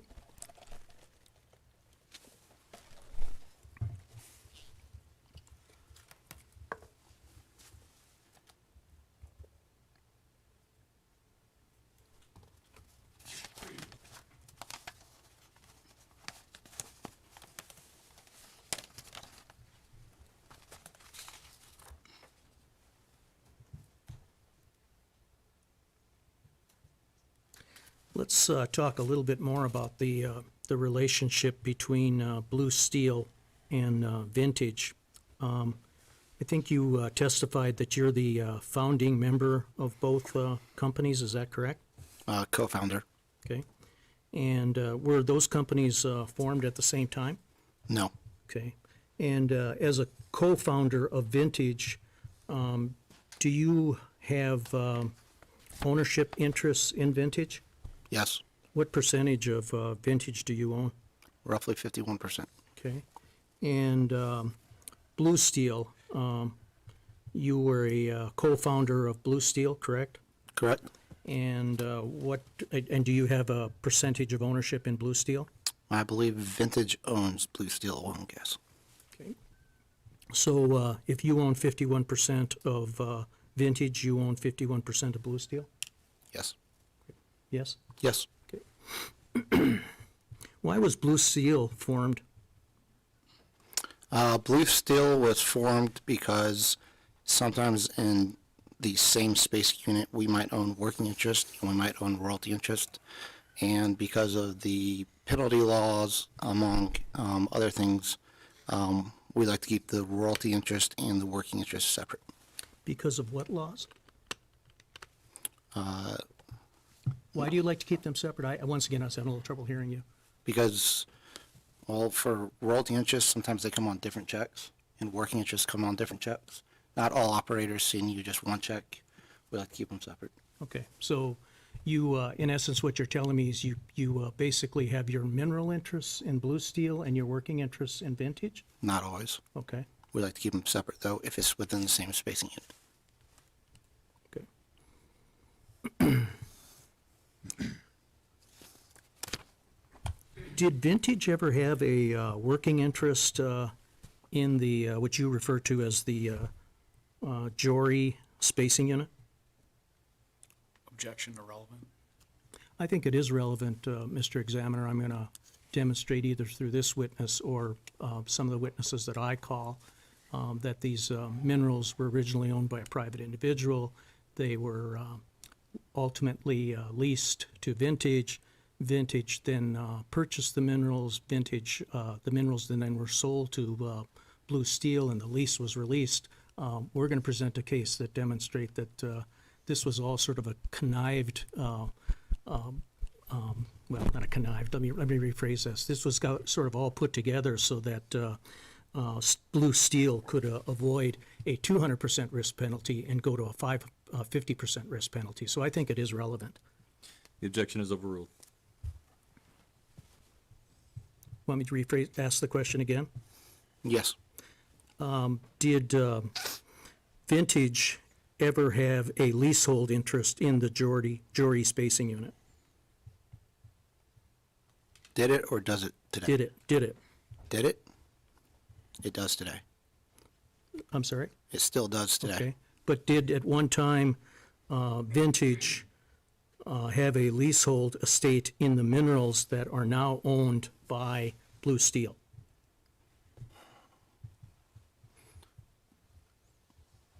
I believe so, but I believe so. Okay. Let me try to help you here. I don't have a title in front of me. Pardon me? I don't have the title in front of me.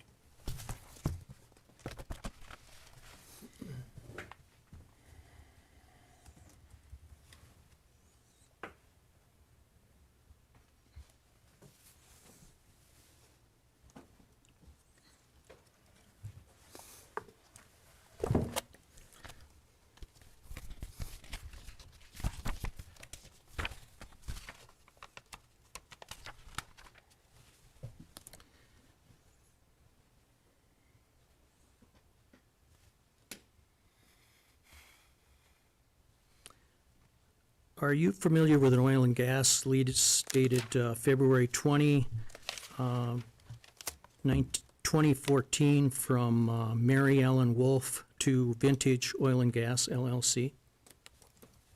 I believe so. You are familiar with that? Yes. And does that cover the same minerals that are at issue here today?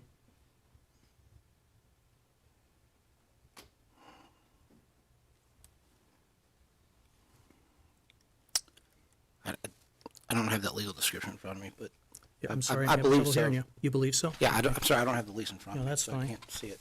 And do you know, did Vintage acquire those minerals from Mary Ellen Wolf sometime in October of 2014?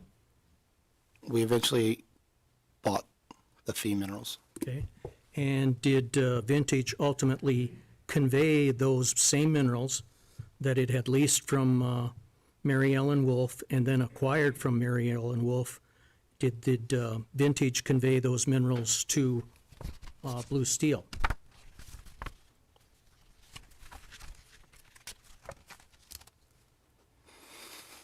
I eventually believe we did. Okay. And after Vintage conveyed those minerals that are at issue here today to Blue Steel, did Vintage then release the lease on those minerals?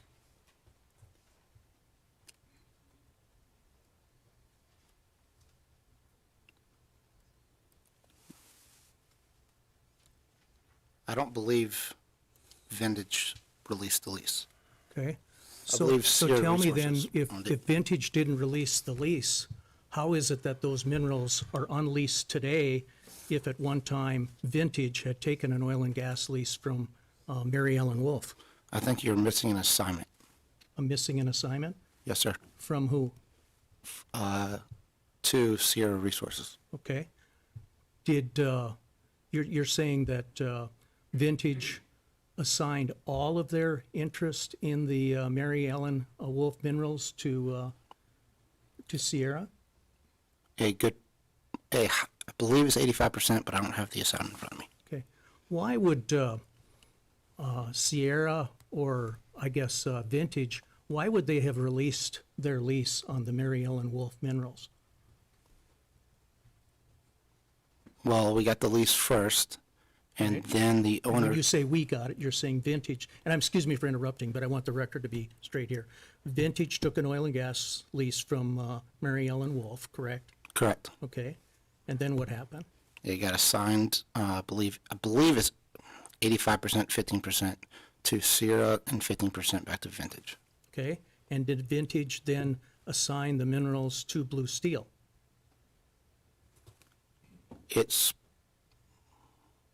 No, not all of the minerals went to Blue Steel. Did they assign some of the minerals to Blue Steel? They assigned a portion of the minerals to Blue Steel. Okay. And did Vintage release its portion of the lease on the minerals that it's assigned to Blue Steel? Vintage released its lease on the minerals is assigned to Blue Steel, And why did Vintage release the lease? to create a unleased mineral owner. Yeah, so that you would only have a 50% penalty rather than a 200% penalty. Is that right? No, we wanted to keep our working interest separate from our royalty interest. They would have been separate, would they not? They were originally Not if they owned were by leased. Vintage, and you combined them, and then after you combined them, then you released the lease. But Is that right? You're missing the part where Sierra released released their lease also. But Sierra released their portion of the lease too? Yes. Okay. That But in ga- any event, it was released. Yes, but that gave us a bigger percentage.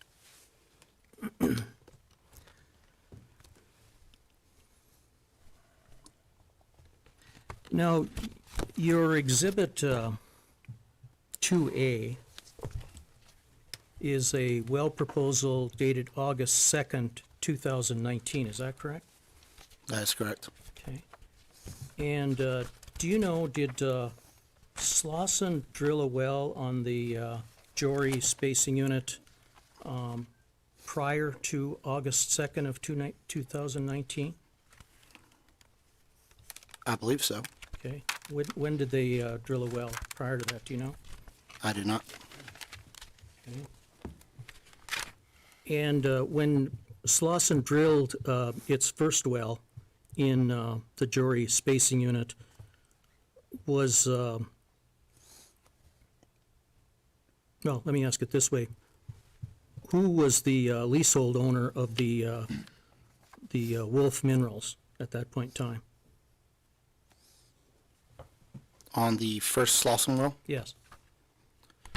I don't have it in front of me, but I believe at that point in time, Sierra, Vintage, it's hard for me to know because exactly to separate the Wolf interest from all the other interests we have in the unit. Do you know who the well proposal went to on the first well in the spacing unit? I don't have it in front of me.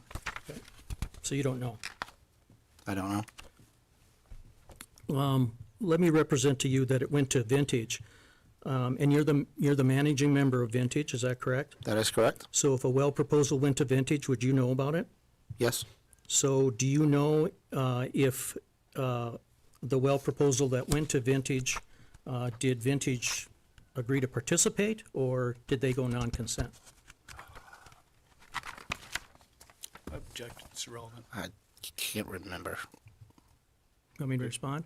If you have a response. I think it is relevant because when I'm going to demonstrate, if he can't help me, I'll put a witness on to do this, but we have a situation where Vintage was provided with a well proposal because they had a lease on the Wolf Minerals, and they agreed to participate. So we have a situation where we have an owner of an interest in an oil and gas well. Now we're expected to come back at a later date and try to take an oil and gas lease. What do we take an oil and gas lease on? They've participated in the drilling of the well. Do we get the well? Do we not get the well? I'm trying to paint for the commission this impossible situation that Blue Steel and Vintage have put Slauson in by switching minerals around, canceling leases or releasing leases. So they put Slauson in this position that it's almost impossible to try to lease them. And it's a game they're playing. They move interests from one company to another that are owned in essence by the same person, and it's all designed to reduce the risk penalty from 200% to 50%. So I think it is relevant. I'll allow the line of questioning and overrule the objection. Okay, forgot my question. I can't have a court reporter read it back, but I guess I'll start. Do you know if Vintage participated in the well? I don't remember if we Okay. participated. Well, let me try to refresh your memory here. On August 19th, 2014, Slauson made a well proposal to Vintage. Does that sound familiar at all for the drilling of the Jory Federal 2-12H well? They might have, They may have? yes. Okay, so you don't deny it I happened? don't know You the just don't exact date. remember. I just don't, that's 7 years ago. And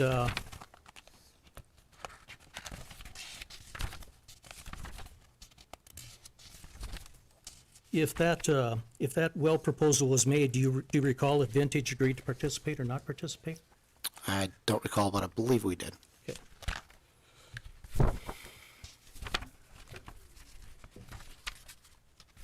So if let's just assume for a moment that I'm correct, Slauson makes an offer to Vintage to participate in the drilling of the first Jory well on the Jory spacing unit, and Vintage agrees to participate in the drilling of that well. Are you with me so far?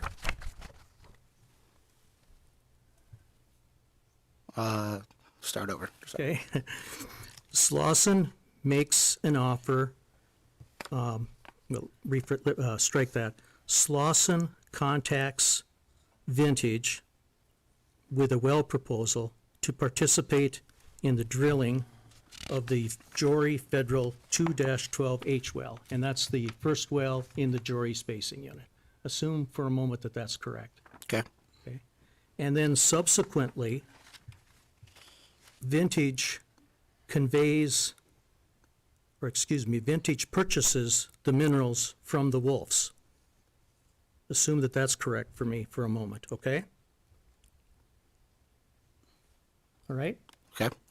And then Sierra, as you've indicated, Sierra and Vintage release the lease, and then they transfer the minerals to Blue Steel, correct?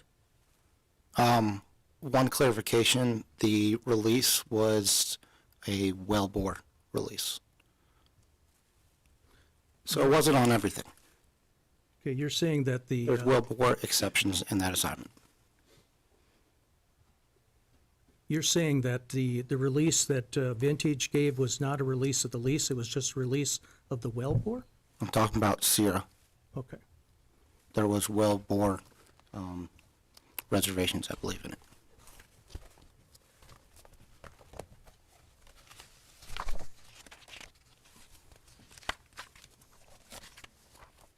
What's your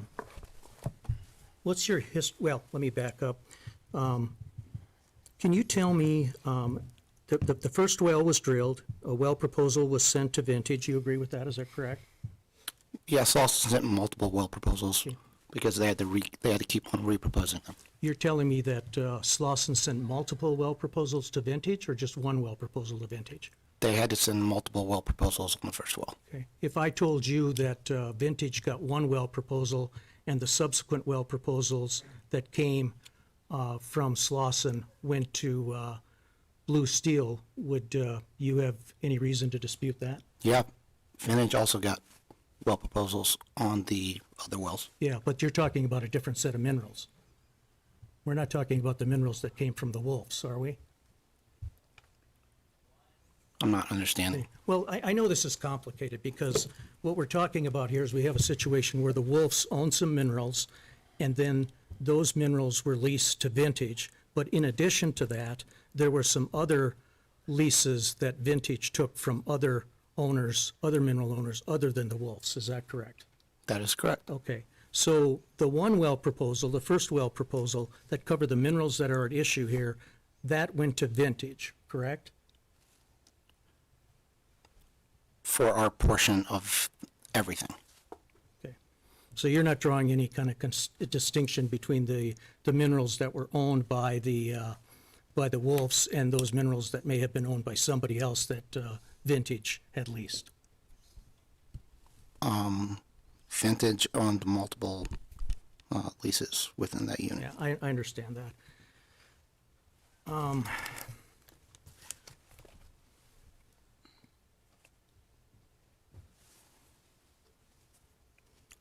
I'll try this one other way. If not, I'll just have to call my own witnesses to try to get this in the record. But,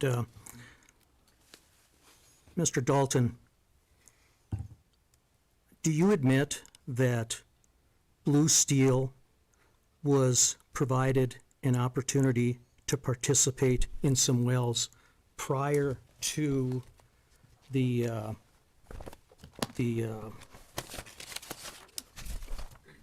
well proposal that you have in your packet of exhibits, which is Exhibit 2A?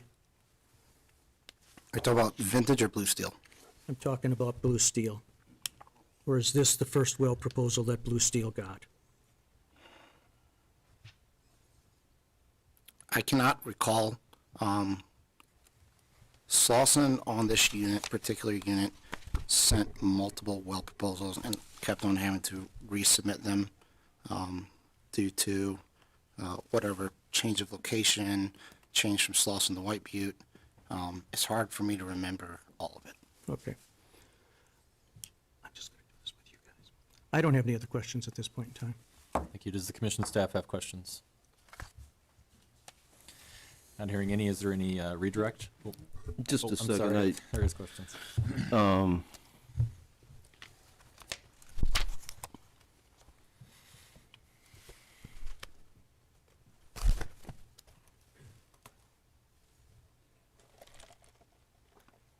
Yeah, I guess I don't. Thank you. Mr. Boshi, do I have you no redirect. Mr. Boshi, do you have any further evidence to submit before we move on to Slauson and White Butte? Not in my case in chief. Thank you. Mr. Bender? Yeah, I have some exhibits I'd like to present.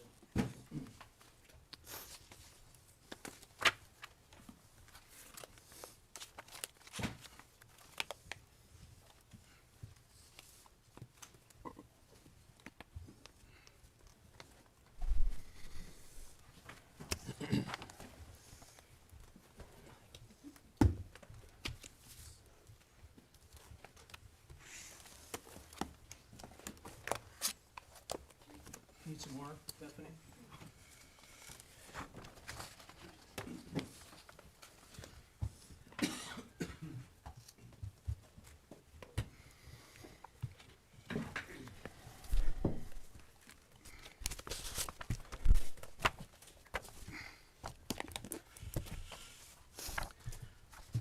First of all, Mr. Examiner, I apologize. I thought I could get through this more quickly by asking Mr. Dalton the questions, but obviously that didn't work. So first witness we'd like to call is Chris Manning. Chris Manning, please raise your right hand. Do you solemnly swear or affirm under the penalties of perjury that the testimony you're about to give in this matter will be true and correct to the best of your knowledge and belief? Yes. Chris, can you state your name for the record, please? Chris Manning, And Chris, by whom are you employed? Slauson Exploration, In what capacity? land manager. And in that capacity, have you testified before the commission previously? Yes. And you had your qualifications accepted as that of an expert? Yes. No, for the further testimony of this witness, that of an expert. It'll be received as expert testimony. Chris, I want to, before we get started on the exhibits, just tell me generally what your responsibilities are with respect to your work at Slauson. My responsibilities are generally in the area of the land department. I have a landman who works with me, and we're responsible for proposals, administration, leasing, offers, to acquire interests, anything that's land related. Okay, and as part of that responsibility, do you get involved with proposing wells? Yes. And do you get involved with attempting to lease, unlease owners when you propose wells? Yes. Okay. And in this particular case, were you involved in sending out well proposals to Vintage? Yes. And were you also involved in sending out well proposals to Blue Steel? Yes, and let me qualify that. I was involved in sending proposals to Vintage after the parent well, the first well. I was Okay. not employed at Slauson at that time. Okay. And since there was a little bit of some confusion here, is it your understanding that at one point in time, Vintage owned a leasehold interest in the minerals that are at issue in this case, as well as a leasehold interest in other minerals in the Jory spacing unit? I'm sorry, can you say that again? Sure, and I apologize if I'm being confusing here, but your understanding as a landman with Slauson, is it your understanding that in the Jory spacing unit, at one time, Vintage owned a leasehold interest in the Wolf minerals? Yes. And is it also your understanding that Vintage still owns some interests in the leasehold estate of other minerals in that spacing unit other than the Wolf minerals? Yes, they Okay. own fee interests. Okay, so there, and in your mind, you're making a distinction because today we're only talking about the Wolf minerals, is that correct? Yes. Okay. All right, so let's, with that in mind, let's turn first to what's been marked as Exhibit 1. Can you tell me what Exhibit 1 is? Exhibit 1 is a aerial plat of the Jory Federal Spacing Unit. And the Jory spacing unit is a 640-acre spacing unit, is that correct? In general terms, more specifically, it's 586 acres, but yes, It's generally a section. yeah, it's a section. Okay. And let's then go to Exhibit 2. Can you tell me what Exhibit 2 is? Yes, Exhibit 2 is a development map of the Jory Federal Spacing Unit with all of the wells indicated that have been drilled to date. The wells in blue are Bakken targeted wells. The wells in red are Three Forks targets. And the well in green is a Three Forks second bench. Okay, and to date, help me count the wells here because there's two that are pretty close to one another and I tend to miscount. Sure, How there many- are 10 wells spread across 3 pads. Okay, and those wells were all drilled by Slauson, is that correct? Yes, Slauson, and I heard that White Butte was mentioned before. Slauson is the operator of the wells. White Butte, we operate under White Butte when it comes to the tribal, when we operate on the reservation. You can see on the plat, there's a pink line that it goes from north to south, and right there, that is the boundary of the reservation. But even though you're outside the reservation boundary with a couple of those wells, they're still operated by the operating company that Slauson has, is that correct? Yes. Okay. All right, so what was the first well that was drilled on the Jory spacing unit? It is the 212H was the first well proposed. Can you point that out for us, the color that it appears on this particular exhibit? Yeah, it's a blue, it's colored blue, it's on pad 358, and the well is a north to south wellbore. Okay. And do you know when that well was drilled, just generally? I know 20 it was before your time. but- It was 2014. Okay. And in 2014, to your knowledge, did Blue Steel have an interest in the mineral estate or the leasehold estate or any sort of interest at all in Section 12? It did not. Okay. Who did own the mineral? Well, I'll strike that. The interests that were those interests owned by The Who were the interests owned Okay, by? Mary Ellen Wolf was the mineral owner. Okay, There was a lease executed by Alec Wolf, who was her attorney in fact, and that lease was to Vintage. okay, And the lease covered more than just these lands. okay. So at the time the one well that you just described was drilled, the mineral interests owned by Mary Ellen Wolf were leased to Vintage, is that correct? That is correct. Okay, and do we have a lease in this packet here that indicates that that is the case? We do, there is I think it's Exhibit 3, Lawrence, Okay. is the oil and gas lease from Wolf to Vintage. Okay, and the lessor is Mary Ellen Wolf, and the lessee is Vintage, is that correct? That's correct. Okay. Now, did Mary Ellen Wolf ultimately sell the minerals she had leased to Vintage? Yes, she did. And who did she sell them to? She sold them to Vintage. Okay. And so what is the date of well, let's go to the next exhibit Yeah, I in the think packet, it's- Exhibit 4, and tell us when she sold those minerals to Vintage. Yeah, Exhibit 4 is the Wolf to Vintage, that's a mineral deed, and it was dated effective July 16th of 2014. So at that point in time, Vintage would have had an oil and gas lease on the Mary Ellen Wolf minerals and would have also owned the minerals, is that correct? That's correct. Okay.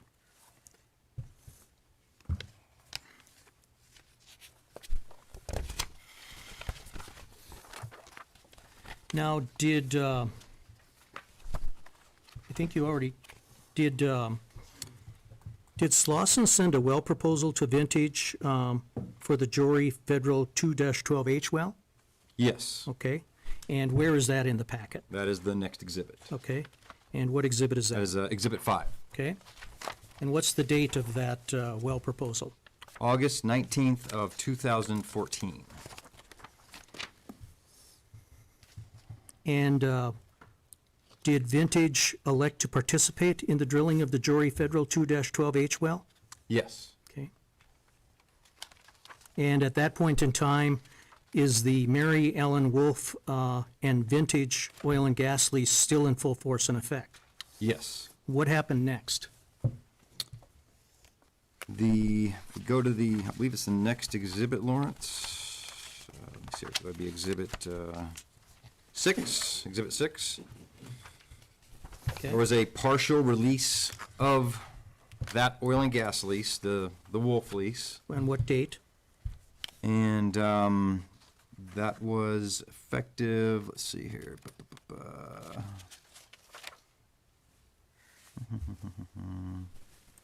Oh, thank you.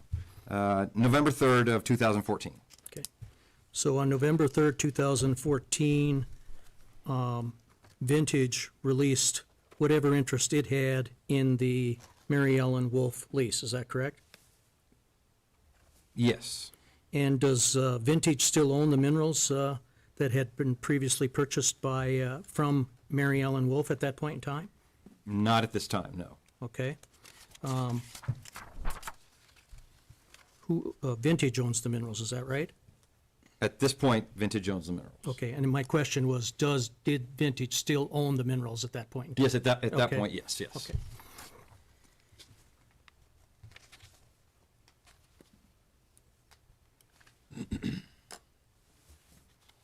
Now, did Vintage convey the minerals, the unleased minerals, because they had released the minerals? Did Vintage convey those minerals to Blue Steel? Yes, And is there a document in here that reflects that? yes, that is Exhibit 7. Okay, and what's the date of that? The effective December 17th, 2014. Okay. And what's your understanding of the relationship between Vintage and Blue Steel? They are affiliated companies, and Mr. Dalton is the member manager of both companies. And tell me, Mr. Manning, are you generally familiar with the risk penalty statutes in North Dakota? Yes, I am. And can you tell me what the penalty is on unleased minerals? Penalty for non-participation with Correct. unleased minerals? Correct. Is 50%. And what's the penalty for non-participating with leased interests? That would be 200%. And that's on top of costs. So by transferring the mineral interests from Vintage to Blue Steel, two companies in which Reeves Dalton was the managing member, and releasing the lease, Mr. Dalton was able to reduce his exposure of a risk penalty from 200% to 50%. Is that a fair statement? Objection leading. Well, you describe it to me then. I'll withdraw the question, trying to save a little time here. But Chris, what happens if you have a leased interest and you release the lease and then convey the minerals to somebody? What happens to the risk penalty? The risk penalty would decrease From what to what? from 200% to 50%. Okay, now, Mr. Dalton didn't have the recollection, and I understand he probably owns a lot of minerals in the state of North Dakota, as to if he ever received a well proposal. When I say he, I'm talking about Blue Steel. Let's talk a little further about that. Do you recall ever sending a proposal, a well proposal to Blue Steel? Yes. And is that in the packet of exhibits that we have in front of us? Yes. And what, is that at Exhibit 8? Yes. Okay. And why don't you go through that very quickly in terms of the date and the wells that were involved? Sure. There were 3 wells proposed, and those wells, if you want to refer back just pictorially to Exhibit 2, those wells were proposed on the pad 358, excuse me, 358. The pad that had the first well on it, the Jory Federal 2. We proposed 3 additional wells from that pad. So it would have been the Jory 1-12H, the 12-12TFH, and the Jory Federal 13-12TF2H. Is that correct? That's correct, and those proposals went out April 16th of 2018. And because at that point in time, the Wolf minerals were unleased, did those well proposals provide Blue Steel with an opportunity to lease? They did. Okay. And tell me where in the letter it gives Blue Steel an opportunity to lease. On the Exhibit 8, on the, I guess you look at page 1, the bottom of that page, we've got language that states, as an alternative to the foregoing, Slauson will consider negotiating a lease of your mineral interest or an assignment of your leasehold interest. Please indicate your interest in the alternative on the election ballot. Provide your contact information, or that we may contact you before the end of the 30-day election period with any assignment or lease offer details. Okay. Now, at that point in time, when you sent out the well proposal and you gave Blue Steel an opportunity to lease, did Blue Steel accept the opportunity to lease? They did not. Okay. Did they contact you at that point in time? They did not. Okay. What did Blue Steel do? They didn't lease, they didn't contact you. Did they agree, did they elect to participate, or did they not elect to participate? Blue Steel elected to participate. In all 3 wells? In all 3 wells. Okay. And did Slauson drill the 3 wells that it proposed on April 16th, 2018? Yes. After those wells were proposed and after Blue Steel elected to participate, did you have any additional contact with Blue Steel? Yes. Okay, and what was the nature of that contact? I had to reach out to Blue Steel regarding collection of late payment of JIB. Okay, explain that in a little bit more detail. What does that mean? Not everyone here is probably going to know what a JIB is. Tell me how the process works. JIB is an acronym for Joint Interest Billing. Basically, it's the invoicing on the well, the costs to drill the well. So in other words, if you send out a well proposal and somebody elects to participate, you get a bill, You do? okay? And when you get a bill, you're expected to pay for it, right?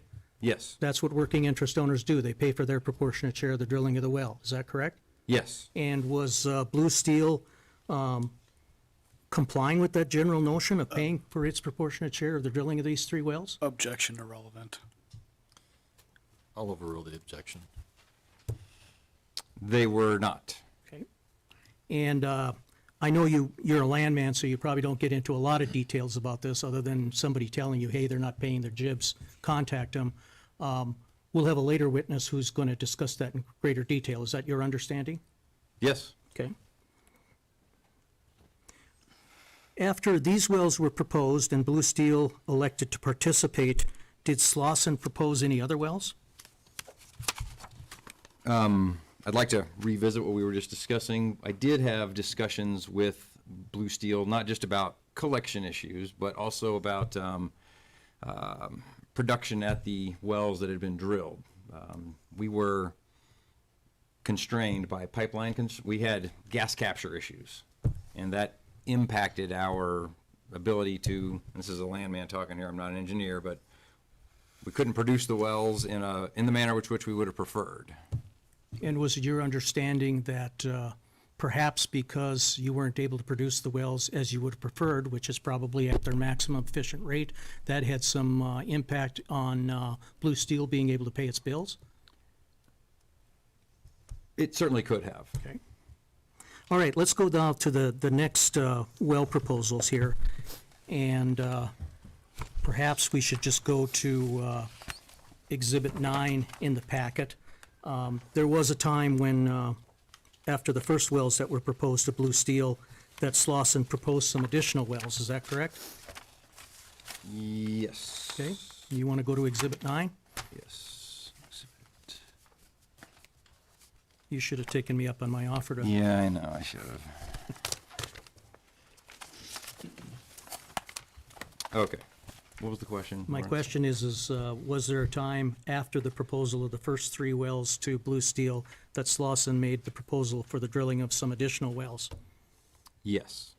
And when did that happen? And maybe you can just direct the commission's attention to the exhibits, Exhibit 9. Yes, Exhibit 9 is the proposals for the Jory Federal 312, 412, 1012 TFH, 1112 TFH. Those wells, if you want to look at the plat, it's from pad 373.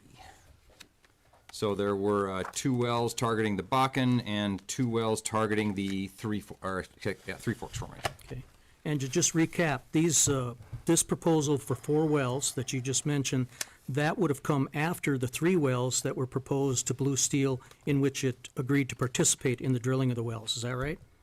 Yes. Okay. So, did Slauson provide Blue Steel with an opportunity to lease at this point in time? Yes. And how did it do so? We have language in the proposal, and spelled it out before. I'd be happy to read it again, but It's basically the same language as what you had in the initial well proposals to Blue Steel Yes. about leasing. Is that correct? it's the same language. Okay. And did Blue Steel accept the opportunity to lease? They did not. Okay. Did they do anything at all? There was a conversation between myself and Mr. Dalton, and during that conversation, we discussed the well proposals in general, the pipeline capacity issues, and then that led into lease. And I asked him if he would like a lease, and he said he would not like me to send him a lease. Did he say why he didn't want you to send him a lease? He said that the 50% penalty was not that much. It was an attractive proposition, I guess. Okay. And did Blue Steel make an election then to participate or an election not to participate? They did not. They did nothing? Or they elected not to participate? At the conclusion of the call, I asked him to return his elections, but the elections were not forthcoming. Okay. So after that, did Slauson propose other wells to Blue Steel? Yes. And what wells were those, and when were those well proposals sent? And if you can go to an exhibit to make it go quicker, please do so. Yeah, it's Exhibit 10. Okay, and what's the date of those well proposals? Exhibit 10 is dated October 2nd, 2019 for those proposals, and that's on the plat. That's pad 374, and two wells: the 512H, which targets the Bakken, and the Jory Federal 912 TFH, which targets the Three Forks. And in that well proposal, did Slauson provide Blue Steel with an opportunity to lease? Yes, And how did they do it? How did you do it? through the previously referenced language. Okay. Basically, the language was the same in this well proposal as the previous well proposals. That's correct.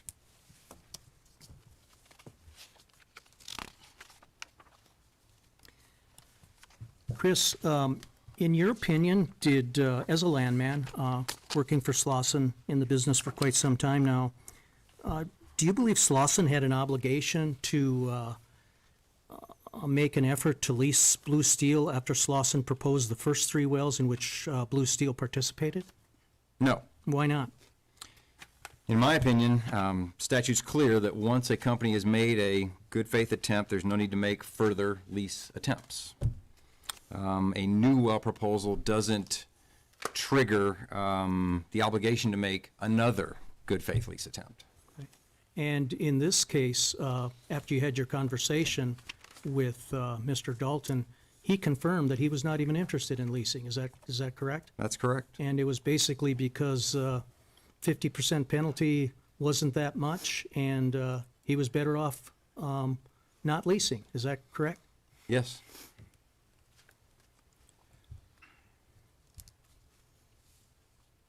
So I think the logical question then, Chris, is if in your opinion you don't think that Slauson had an obligation to attempt to lease Blue Steel after the first attempt, and certainly, not after a second attempt, and he's telling you he doesn't want to lease, why did you continue to make efforts to lease, and even as recently as last month?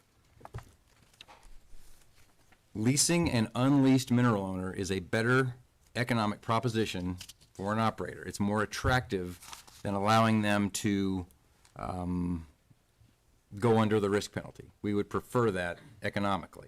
Now, let me stop you here, because I don't want you speculating as to what other operators think. I want you to focus your answer as to Slauson. Yeah. Why? Okay, that's what we you said prefer. an operator, but. Sorry, that's what Slauson prefers, yes. Okay, and I didn't mean to interrupt you, but explain again, why does Slauson prefer leasing than taking somebody non-consent? On the economic side of it, it's a better proposition for the operator, long-term. You'd rather have that interest for the life of the well than not have it till the well reaches 150%, or not have it for 150%, not have it for 150% of payout, have it for the 150%, but then you would lose that interest for the life of the well thereafter. And is that especially the case when you have a non-op who doesn't pay his bills?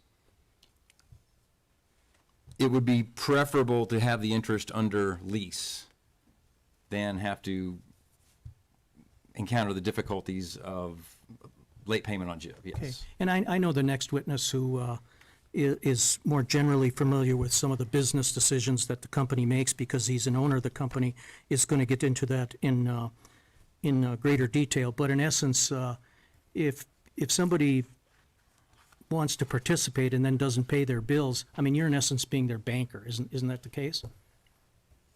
Yes. Okay. Let's go to Exhibit 11 and tell us what that is.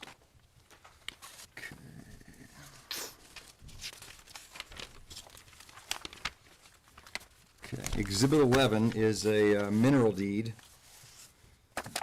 from Blue Steel to a company called Davis Exploration, and it was effective as of December 23rd of 2020.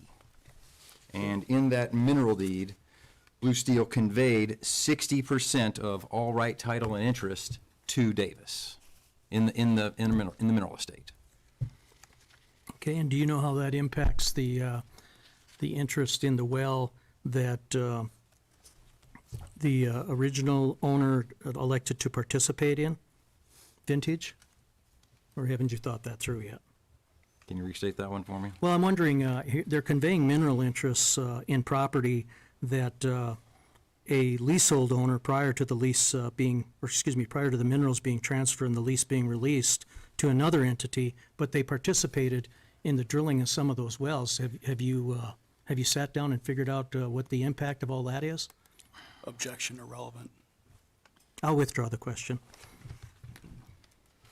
Let's go to Exhibit 12, Chris, and you've discussed most of the things that are on this timeline. Let's just go through a few of them to kind of sum things up for you here. What happened on July 19th, 2012? The spacing order for the Jore unit was, that was the date of the order. Okay, and on February 20th of 2014? The interests of Mary Wolf were leased to Vintage. Okay, and then on July 16th, 2014? There was a pooling order. That's the effective date for the pooling order for our unit, the Jore unit. Okay, I think that was the June 2nd, 2014. Let's go to the July 16, 2014. That's the mineral royalty deed from Wolf to Vintage. Okay, and then very quickly, August 19, 2014. We proposed the first well in the Jore DSU. Okay, and on August 25th, 2014. Vintage agreed to participate in the first well, the Jore 212H. And November 3rd, 2014. Vintage was party to that partial release of oil and gas lease, releasing itself from it and effectively becoming at that point, a mineral and leasehold owner. And December 12th, 2014. Vintage conveyed its all right, title, and interest as to the former Wolf Minerals to Blue Steel. Okay, and on April of 2018, April 16th? We proposed the second tranche of wells on the first pad. So that would be the 1, the 12, and the 13. Those wells are on the same pad as the 2. Okay, and then, and those would have been the wells that Blue Steel participated in, is that correct? Yes. Okay, and then on 5/3/2018? Blue Steel, we received Blue Steel's participation elections, participating with its interest in those wells. And August 2nd, 2019? We proposed the wells on the next pad, the 3, the 4, the 10, and the 11 to Blue Steel. Okay, and you discussed this in quite a bit of detail earlier, but in August of 2019, when you had your telephone conversation with Mr. Dalton, tell us a little bit about that. He indicated he didn't want to lease his interest. I mean, if you want me to tell you, that's the basics of it. Okay. And then on 9/11/2019? Blue Steel does not return an election, and we deemed them as a non-participating mineral interest owner. And then on 10/2/2019? We proposed the wells on the final pad in the unit, that is the 5 and the 9, to Blue Steel. And November 6, 2019? Blue Steel did not return an election for those wells, and we deemed them as a non-participating mineral interest owner. And 12/23/20? Blue Steel conveyed 60% of its right, title, and interest to Davis Exploration. Okay, and one of the exhibits that Blue Steel presented in its case in chief was a revised lease offer. When did that happen? November 17th of this year. Okay, and have you heard anything from Blue Steel about that attempt to lease? I have not. And let's then go to Exhibit 14. Okay.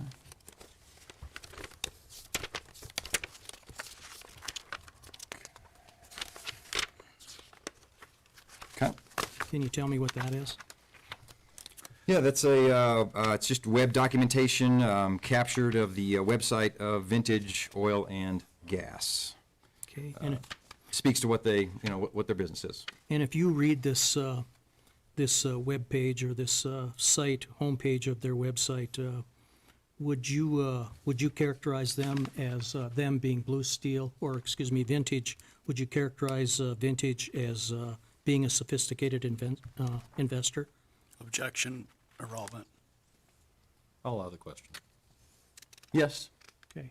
And since the same owners of Vintage also own Blue Steel, would you have the same opinion as to their sophistication? Yes.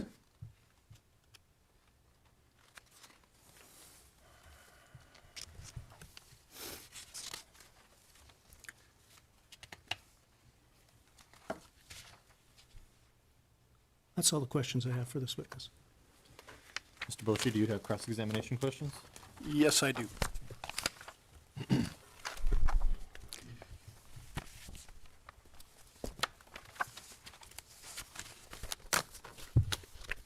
Mr. Manning, Yes.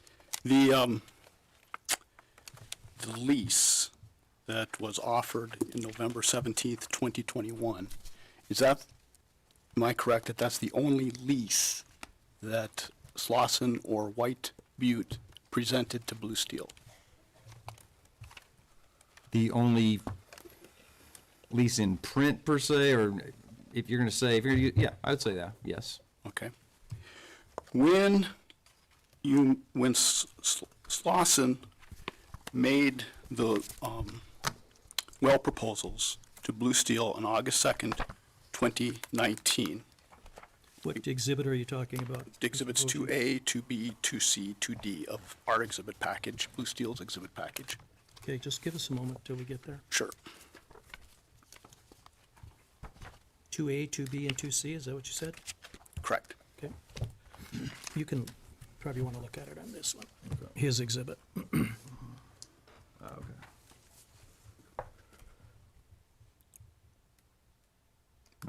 As of that date, at that time, and Blue Steel was an on-leased mineral owner, correct? In the Jory Federal Spacing Unit.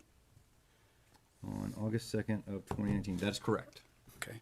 And on October 2nd, 2019, when Slauson issued the well proposals that are 3A and 3B of the same exhibit package,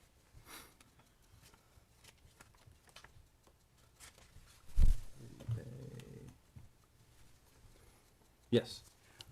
Blue Steel was an on-leased mineral owner, correct? Yes. Now, you were asked the question of whether you gave an opportunity to Blue Steel to lease, and you pointed to the paragraph in the letter, correct? In the well proposals. Yes.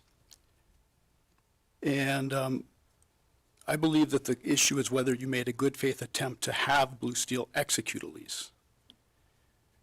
Do you believe that that paragraph in your well proposals is a good faith attempt to have Blue Steel execute a lease?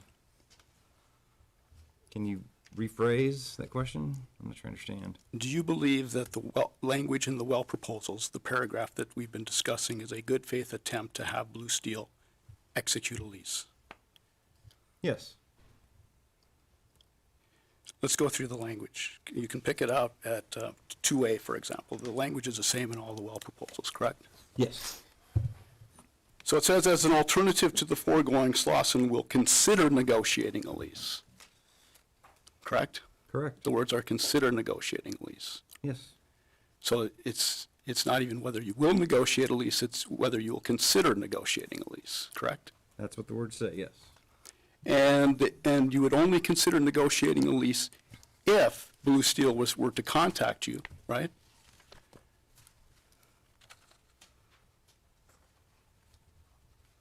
Not necessarily. If I contact him, that would work as well, but yes. And then only would you offer lease details, correct? We would have a discussion about it, yes. Okay. So that's how it worked. There was no lease offer made before or with the well proposals that are exhibits 2A, 2B, 2C, 2D, and 3A and 3B of our package. We're in a unique set of circumstances here. You have a unleased mineral owner that has participated in 3 wells by this point. If I just send him a lease and he returns the lease, all of a sudden, I've got a lease, and now I've got the rights to the oil, but how am I supposed to get it through the wellbore? Because he owns that personal property. So I think that this language works because it's particularly in this instance, because we have to there has to be a conversation about how, if there was going to be a lease, is it going to be, am I going to have to buy your PDP along with the lease? Is this going to be a wellbore specific kind of a lease attempt? Is this going to be wellbore, am I have to exclude the wellbores? I mean, the way the statute is written, it doesn't, this avenue is not, it's not a road that, it's not an easy road to get down in as simple as what I think Blue Steel is trying to make it out to be. So back to my question. With the well proposals that are dated August 2nd, 2019, did Blue Steel make an offer to lease before or with those well proposals? You said, did Blue Steel make an offer to lease? Excuse me. White Butte or Slauson make an offer to lease with or before the August 2nd, 2019 well proposals? Yes, there was an offer in the proposals that were sent on the first pad. The, what the heck wells was that? This, the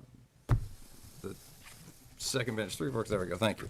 The 2, the 1, the 13, and the 12. Okay, so the August 2nd, 2019 well proposals did not involve those wells, correct? They did not. And nor did the October 2nd, 2019 well proposals involve those wells, correct? They did not. Okay, you're talking about Blue Steel accepting invitations to participate on wells that were drilled before the well proposals went out on the wells that are the subject of this hearing, correct? Can you state that again, sir? Blue Steel, you're apparently saying that Blue Steel accepted invitations to participate on wells earlier than the wells that are the subject of the August 2nd and October 2nd, 2019 well proposals. Okay. And it's your belief that that's a permanent election to never take a lease again or to consider a lease? Do you understand the question? Permanent election.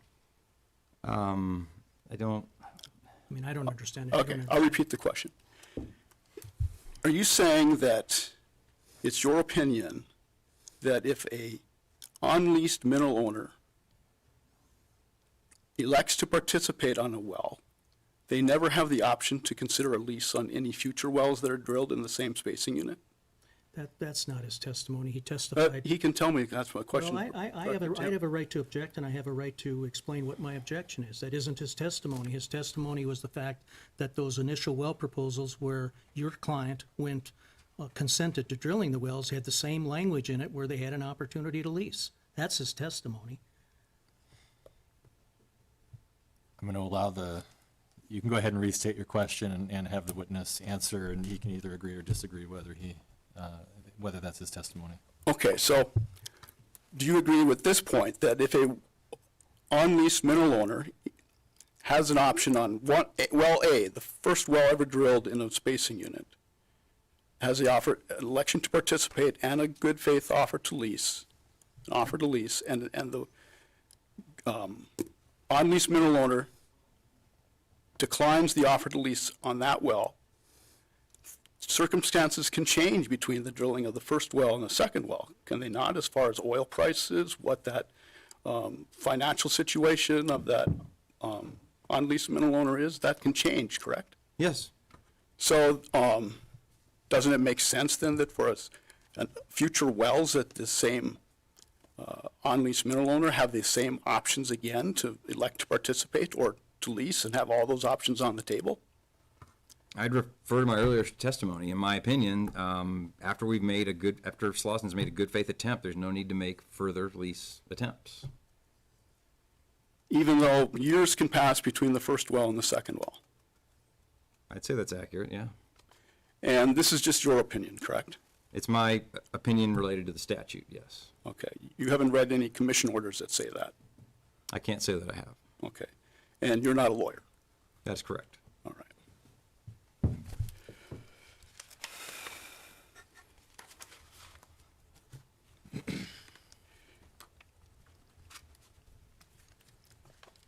And do you agree that with this recent offer to lease,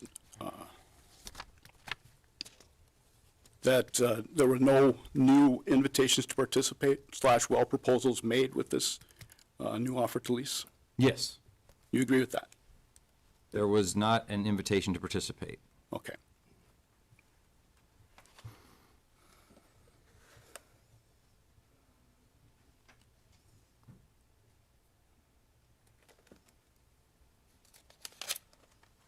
That's all I have. Thank you. Does the commission staff have questions?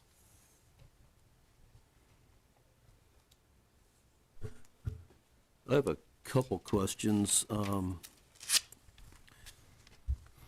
You were talking about Blue Steel not paying their JIB. Did Blue Steel sign a joint operating agreement? There is not a joint operating agreement covering this unit. And you also said that Slauson contacted Blue Steel when you had gas capture issues that were influencing how you were producing your wells, and that may affect their ability to pay. Can you elaborate on that a little bit? What were you talking about? I would say that Mr. Dalton contacted me and regarding why aren't the wells producing that way, but I defer that to the engineer, if that's okay, with the engineering expertise.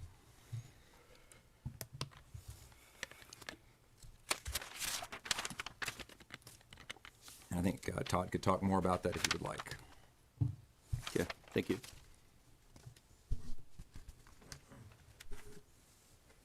Chris, I don't know if this is relevant or not, but if just out of curiosity, the Wolf lease, was that, it says it's covering lands which include the north half northeast, and that just, I'm looking on Exhibit 12, the 2014 bullet. It says include the north half northeast, and should that read and lot 5 of section 12? Yes. And the 2311, is that the acres in lot 5? Yes, sir. And the acres in the north half of the northeast, is that roughly 80? Yes. Was Wolf the only owner of the lease there, or was it just part of a undivided lease? I believe Wolf owned all of the lease. Well, let me rephrase. They owned, that tract has got a longer history. Part of it was, 50% of it was kept in trust. This percent of it was available for lease, and Mrs. Wolf leased it at that time. Then, yeah, that's correct. That's correct. So there's roughly 103 acres Gross. gross, And the Wolf lease that was sold was 50% of that? I think that's the working interest of Blue Steel is tied directly to this interest. And their interest is, well, at the time of the original proposals, 4.36% in the unit, which I think, if I remember right, I think that comes out to 25.77 acres.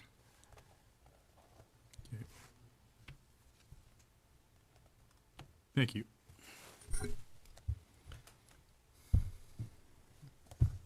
I have two very short follow-up questions. I'm not trying to belabor this. Chris, there was a lot of discussion, a lot of questioning by Mr. Bogie in terms of the language that's contained in the well proposal, that's not a good faith offer to lease. Have you been successful in sending out well proposals that have that language where people will pick up the phone, give you a call, and say, yeah, I want to lease, let's talk about it? Yes. Okay.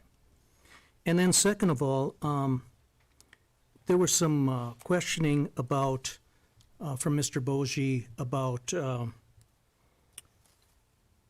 you or Slauson having to make a good faith offer to lease every time you send out a well proposal. Do you remember that questioning?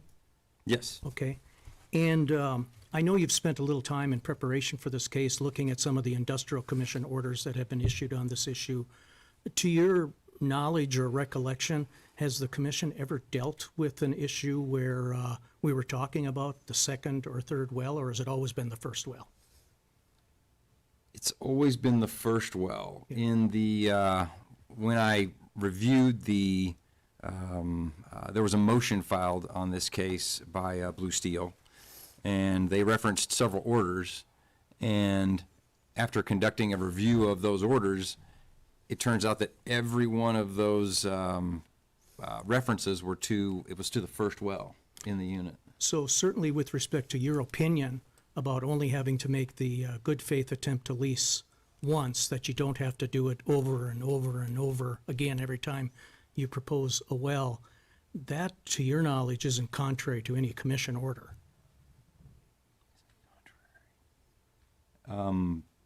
Say You want that me to again? rephrase it? Yeah. You offered the opinion that when you make a good faith lease offer once, you can propose other wells and you don't have to make the lease offer again. Is that your testimony? Yes. Okay.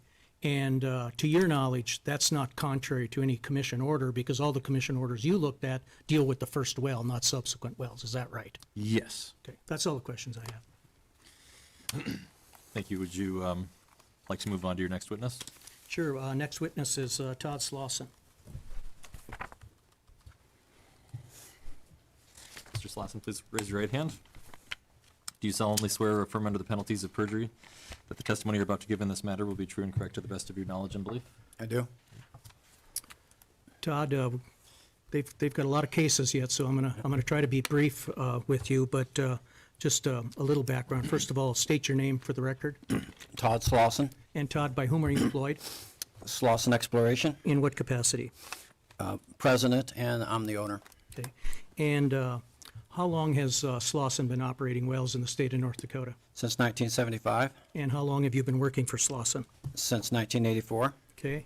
And just very briefly, what have been some of your duties and responsibilities with Slauson prior to becoming the president and the owner of the company? I'm a petroleum engineer. I came up through the operations side. After school, I lived in North Dakota, field engineer, then operations manager, and 1988, Wyoming, North Dakota, California mainly.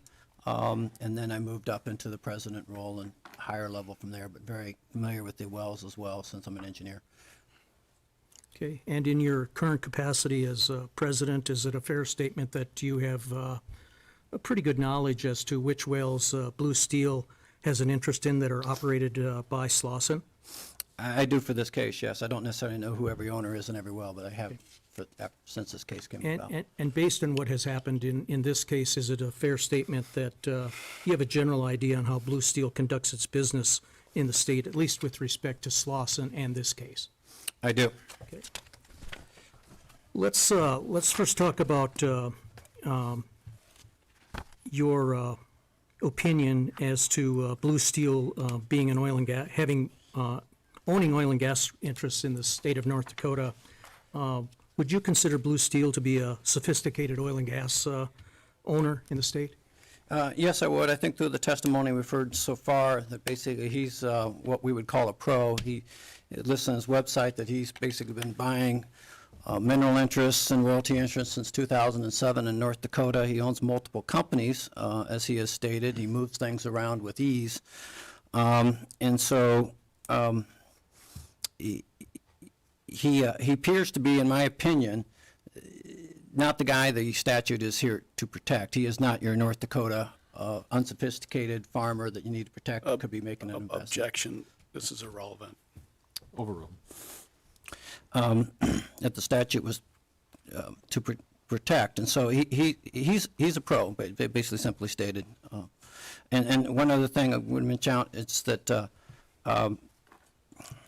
Blue Steel is an LLC in North Dakota, or excuse me, in North Carolina with a P.O. box and a telephone number that no one seems to ever answer.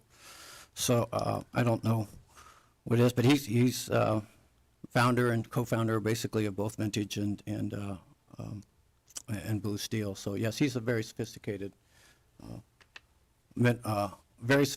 unleashed mineral owner. Todd, let me just interrupt you there with a question. You made some reference to the North Dakota forced pooling statute and the risk penalty, saying that in your opinion, Blue Steel is not the type of owner that the statute was adopted to protect. I know you said you started working for Slauson in 1982. I think the risk penalty statute was, or the pooling statute was amended to add a risk penalty statute sometime after that, probably late 80s, early 90s. Tell me what you can recall about the introduction of the legislation and what the legislation was really designed to do and where it ended up. Objection, irrelevant. These are arguments for briefs and things like that, not testimony of a witness. If he has knowledge of it, I'll allow the. Yeah, I do remember when it came about, and I'm not a fan of the 50% mineral penalty. I will say that. But when it first originally came out, it was introduced as basically it's a 0% penalty for unleased mineral owners in North Dakota and a 50% penalty for people outside of it, assuming that they're going to have more sophistication than the unleased farmers in there. And it ended up being all 50%, but they were trying to make some type of distinction between sophisticated, presumably sophisticated being outside of North Dakota, and unsophisticated inside of North Dakota, but then it all ended up at 50%. And I was very familiar with it as it went through. Okay, Todd, in your opinion, based on your work with Slauson and now owning the company and your knowledge of general day-to-day operations that take place with the company, did Slauson make a good faith attempt to lease Blue Steel? Yes, I believe we did, and even though, again, in my opinion, I believe the statute is only meant for the first well, and basically the orders that the opposing counsel had presented to defend his case all were considering just the first well in his motion to motion for a stay proceeding. He had 4 or 5 of them in there, his first well. So basically, especially that language we have there has worked very well. People have called us up if they're wanting to lease or wanting to talk about it. And basically, the phone conversation, in my opinion, is basically is the deal here. I mean, if that didn't do it, this did, because he's offering to send him a lease and he declines. What do you want to do after that point? He disputes it, but basically, he never calls back again. Where's my lease? Hey, my 30 days is going to expire. Get me this lease. Give me a stay of the election. I need you to give me lease. Where is it? Never makes that call. We don't hear from him again for over 2 years. Till the wells are 70% paid out. And he doesn't return the election because I think he thinks he's kept the election open. Playing, I think he's gaming the system. Objection, irrelevant. Move to strike as argumentative. Todd, let's try to move it along here. The objection's noted, but I won't strike it from the record. I'll allow the commission to give it whatever weight it's due. Todd, Mr. Manning talked briefly about the fact of some of the problems that can arise if wells are drilled and parties consent to drilling the wells, or parties go non-consent, and then you have a situation where a lease is taken after that. Can you describe in a little bit more detail what sorts of problems arise if parties can't just sit down and negotiate, but have to just send out a lease? Well, he described it, but I'll expand upon it. It's convoluted once you get past the first well, trying to send him a lease. If that farmer, or mineral owner, excuse me, signs that lease, I now become the owner of his oil in those first wells that he was in, and he might not have intended to do that. So he now has assigned me that interest. Now it becomes convoluted in the fact that he is paid, if he had participated in the first wells, first 3 wells like this case here, he is paid for all the drilling and the equipment and the casing and everything else, but I have the rights to his minerals and the oil that's coming through that wellbore. It's convoluted, so it's very difficult to go after the first well and sit there and do lease proposals. Was it wellbore only? What is it? So it needs to be negotiated. Sending him just a lease is not real practical after that, and I don't think that's the intent of the statute. And is that another reason why both you and Chris are of the opinion that the lease really has to come at the time the first well is proposed, and you don't have to continue to make that effort to lease? Well, I don't necessarily think it needs to come with it. Every proposal we send out still mentions it. Okay. But basically, it's really more relevant for the first wells, in my opinion. And of course, those are the orders that have been in front of the commission. They're always first well. Now, you indicated earlier that you are familiar with Blue Steel's, I won't call them operations, but business activities in the state of North Dakota, at least with respect to this well, or excuse me, these minerals, this spacing unit. Tell us a little bit about those dealings. Well, again, we've talked about him being a sophisticated unleased mineral owner, and that basically how he went through the process and didn't return the election. In my opinion, that was intentional. Objection, irrelevant. He has, in my opinion. he has no way of knowing what Mr. Dalton's intentions were. Understood. I won't strike it from the record, but your objection is noted and will be considered. I do want to turn to Exhibit 15. These last 4 are my exhibits.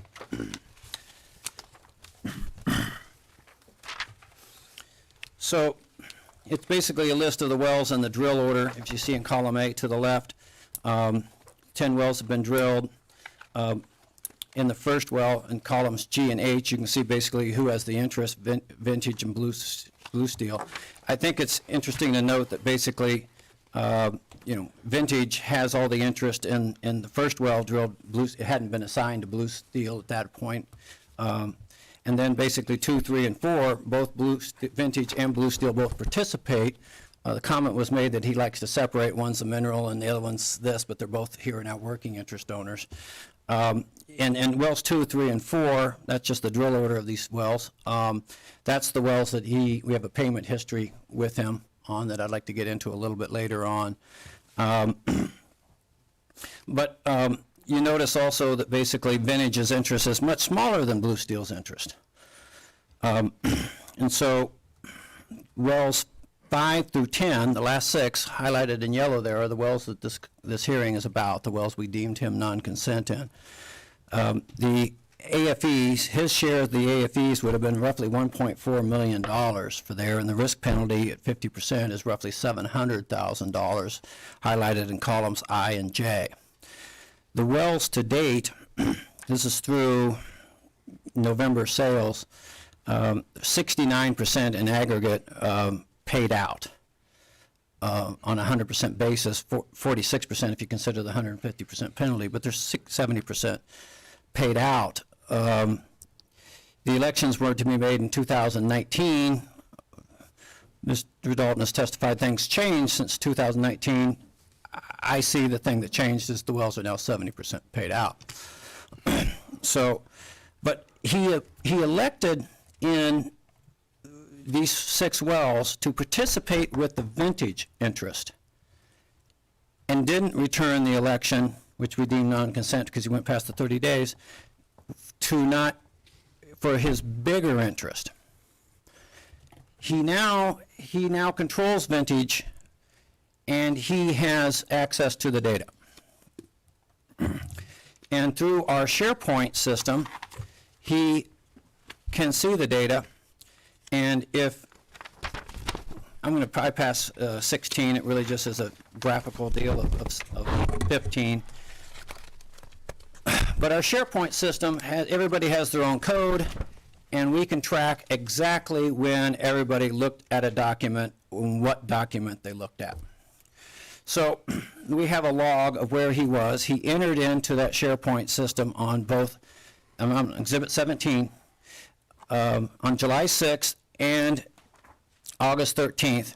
He is in there looking at data. He looks at the well costs of the wells. He's looking at the flowback data. He sees that the wells are done reasonably within budget, pretty good costs. The wells are producing over 1,000 barrels per day. They got nice flowing pressures. And boom, on 8/13, he's looked at all the data as a representative of vintage, because he's the working interest in vintage with a small working interest, 7 times smaller than Blue Steel. 3 days later, we get an email. Hey, we never got a lease. We want in these wells. What am I to think? Objection narrative. So, Overruled. Let's go to the final exhibit then. well, the final exhibit basically talks about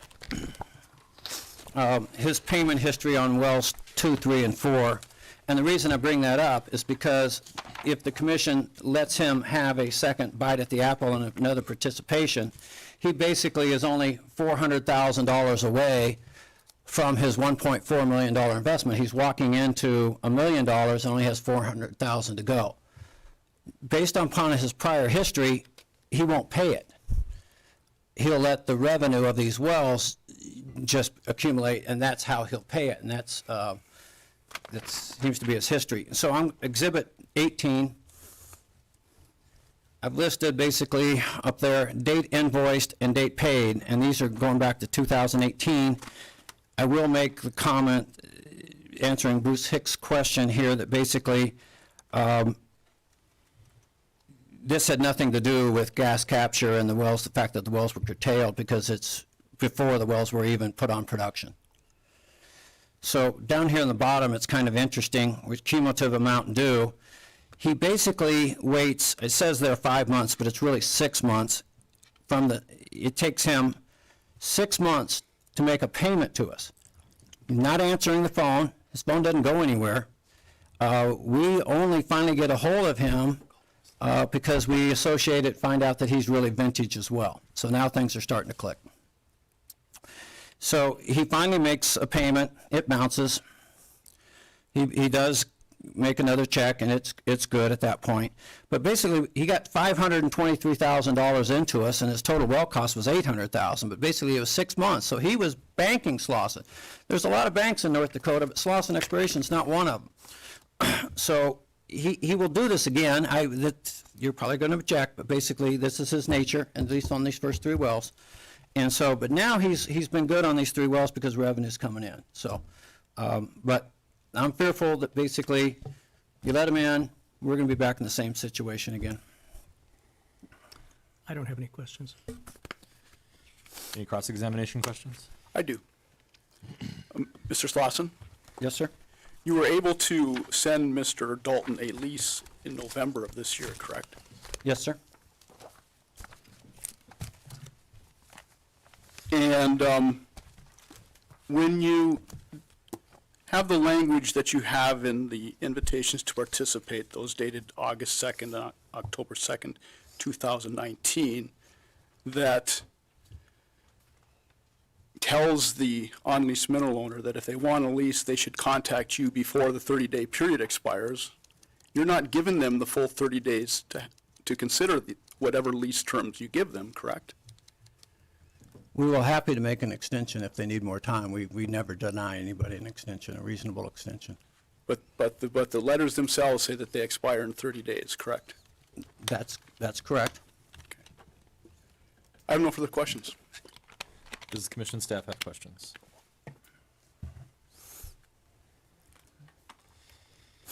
Hearing none, any redirect? No.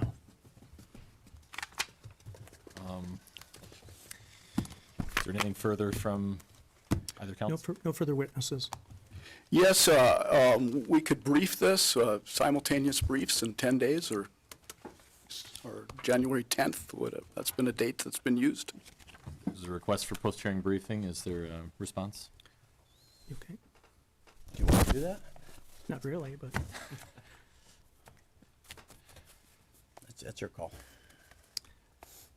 yeah, I think we'll go along with it. So long as they're simultaneous and no opportunity. Are we going to have opportunities to reply? Sure, why not? Since you, Well, I guess for me, I'm not really interested in spending a lot of my clients' money, but perhaps if we can limit the pages on the reply, we'll go along with that too, and have a very short period of time to do a reply. Why don't council meet afterwards and submit a proposal for timing and deadlines? okay, thank you. That sounds good. Thank you. Thank you. That will conclude the hearing in case number 28950. This is all yours. Yeah, just going to read through some more of these and we'll take a quick break. Let's move on to case number 29119. This case is continued to January. You represented us. We'll move on to case number 29120. This case is continued to January. We'll move on to case number 29121.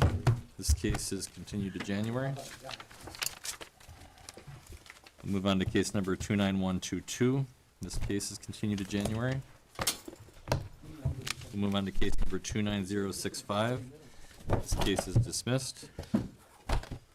We'll move on to case number 29073. This case is continued to January. And we'll take a short break here of 5 to 10 minutes, and 5 minutes. And we'll be back.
Okay, we're back on the record, and we're moving on to case number 29012, application of WPX Energy Williston LLC for an order amending the field rules for the Squaw Creek Bakken Pool, McKenzie County, North Dakota, to create and establish an overlapping stand-up 960-acre spacing unit comprised of the east half of sections 8, 17, and 20, all in Township 149 North, Range 94 West, authorizing the drilling of up to 4 horizontal wells in said proposed overlapping 960-acre spacing unit, and such other relief as is appropriate.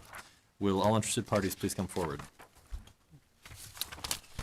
Mr. Examiner, David Bengtson, Stinson LLP, Bismarck, North Dakota, appearing in case number 29012 on behalf of WPX Energy Williston LLC. We will have 3 witnesses for the hearing today, all appearing by phone.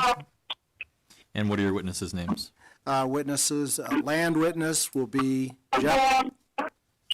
Jeff Poole. It's Goffpool.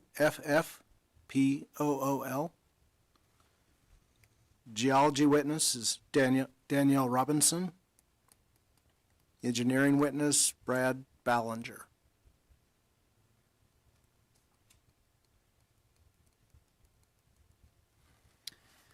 All right, thank you. Jeff Poole, are you on the line and able to hear okay? Yes, I am. Can you hear me? I can hear you just fine. I'm going to go ahead and place you under oath. Do you solemnly swear or affirm under the penalties of perjury that the testimony you're about to give in this matter will be true and correct to the best of your knowledge and belief? Yes, I do. Go ahead and proceed, Mr. Pinkston. Thank you. Please state your name. Jeff Poole. Mr. Poole, by whom are you employed and in what capacity? Employed by Devon Energy Company, which WPX is a wholly owned subsidiary, as a staff lineman. Okay, in what capacity are you employed by Devon Energy? As a landman responsible for our Williston Basin assets. Have you previously testified in matters before this commission, and in those instances were your qualifications and testimony accepted in those matters as that of an expert? Yes.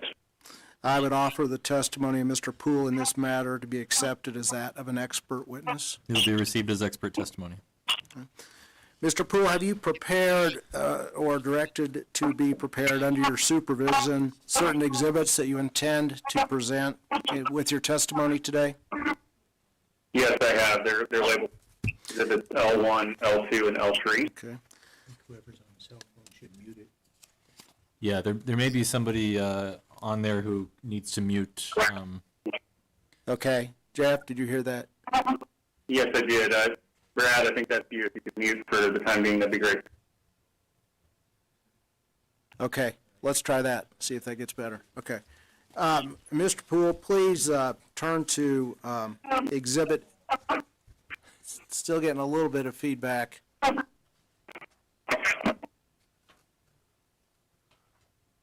Okay, let's see if this works. Please turn to exhibit L1, Mr. Poole. Would you please identify that exhibit and describe what is depicted by it? Yes, exhibit L1 is a regional locator map showing subject lands located on the Fort Berthold Indian Reservation. Okay, same questions for L2.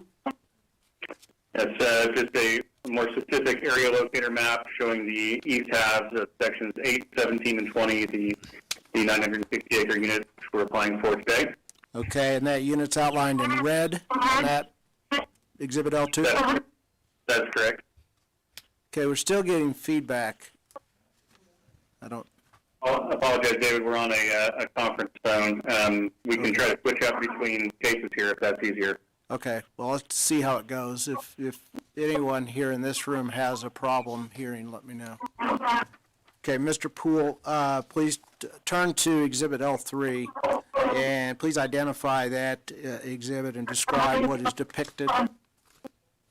Yes, exhibit L3 is a land ownership plat, taking the working interest in the proposed 960-acre unit with WPX at approximately 87%, Lime Rock owning about 4.5%, and a smattering of others with the remainder of the interest.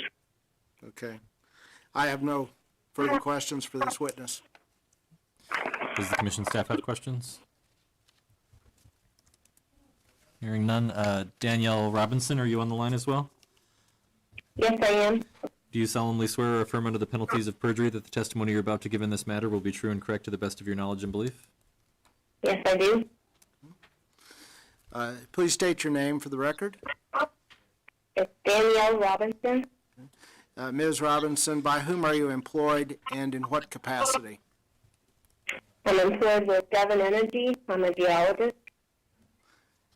And and WPX is related to Devon Energy as described by Mr. Poole previously? Correct. Ms. Robinson, have you testified in matters before this commission, and were your qualifications and testimony previously accepted in those matters? Yes. As that was an expert? Yes. Okay. I'd offer the testimony of this witness to be accepted as that of an expert. It'll be received as expert testimony. Ms. Robinson, have you prepared or directed to be prepared under your supervision certain exhibits that you intend to present with your testimony today? Yes. Okay, were those exhibits G1 and G2? Yes. Okay, please identify exhibit G1 and describe what is depicted in that exhibit. G1 is a structure map. It's set on top of the Upper Bakken Shale. The contour interval is 10 feet. Depth for the unit that we're talking about, outlined in red. Depth is basically west to the southwest. There's also a red star that's denoting the type log. Okay, and the red stars for the Amerex Inc. Berg number 1 well? Yes. Okay. Please turn to exhibit G2 and identify that exhibit and describe what is depicted. G2 is that type log for the Amerex Berg 1 that we talked about on the previous exhibit. The tracks on the type log, the first track is gamma ray, second track is resistivity, and the third track is porosity. This is the Bakken system. The two intervals that we're concerned about for this unit would be the Middle Bakken and the Three Forks First Bench, denoted by the green arrows. Okay. That's all the questions I have for this witness. Does the commission staff have questions? Hearing none. Brad Ballinger, are you on the line as well? Yes. Do you solemnly swear or affirm under the penalties of perjury that the testimony you're about to give in this matter will be true and correct to the best of your knowledge and belief? Yes, I do. Please state your name for the record. It's Bradley Ballinger. Mr. Ballinger, by whom are you employed and in what capacity? WPX Energy, a subsidiary of Devon Energy, and I'm a reservoir engineer. Okay. Have you testified in matters before this commission previously, and were your qualifications and testimony accepted as that of an expert? I have, and yes, they were. Okay. I would offer the testimony of Mr. Ballinger in this matter as that of an expert witness. It'll be received as expert testimony. Okay. Mr. Ballinger, have you prepared or directed to be prepared under your supervision exhibits that you intend to present with your testimony today? Yes, they are E1 label E1 or E4. Okay. Turn first to exhibit E1. Would you please describe what that exhibit depicts and explain it? Yes, so the black box is the 960 units that we are applying for today. And the colored wells inside of it are the four developing wells that we plan on developing. In the red wells are Bakken wells, and the Three Forks wells are colored in blue. You can see we have one 3-mile Three Forks well, one 3-mile Bakken, and one 2-mile Bakken, and one 2-mile Three Forks well. And these will all be batch drilled from the same application at the same time. Okay, thank you. Please turn to exhibit E2. And exhibit E2 consists of 4 pages. Would you please describe that exhibit and explain what it depicts? Yes, E2, the E2 is regular properties and economics. The first one you're going to be seeing is for our Boston 2 mile well. There's oil gravity of 43 degrees, almost up 221 with the gas oil ratio of around 1,000 cups per barrel. The formation water factor we're utilizing is about 1.72. Unit size is 950. For the Bakken area, we're looking at about 43 feet, 4.2% porosity with water saturation average of 15%, yielding original oil in place of about 19 million. Further below that, you can see the individual well economics for this. Our EUR expected on an oil basis is about 934,000, with yield recovery factor of about 4.9% for the unit. These economics are in at $60 flat for oil and $2.50 flat for gas, and with basic working interest is 87.13%. We have both the net and the gross economics shown below. Not going to go into those details of all the numbers unless you would like it to. But as you can see, overall, the net investment on a net basis is about $6.4 million, and the growth about $7.4 million, which yields a return on investment of 2.8. Mr. Ballinger, it might help if you get a little bit closer. It's a little bit hard to hear. Okay, so I'll talk louder. Get closer. Okay, now could you turn to page 2 of Exhibit E2?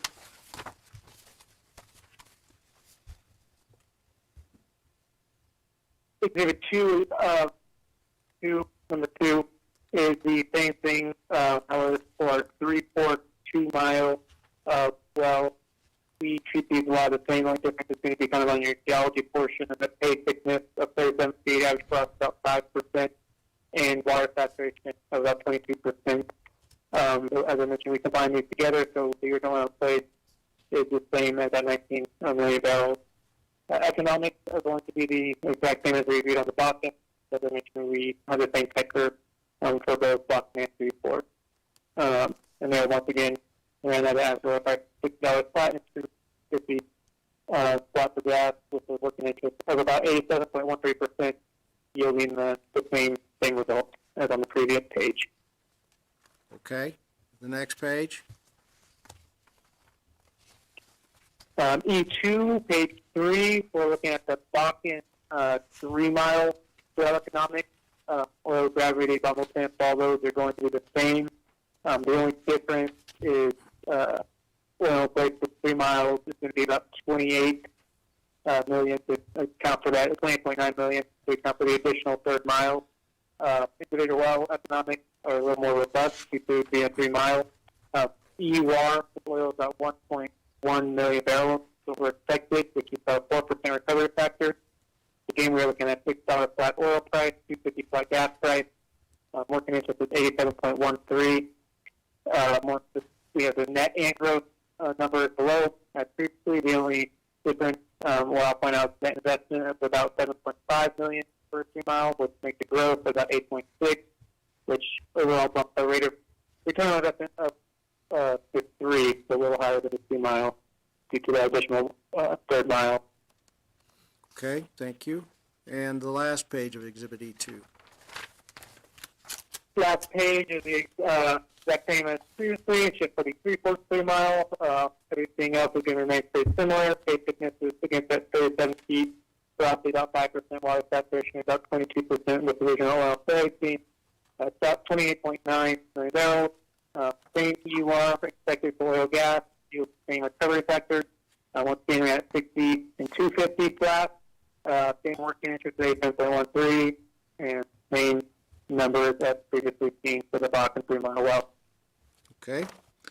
Now let's turn to Exhibit E3. Would you please identify and describe what's depicted on that exhibit? Yeah, this is just our standard wellbore design for a 2 mile and 3 mile middle Bakken well. Nothing out of the ordinary here. We build many 2 and 3 mile wells. Not confident in this is just the standard spacing and design and all that. Okay. And Exhibit E4. E4, the same as E3, only difference is we're going to be running a little deeper in the 3/4, and once again, the standard spacing and drilling design that we've used in the past for 3/4, both 2 and 3 mile. Okay. And the last exhibit in the packet of exhibits is labeled GCP 1. And this is a gas capture affidavit. Mr. Ballinger, is this the type of affidavit that the commission requires be filed with applications of this type? Yes. Mr. Ballinger, in your opinion, would the proposed spacing unit that's described in the application in this docket prevent waste, protect correlative rights, and prevent the drilling of unnecessary wells? Yes. I have no further questions of this witness, and I would offer all of the exhibits into evidence. The exhibits are admitted. Does the commission staff have questions? Brad, on Exhibit E1, what are your, Yes, sir. what zone of the Three Forks are your targets?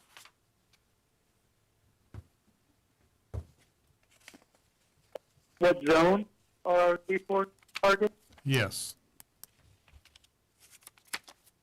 Are they Blue first wells are bench? going to be the Three Forks targets. Oh, first bench, sorry, I just saw on the geology slide, G2, they are going to be the Three Forks first bench, correct? So the Three Forks first bench. The application was for 4 wells in the space unit, but you're only depicting 2? 2 Three Forks and 2 Bakken. So you're proposing that the 2 2-mile wells be on a 960-acre spacing unit?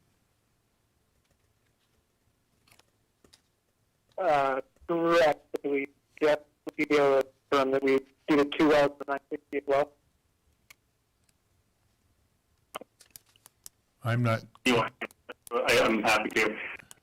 Yes, we propose the stand-up 960. We are restricted from developing into portions of Section 8 due to existing laterals. That's why those wells are cut short of that mark. so why should Section 8 share in a well that isn't drilled in its section? That may be an oversight on our part, and we'd be happy to go back and apply for appropriate spacing for the west half of 17 and 20 to cover the 2-mile laterals. So are you proposing that, well, let's address that. You had a case on the docket for the west half of 8, 17, 20, and that was dismissed. Why was that dismissed? Yeah, that was dismissed. We recently completed an acreage trade with EOG. We do not have a working interest basis on the west half of those sections and didn't feel it would be appropriate for us to bring that case without standing in that way. Do you know if EOG, Excuse me? do you know if EOG is going to make that application? That is our understanding, is that they would apply for a mirror spacing on the west half of 8, 17, and 20. Yes.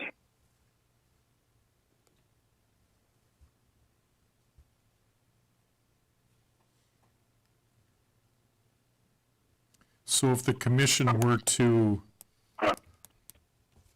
grant 2 wells in the 960, and with the understanding that you would come back for a subsequent spacing hearing for the 2 2-mile wells, do you have any objection to that? No, we wouldn't have any objection outside of just wanting to alert the commission to our kind of timing of development. We would plan to drill these wells in early July of next year, and so we just want to make that known to the commission so we could ask for any expedited orders if necessary.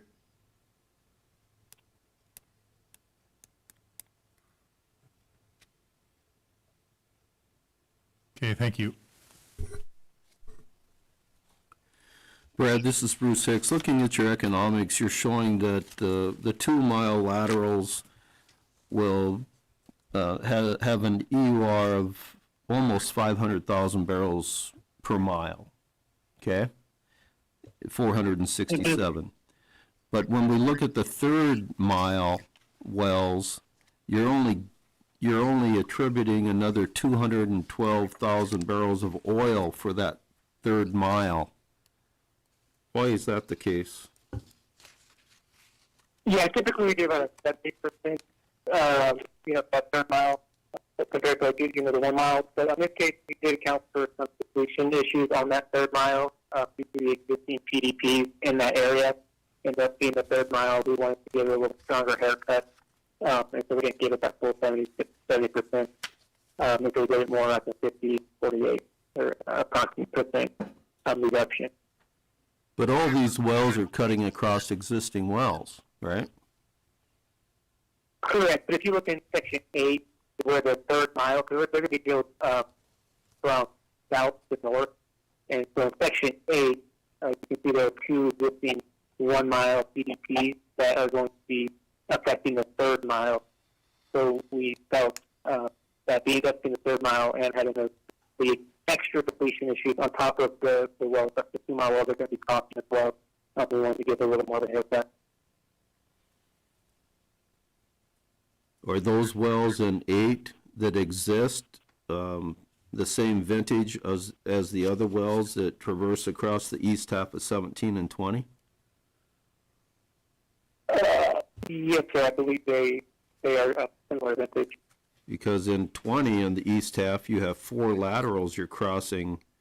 Why wouldn't you also discount the amount of oil you're going to receive from those?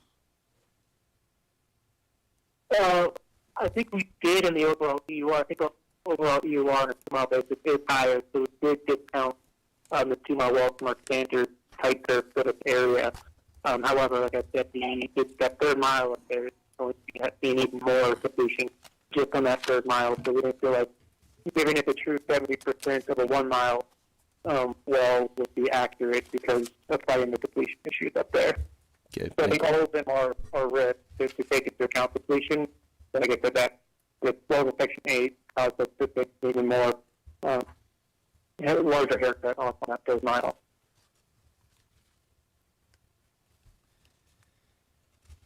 Any further questions? Hearing none, is there anything further in this case, Mr. Bankston? Nothing further. Thank you. That will conclude the hearing in case number 29012. We'll move on to case number 29013. This case is dismissed. We'll move on to case number 29014, application of WPX Energy Williston LLC for an order amending the field rules for the Squaw Creek Bakken Pool, McKenzie County, North Dakota, to create and establish an overlapping stand-up 19-20 acre spacing unit comprised of the east half and the west half of sections 8, 17, and 20 in Township 149 North, Range 94 West, authorizing the drilling of a horizontal well on or near the north-south center line of said proposed overlapping 19-20 acre spacing unit, and such other relief as is appropriate. Will all interested parties please come forward? Mr. Examiner, David Bengtson, Stinson LLP, Bismarck, North Dakota, appearing in case number 29014 on behalf of WPX Energy Williston LLC. We'll have the same 3 witnesses in this case as were in 29012, Mr. Jeff Poole for land, Danielle Robinson, geology, and Brad Ballinger, engineering. Thank you, Mr. Poole. I'm going to go ahead and place you under oath again in this case. Do you solemnly swear or affirm under the penalties of perjury that the testimony you're about to give in this matter will be true and correct to the best of your knowledge and belief? Yes. Go ahead and proceed. As a preliminary matter, I'd like to request that the testimony of Mr. Poole in this docket also be accepted as that of an expert.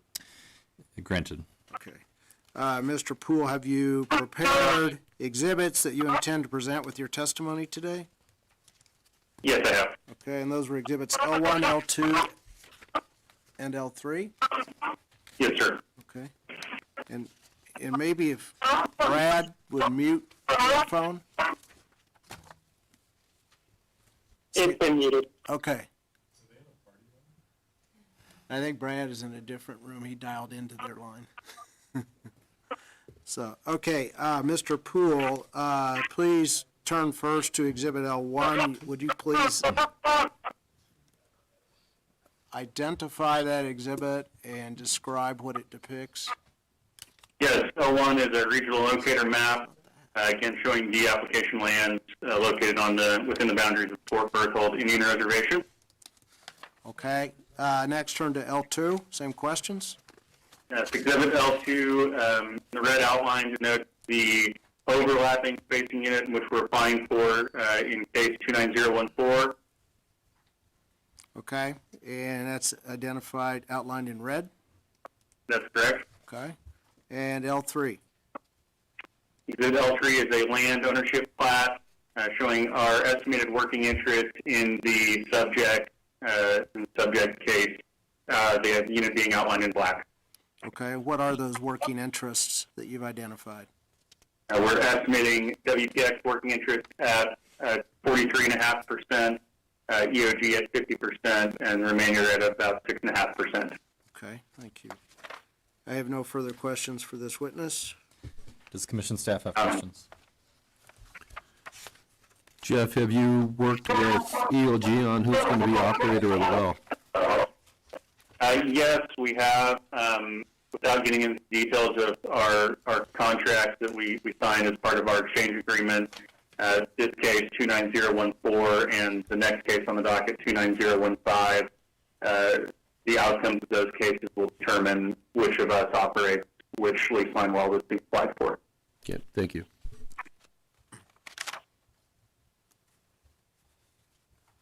Were there any further questions? I got a question, Jeff. Section 17 in the north half of 20 is currently a 960 acre spacing unit. And I don't recall what the development pattern that was set up, but I assume with these applications, if they're granted, you would want that spacing unit terminated? Yes, that is correct. Okay, thank you. And if I may, just to clarify a question that was asked in the previous case, we did get confirmation from EOG that they do plan to space the west half of 8, 17, and 20 in January or apply for that case. Okay, Ms. Robinson, I'm going to go ahead and place you under oath in this case as well. Do you solemnly swear or affirm under the penalties of perjury that the testimony you're about to give in this matter will be true and correct to the best of your knowledge and belief? Yes. Okay, I would also like to ask that the testimony of Ms. Robinson in this docket be accepted as that of an expert. Granted. Okay, Ms. Robinson, have you prepared exhibits that you intend to present with your testimony in this hearing today? Yes. Okay, the exhibits G1 and G2, is that correct? Yes. Okay. Please turn first to Exhibit G1. Will you please identify that exhibit and describe what it depicts? Yes, G1 is an Upper Balkan structure map. Again, contour intervals are set at 10 feet. Local dip is to the west-southwest. This unit that we're applying for is outlined in red. There's a red star denoting the type log, which is the Amerex Berg 1. Okay. Same questions with respect to Exhibit G2. G2 is that type log, the Amerex Berg 1. Again, the tracks that we're representing are gamma ray on the first track, resistivity on the second track, and then porosity to the third track. This is the Balkan system being represented, but the well that we're applying for this unit is the Middle Balkan. Okay. I have no further questions for this witness. Does commission staff have questions?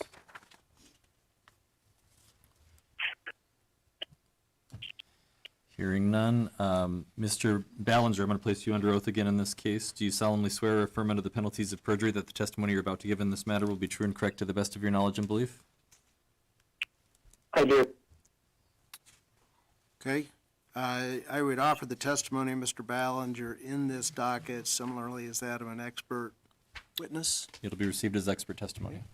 Mr. Ballinger, have you prepared or directed to be prepared exhibits that you intend to present with your testimony today? Yes, E1 through 3. Okay. Please turn first to Exhibit E1. Would you please identify that exhibit and describe what it depicts? Yes, the black box 920 unit that we were proposing, and the red well, the well that we were drilling and it is raised, therefore it is a Bakken 3-mile well. Okay, it's my understanding that it is proposed to be a middle Bakken well? Yes, the middle Bakken well, correct. Okay, turn to Exhibit E2, please. Would you please identify that exhibit and describe what it depicts? Yes, this is the reservoir properties and individual well economics. At the top is the reservoir property. This is with the middle Bakken 3-mile well, or rather the 40 degrees, with cycle strength about 221, with the gas flow ratio about 1,000 scopes per barrel, and a specific gravity of 0.9. The formation volume factor was 1.72, and the unit size is 1920. And the middle Bakken about 37 feet, 5% porosity, 22% water saturation, oil in place about 28.9 billion barrels. Here's the well economics, about 1.15 million barrels of oil through this well, which will yield a recovery factor of about 4%. These are in at an average oil price of $6 flat for $2.50 flat for gas. Now, our working interest for this well is about 43.565%.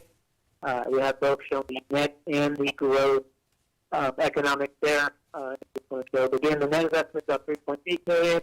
The gross investment is about 8.6 million, which is a return on investment of about 3. Please turn next to Exhibit E3 and same questions. Yes, this is just our standard wellbore design for used for drilling. And I see we'll be landing in the middle Bakken. It's going to be 3-mile well. Okay. And the last exhibit in the packet is identified as GCP-1. Is that the gas capture affidavit that is required by the commission in these types of applications? Yes. And Mr. Ballinger, in your opinion, would the proposed spacing unit as set forth in the application prevent waste, protect correlative rights, and prevent the drilling of unnecessary wells? Yes. Okay. I have no further questions for this witness, and I would offer into evidence all of the exhibits. The exhibits are admitted. Does the commission staff have any questions? Hearing none, is there anything further in this case, Mr. Bankston? Nothing further. Thank you. That'll conclude the hearing in case number 29014. And we'll move on to case number 29015, application of WPX Energy Williston LLC for an order amending the field rules for the Squaw Creek Bakken Pool, McKenzie County, North Dakota, to create and establish an overlapping stand-up 1920 acre spacing unit comprised of the east half of sections 8, 17, and 20, and the west half of sections 9, 16, and 21, all in Township 149 North, Range 94 West, authorizing the drilling of a horizontal well on or near the north-south center line of said proposed overlapping 1920 acre spacing unit, and such other relief as is appropriate. Will all interested parties please come forward? Okay.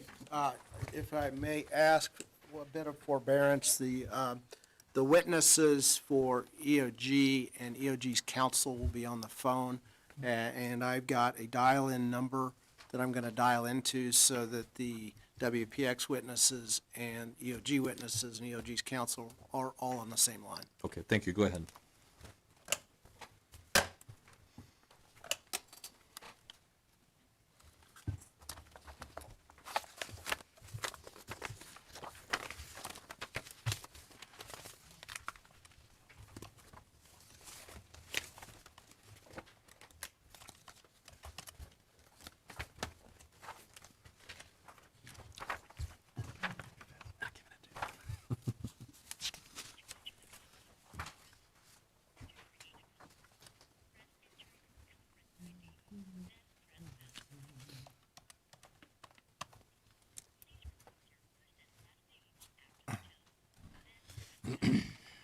David Bengtson.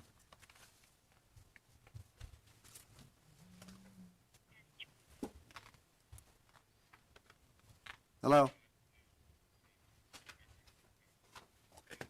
Okay. Yeah, I have not, I want to make sure everybody's in the call before I put it on the speaker.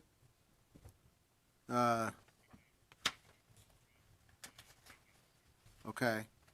And how about Brad? Okay. Yeah, so is everyone on? Okay, okay. Okay, here we go.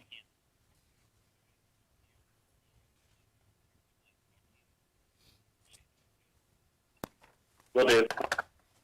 Okay, I think everybody should be on the phone.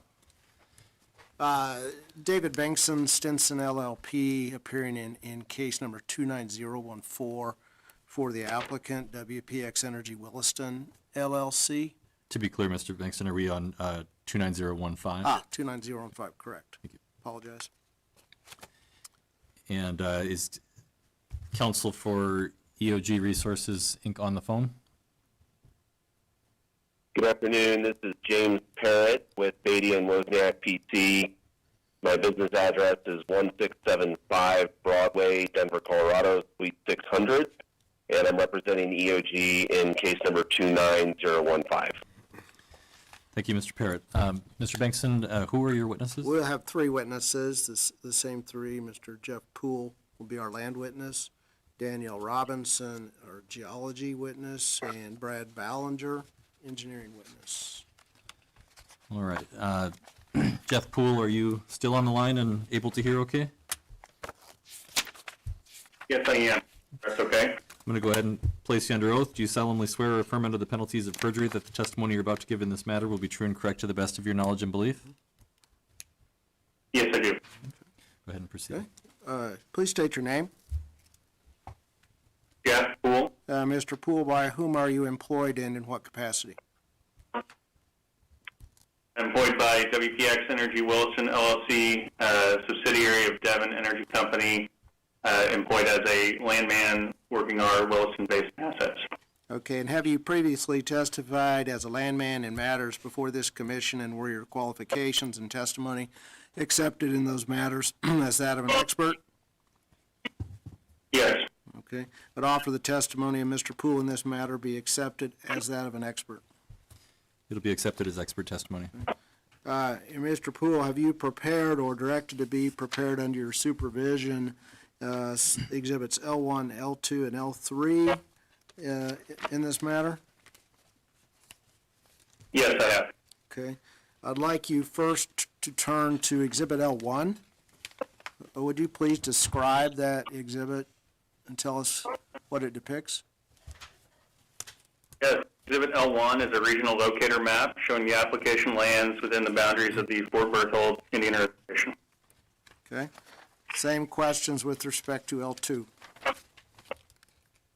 Exhibit L2 depicts the application lands in the red dashed outline, just a little bit more specific close-up view. Okay. And same questions as to L3.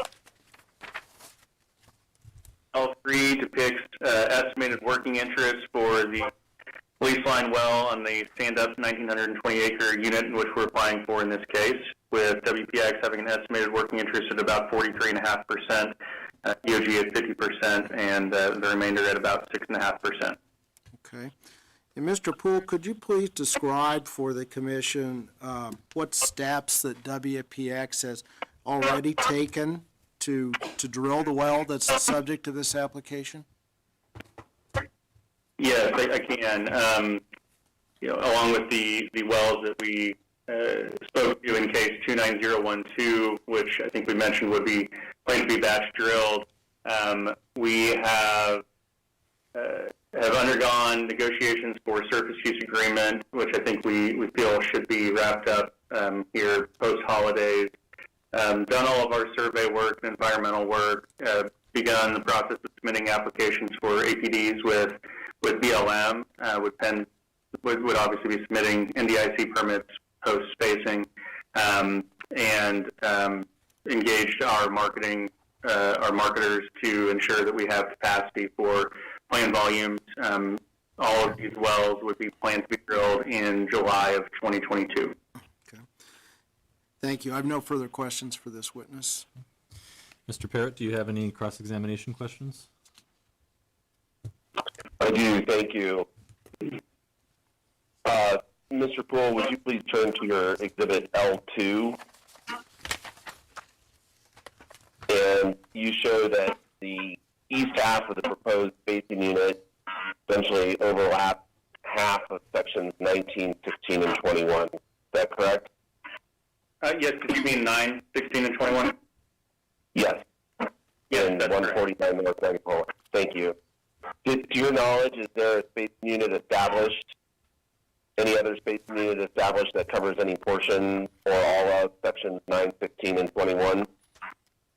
Yes, I believe that section 9 is spaced as a 640 acre section unit, as well as 16. 21 has an existing 320 and also an overlapping 1,280 acre unit. Okay, but to be clear, the west half of sections 9, 16, and 21 are not spaced separately from the east halves of sections 9, 16, and 21? I believe that the west half of 21 is spaced as a 320 acre unit. The remainder, the moving north, section 16 would be a 640 acre unit. Section 9 would be a 640 acre unit. Okay. And then still on exhibit L2, are you aware of an overlapping spacing unit covering sections 17, 18, 19, and 20?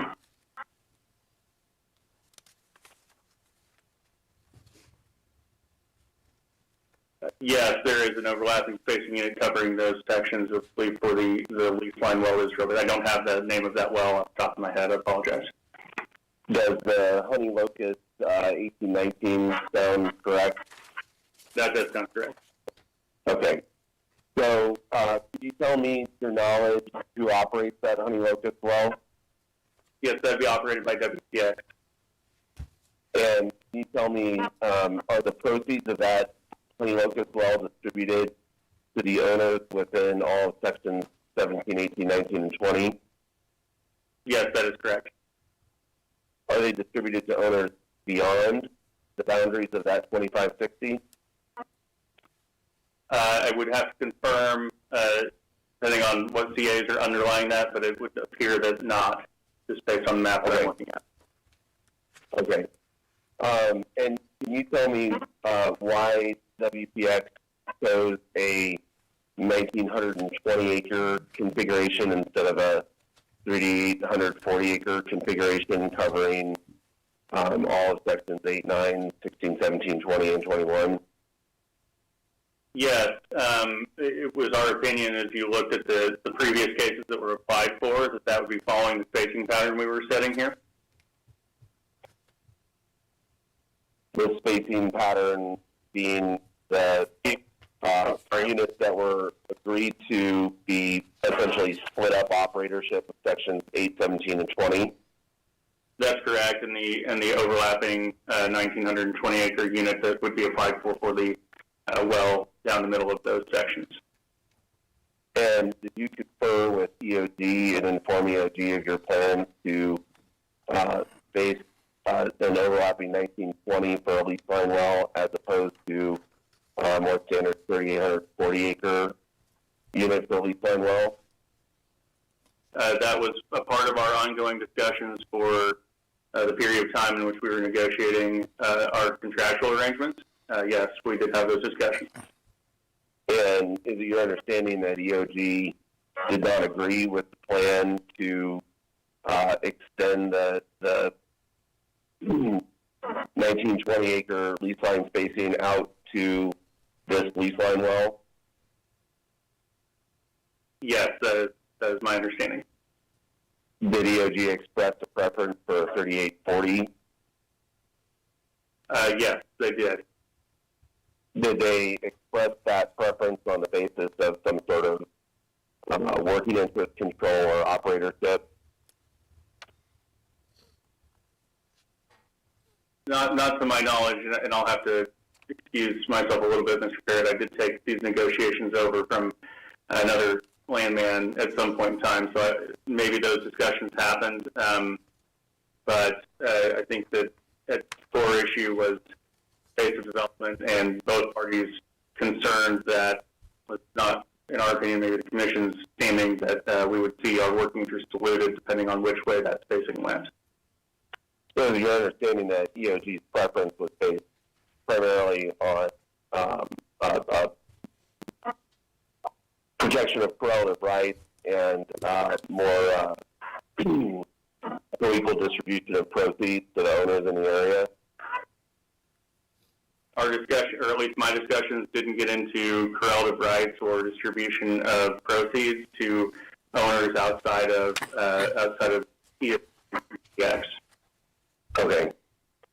No more questions for you, Mr. Poole. Thank you very much. Thank you. Thank you. Does the commission staff have questions? Hearing none, we'll move on to Daniel Robinson. Are you on the line as well? Do you solemnly swear or affirm under the penalties of perjury that the testimony you're about to give in this matter will be true and correct to the best of your knowledge and belief? Yes. And Mr. Banks, I apologize, I didn't give you an opportunity to give any, to do any redirect if you wanted to on That's your, okay. prior witness. No further redirect. Okay, go ahead. Ms. Robinson, would you please state your name for the record? That's it. Danielle Robinson, And Ms. Robinson, by whom are you employed and in what capacity?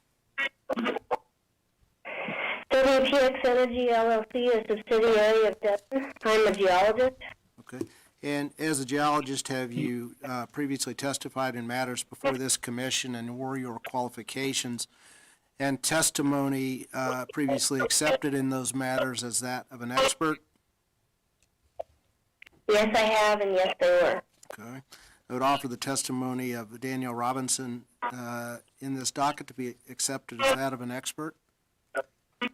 Will be received as expert testimony. Ms. Robinson, have you prepared or directed to be prepared exhibits that you intend to present with your testimony? Yes, exhibits G1 and G2. Okay, turn first to Exhibit G1, please. Would you please identify that exhibit and describe what it depicts? G1 is a map of the upper Bakken structure. Contour interval is set at 10 feet. Local dip on this map is to the west, southwest, and the unit that we're proposing is outlined in red. The type log, the Amerex Berg 1, is outlined with a red star. Okay, thank you. Please turn to Exhibit G2, and same questions. Please identify that exhibit and describe what it depicts.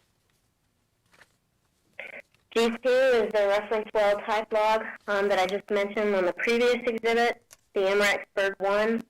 On the log, track 1 is gamma ray, track 2 is resistivity, and track 3 is porosity. The stratigraphy is for the Bakken system. For the well that we're talking about for this exhibit, we're targeting the middle Bakken. Okay. I have no further questions for this witness. Mr. Parrott, do you have any cross-examination questions? Just very brief. Ms. Robinson, can you hear me okay? Yes. Okay, thank you. In your opinion as a professional geologist in this area, or as a practicing geologist in this area, would you say there are any significant differences in the reservoir between the application land and the sections immediately to the west of the application land, sections 7, 18, and 19? No. What about any major differences in the reservoir quality or thickness between the west halves of sections 8, 17, and 20 and the east halves of section 8, 17, and 20? No. Thank you. That's all the questions I have. Does the commission staff have questions? Hearing none, is there any redirect? No redirect. Okay. We'll go ahead and move on to Brad Ballinger. Are you on the line as well? Yes. Do you solemnly swear or affirm under the penalties of perjury that the testimony you're about to give in this matter will be true and correct to the best of your knowledge and belief? I do. Please state your name for the record. Bradley Ballinger. Mr. Ballinger, by whom are you employed and in what capacity? WPX Energy, a subsidiary of Devon Energy, and I am a reservoir engineer. And Mr. Ballinger, have you previously testified as a reservoir engineer in matters before this commission? And in those instances, were your qualifications and testimony accepted as those of an expert? I have, and they have been accepted. Okay, I would offer the testimony of Mr. Ballinger to be accepted as that of an expert. It'll be received as expert testimony. Okay, Mr. Ballinger, have you prepared or directed to be prepared under your supervision exhibits that you intend to present with your testimony today? I did. And those are labeled as exhibits E1, E2, and E3, is that correct? Correct. Okay. Please turn to exhibit E1 first, and would you please identify that exhibit and describe what is depicted? Yes, the black outline is the 1920 units that we are applying for today, and the red well is going to be our proposed middle Bakken well that is going to be drilled on a 3-mile basis. Okay. Next, turn to exhibit E2, please. Would you please identify that exhibit and describe what is depicted? Yes, this is the reservoir fluid properties in the economic page. On the top, we have the reservoir fluid properties. As I mentioned, it's going to be a middle Bakken 3-mile well with about 43-degree API, oil gravity, bomb hole temp about 221, gas oil ratio coming in about 1,000 stubs per barrel here, and a 0.9 specific gravity formation volume factor using a 1.72, and the unit size is a 1920. Pay thickness is about 37 feet with a 5% porosity and a 22% water saturation, yielding original oil in place of about 28.9 million barrels. The EUR for oil for this well, we have about 1.146 million barrels, yielding a recovery factor of about 4%. The economics below were ran at a $60 flat oil and a $2.50 flat gas price, with WPX working interest of 43.56%. As below that, we have both the net and the gross economic outcomes. I'm not going to run through the exact numbers if you want me to. Just want to point the net investment of about $3.8 million, and with a gross investment of about $8.64 million, gives you about a return on investment of approximately 3. Thank you. Please turn to exhibit E3 and describe what is depicted in that exhibit, please. Yes, this is just our standard wellbore configuration for the middle Bakken 3-mile well that we have done in the past. Okay. Thank you. The next exhibit in the packet is labeled GCP1. Is that the gas capture affidavit that is required by the commission in applications of this type? Yes. Okay. Mr. Ballinger, in your opinion, would the proposed spacing unit prevent waste, protect correlative rights, and prevent the drilling of unnecessary wells? Yes. Okay. I have no further questions for this witness. I would offer all of the exhibits into evidence. Mr. Parrott, is there any objection to the exhibits? No objection. The exhibits are admitted. And Mr. Parrott, do you have any cross-examination questions? Briefly, yes. Mr. Ballinger, you testified that it is your opinion that approval of this application will protect correlative rights. Is that correct? Correct. Can you tell me whose correlative rights will it protect? I don't have a specific name, but I believe this development pattern will protect all civil individual parties involved. Will be protected correlative rights. Okay, so you're referring to the correlative rights of the owners inside of the unit? Correct. I believe the spacing pattern with this DFU is the best path forward for development of correlative rights. Okay. Are you also referring to the correlative rights of the owners outside of the unit? All involved.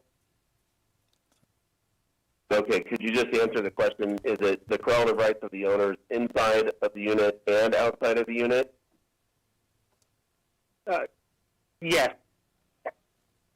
Okay, and can you tell me how you came to the conclusion that it will protect the correlative rights of the owners outside of the unit?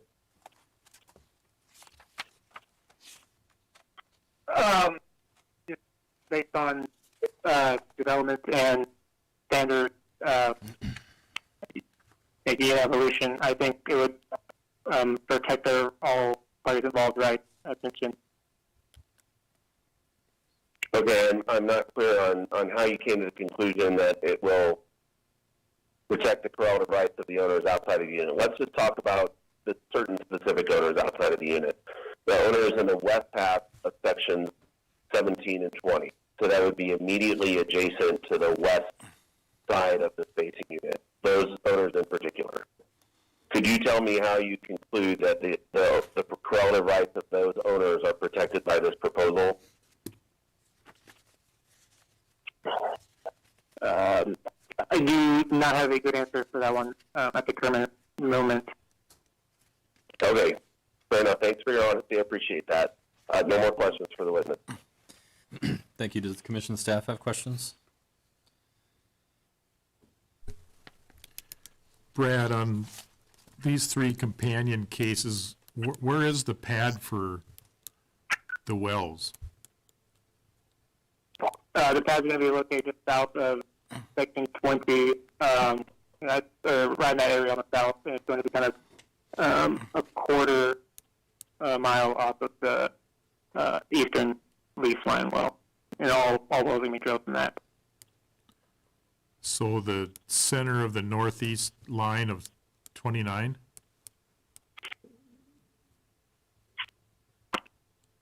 Correct. Okay, thank you. Any further questions from commission staff? I have a question for Jeff. And Jeff, I'm looking at L3, and you've got your proposed 1920 outlined in black. What parties are going to share in this proposed spacing unit in section 8? Will it be, the base unit is section 8, right? There is a stand-up 603-acre unit that is currently spaced to Section 8, yes.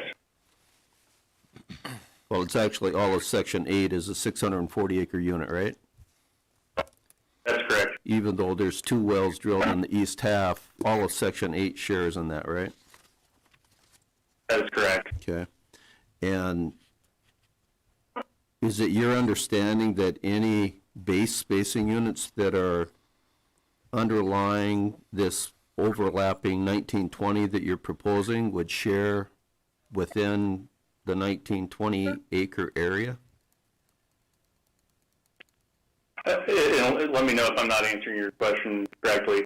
I think our understanding is that with the spacing of the west half and east half of 8, 17, and 20, that you would be splitting up the units in a way that cause uniform development. Does that answer your question? No, I'm specifically looking at the 1920 that you're proposing here, and you're going to drill down the section line between 8, 9, 17, 16, and 20 and 21.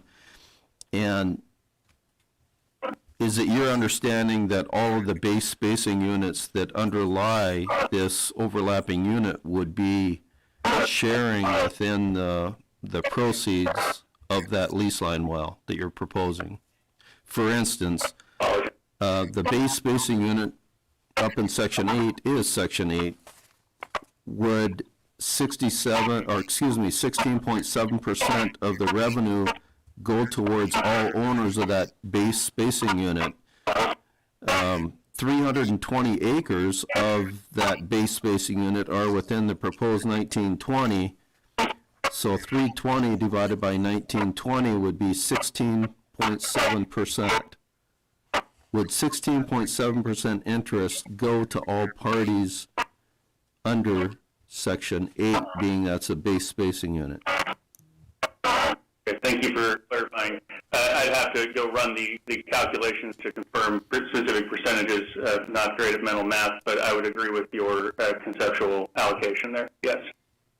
Okay, so 8, 9, 16, and 17 are all 640-acre base spacing units comprised of those 4 sections themselves. So what you're saying then is that all 4 of those sections would share in that proposed lease line well. In section 20, we have a north half spacing unit and a south half spacing unit that are the base spacing units. So essentially, all of section 20 is going to share in your lease line well you're proposing, is that right?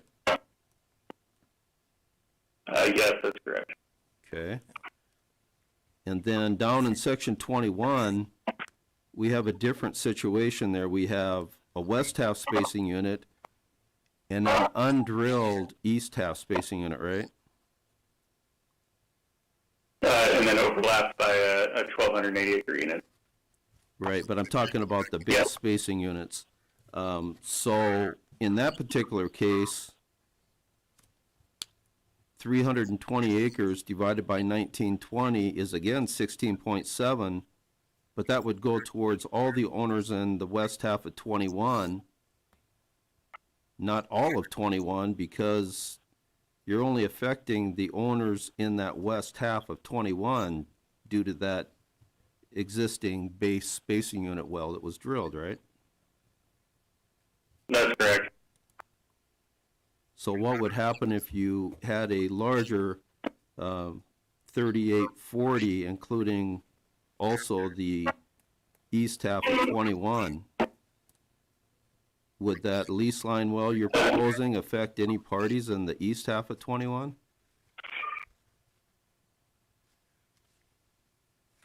I think following your logic, it would. Just make sure I'm answering you correctly. But if you were to allocate reduction from the lease line well to say all of section 8 or all of section 17, all of section 16, following the underlying spacings, and you were to space as a 3840, then you would have to allocate production to the east half of 21.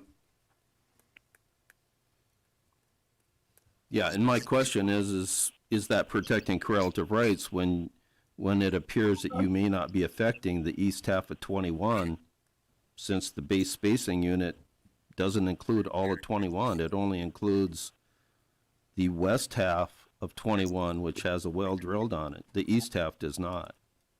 And an east half well, even if it were to be drilled there, wouldn't be affected by your lease line well, would it?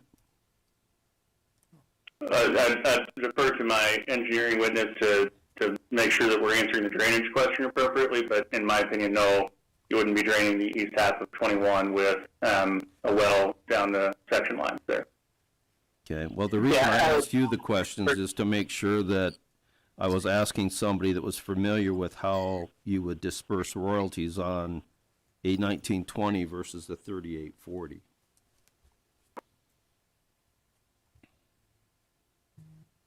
Brad, was that you that wanted to answer additional? If you don't mind. Yeah, go ahead. I was just going to counter with what Jeff said. I do not believe, my apologies, that the well would be draining anything on the eastern or western half. Like you were talking about that lease line well down there. I don't believe would be draining the eastern of 9/16/21 and west of 8/17/20. Okay, thank you. Any further questions from the commission staff? Any further questions or other evidence, Mr. Banks? No further questions. Okay. Anything further from you at all before I move on to EOG's case? No, Mr. Examiner. Thank you.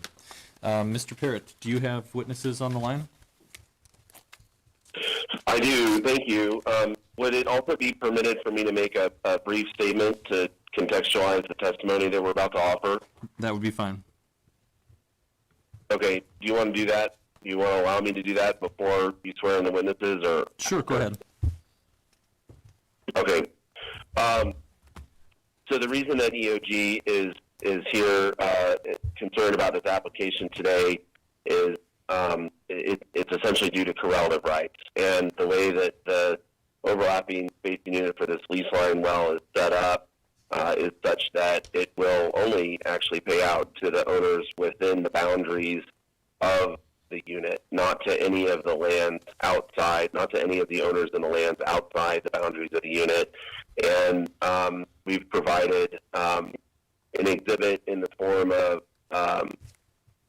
a permanent instruction memorandum from the Bureau of Land Management. It's labeled Legal Exhibit 1. It's in tiny print in the lower right-hand corner. I apologize for the small print, and our land witness will be prepared to testify about her familiarity with this exhibit. But essentially, this is a well-known policy at this point that the BLM has for federal lands, that requires any new CA that is approved that overlaps an existing CA to only allocate proceeds from that CA to the leases within the boundaries of the CA. So even though there may be a basing unit that is outside the boundaries of the new CA, the new CA would only allocate to the boundaries within the new CA and not to the owners in the basing unit that are outside the boundaries of the CA. So different companies in North Dakota do things different ways as far as allocating an overlapping spacing unit, but as far as the BLM is concerned, there's only one right way to do it.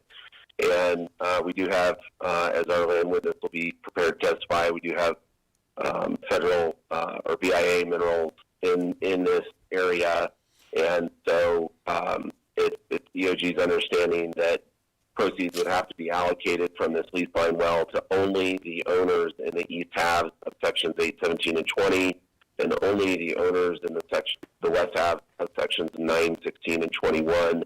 And given the overlapping 25, 60 acre spacing unit that covers sections 17, 18, 19, and 20, that creates a disparity in the allocation of proceeds such that the owners in the west half of sections 17 and 20 will be disproportionately paid for production from if you look at the general development in the area as a whole, they'll be disproportionately paid over and above the owners in the east half of sections 17 and 20. So we discussed the lease line well, the Honey Locust well, just to the west of the application land, that is currently paying to the owners in the east half of section 17 and 20, despite the fact that it's not draining their minerals. Likewise, it's only protective of relative rights for this new lease line well to pay to the owners in the west half of sections 17 and 20. And looking at the Commission's past practice, it's more in line to approve a 3840 acre spacing unit. So we have a land witness that'll testify about the underlying 2560. We have an engineering witness that's going to testify about the disproportionate allocation of proceeds if you go with a 1920 versus a 3840. So with that, I have two witnesses. Anna Morgan is going to be our land witness, and John Schmidt will be our engineering witness. Mr. Purr, before you move on with that, is somebody going to address the fourth bullet on your BLM handout that talks about coordination with states? And I want to read this to you. It says, if language and state-issued spacing and/or pooling orders differ from the above policy, as may be in the case in North Dakota, the agencies will work with the appropriate state and federal oil and gas regulatory agencies to develop an overlapping CA policy that is consistent with that state's orders, statutes, regulations, and practice to the extent possible, while also protecting the federal and/or Indian fluid mineral interests. Is that going to be addressed? Mr. Hicks, thank you for the question. Yes, it is EOG's understanding that in North Dakota, given the policies that are in place, that a CA covering this proposed 1920 acre spacing unit would require payment to only the owners in the 1920 acre spacing unit. If you are aware of a policy that would dictate otherwise, we certainly would be glad to review that policy.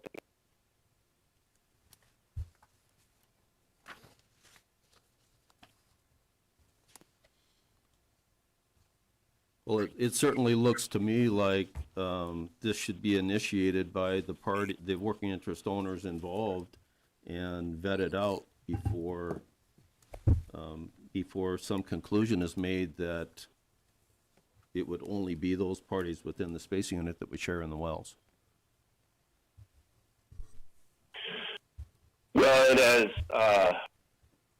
WPX itself specified, its ownership is less than EOG's ownership, and I'm not entirely sure that EOG would agree with that characterization, but as WPX presented, EOG would be the operator of this lease line well, and it would be the one responsible to get a CA approved. And as our land witness will testify, it's EOG's understanding that the CA would require payment to only the owners within the 1920.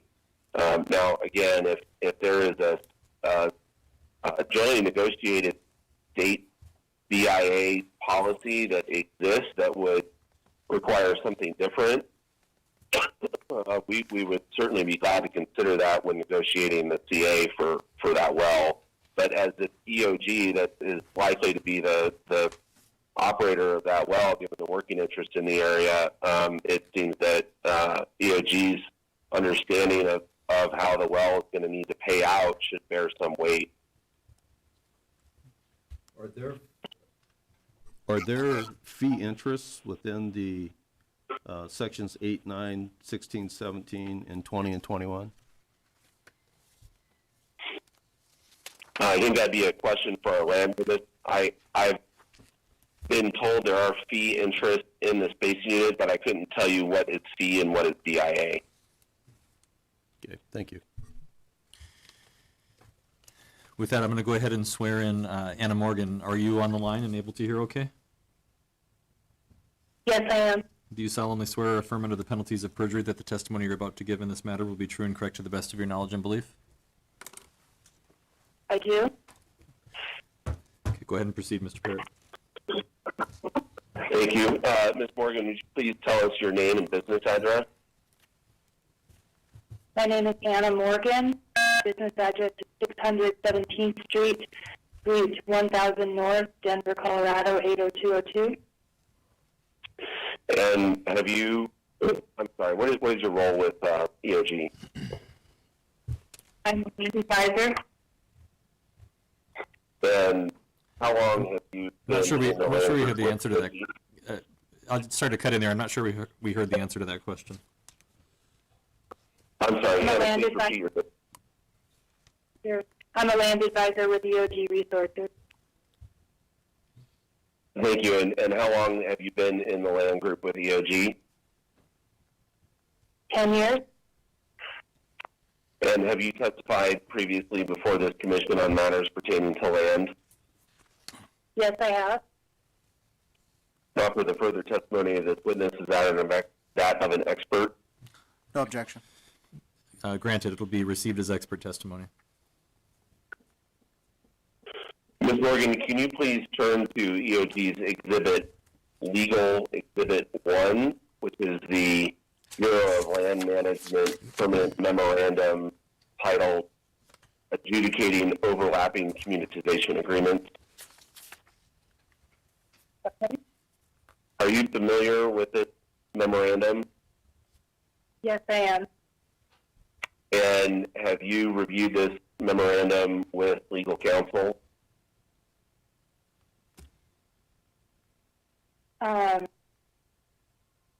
No, just, I guess just discussions that you and I have had. Okay, well, we'll say that's yes, since I'm in counsel. And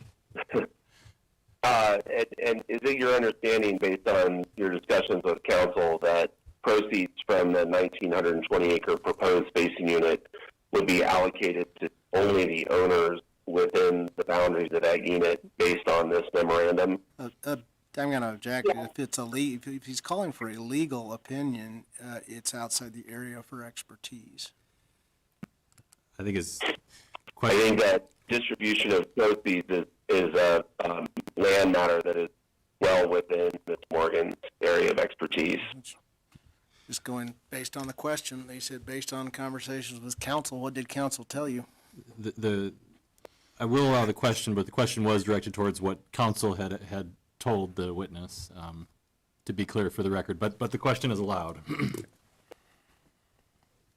So, Ms. Morgan, please answer the question. Yes, that is my understanding. Okay, and outside of this memorandum, is it EOG standard practice that in a situation similar to the one at issue today, would it be EOG standard practice to allocate to the owners within the boundaries of the overlapping spacing unit, not to owners outside those boundaries? Yes. And are you aware of any policy that has been agreed upon between BIA and North Dakota that would require allocation of proceeds outside the boundaries of the proposed 1920? No.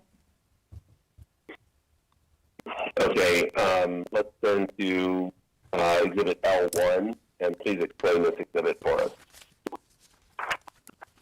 Exhibit L1 shows this unit that EOG was proposed for this line. It shows the WPX spacing unit, the 1920 in blue, and then EOG's proposed 3840 in the green color, I guess. And along with other wells in the area, the Honey Locust well was based on a 560-acre spacing unit. That spacing unit is outlined in yellow on this map, and you can see that if the 1920 is appropriate here, then the owners that would be in the west half of section 17 and 20, it would be unequal to them, and in order to protect the correlative rights, the 3,840-acre spacing unit is appropriate, we believe. And Ms. Morgan, if the commission does not approve the 1920 or just denies the application in case number 29015, would EOG be prepared to have an application considered and approved covering the entire 3840 for the proposed line well? Yes. Okay, and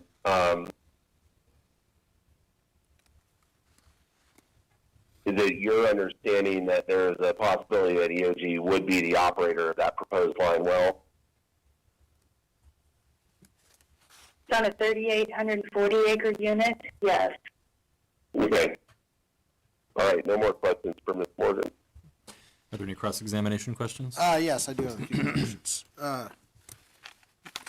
Ms. Morgan, you testified in response, Mr. Hicks had pointed out the fourth bullet point on Legal Exhibit 1, and you testified that you were not aware of any agreement between BLM and North Dakota that would allow the distribution of proceeds outside of the spacing unit.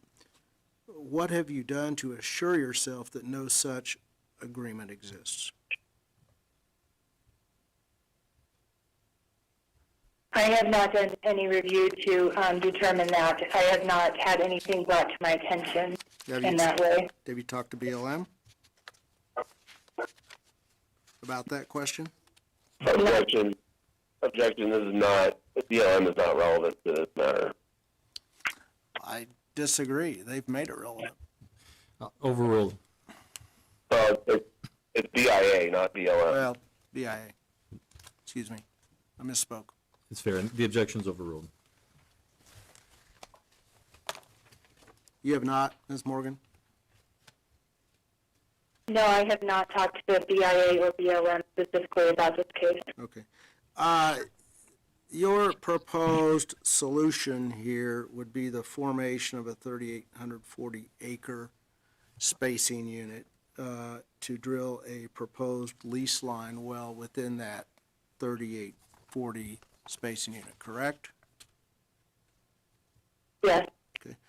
What steps would EOG have to take in order to get that done and get that well drilled?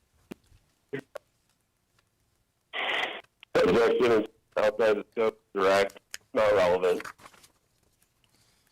Overruled. I'll allow the question.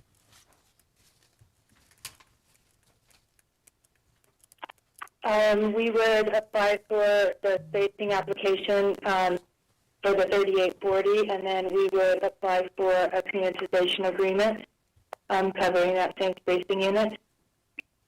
Okay. Anything else? We would permit the well, we propose the well to partners, run title, Okay. the And, customary station. okay. How long do you expect, based on your experience, would it take to get all of that done, to get this well drilled? I'm going to object. We're not here to determine who's going to operate the well. That hasn't been made an issue. We're not objecting. Ms. Morgan did not state that she objects to the possibility that WPX might drill the well. These questions are only relevant if we're discussing 42020316.3 and who's going to operate the well. So these are all not relevant. If there's some relevance to 3840 versus 1920 and protection of correlative rights, let's understand what that relevance ought to be. Well, I think it is relevant. Correlative rights isn't the only duty of this commission. It's preventing waste and it's preventing drilling unnecessary wells. The timing of drilling wells, if you can drill a well sooner, you can recover the oil and gas sooner for the royalty owners in the state, and that definitely prevents waste. The sooner you can produce reserves, the better off you are. Protection of correlative rights only says give you an opportunity to do that. Doesn't mean you slow development to the slowest driller. Thank you. I'll allow the question. May I briefly respond to that? Because that implies a gross misunderstanding of the definition of waste. I've already ruled on the objection. We'll move forward. Okay.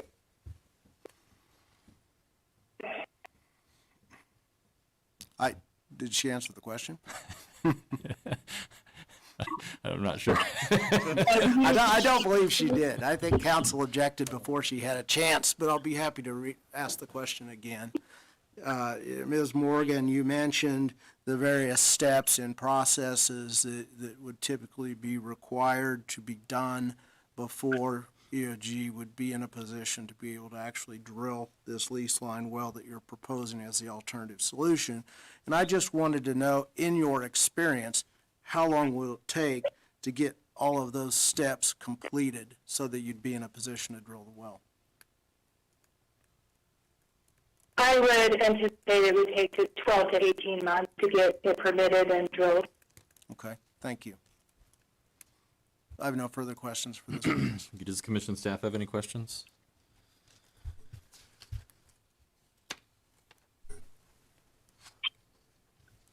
And I just have a couple. WPX has indicated that EOG has a 50% working interest in their proposed 1920. Is that your understanding? That was our previous working. We recently closed a trade with WPX where we no longer own an interest in the east half of sections 8, 17, and 20. So I'm reflecting that on a 3,840 acre basis, EOG would roughly 50% working interest. In a 1920, we would own roughly 25% working interest. Okay.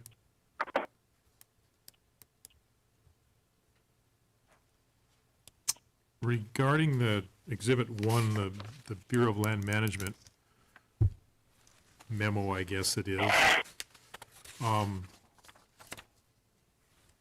are you inferring that the state should only space lands that can be covered by a CA that the BLM will approve?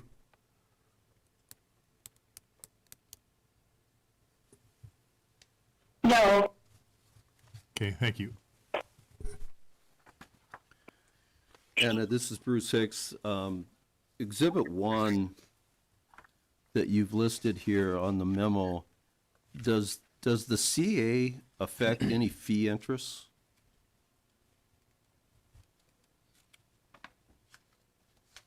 Yes, well, yes. It pools the lands that are within that unit, and so the fee interest would be included in that pooling. Are you aware that the state also pools the interest? Yes. And are you positive that the CA pools all interests, including those that the BLM or BIA does not have jurisdiction over? My understanding is that they sign communitization agreements, and their interest is included in the pooling. So it does require their consent. In this particular case, why didn't you notify and contact the BIA to find out what their stance was on the spacing unit that would be overlapping this area?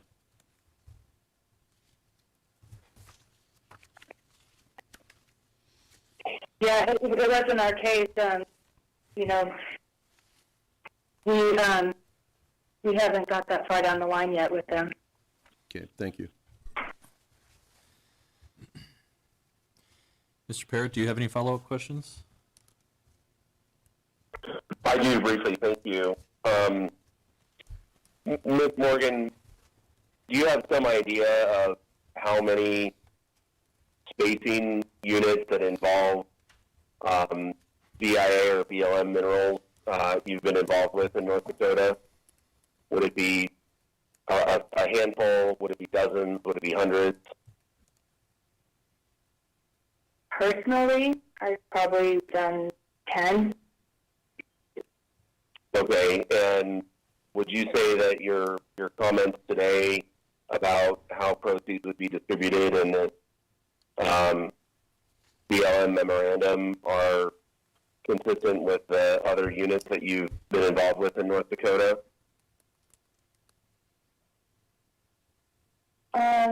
No, the units that I've worked on previously were prior to the IM coming out in 2018. So those were handled differently, and the underlying CAs, the production was allocated to the underlying CAs. Okay. But you're familiar with how EOG is practicing distribution of proceeds since this memorandum came out, is that right? Yes.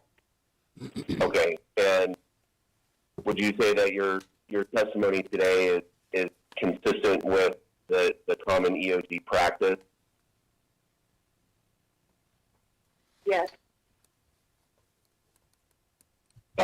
Regarding Mr. Hicks' question about coordination with the BIA, if EOG were to seek a 3,840 acre spacing unit, would you contact the BIA to coordinate a acceptable CA with the BIA? Yes, I would. All right, no more questions from Ms. Morgan. Thank you. We'll move on to John Schmidt. Are you on the line as well? Yes, sir. Do you solemnly swear or affirm under the penalties of perjury that the testimony you're about to give in this matter will be true and correct to the best of your knowledge and belief? Yes, I do. You go ahead and proceed, Mr. Parrott. All right, thank you. Mr. Schmidt, please tell us your name and business address. John Schmidt, 600 17th Street, Denver, Colorado, 80202. I work for EOG Resources as a senior geological engineer, and I've worked for them for the past 15 years, 15 and 330-something days. I'll be 16 on the 1st of January. So. Well, congratulations on an upcoming anniversary. Have you testified previously before this commission on matters pertaining to petroleum engineering? I have. Offer the further testimony of this witness as that of an expert. No objection. It'll be received as expert testimony. Thank you. Mr. Schmidt, have you been involved with EOG in matters pertaining to North Dakota and Bakken development previously? Yes, I have. Okay. And based on your experience with EOG and North Dakota development, have you prepared some exhibits to present today? I have. Yes. Okay. Please present Exhibit E1 for us. So E1 would be the allocation exhibit for that Honey Locust well for the 2560.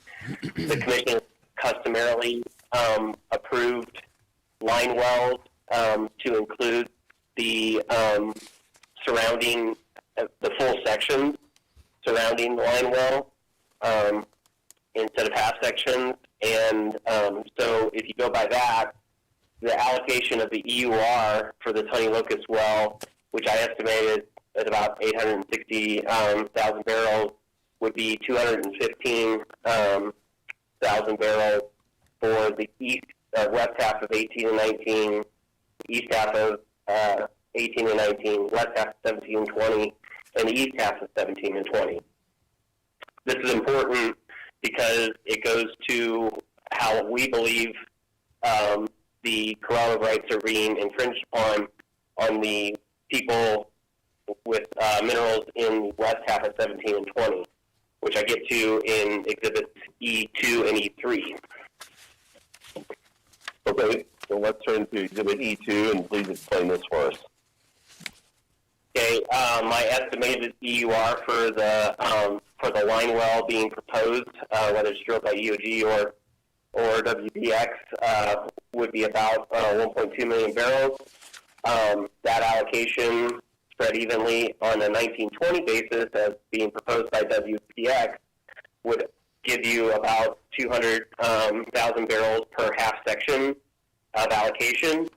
And if you look at my table at the bottom, the west half of section 17 and 20, when you take into account the 2560 adjacent, the west half of section 17 and 20 will be allocated only 215,000 barrels of the EUR from the two wells, whereas the east half of section 17 and 20 shares in both the 2560 and the 1920, and so they would be allocated approximately 615,000 barrels for a difference in allocation between the east and west half of 17 and 20 of approximately 415,000 barrels. That 17 and 20 west half would be short. Then go to E3. If you allocated per a 3840 line well, as EOG is advocating, the allocation would be equal amongst 17 and 20 east half and west half, with 100,000 barrels being allocated to each half section within the 32 or 320 acre acre unit in the 3840.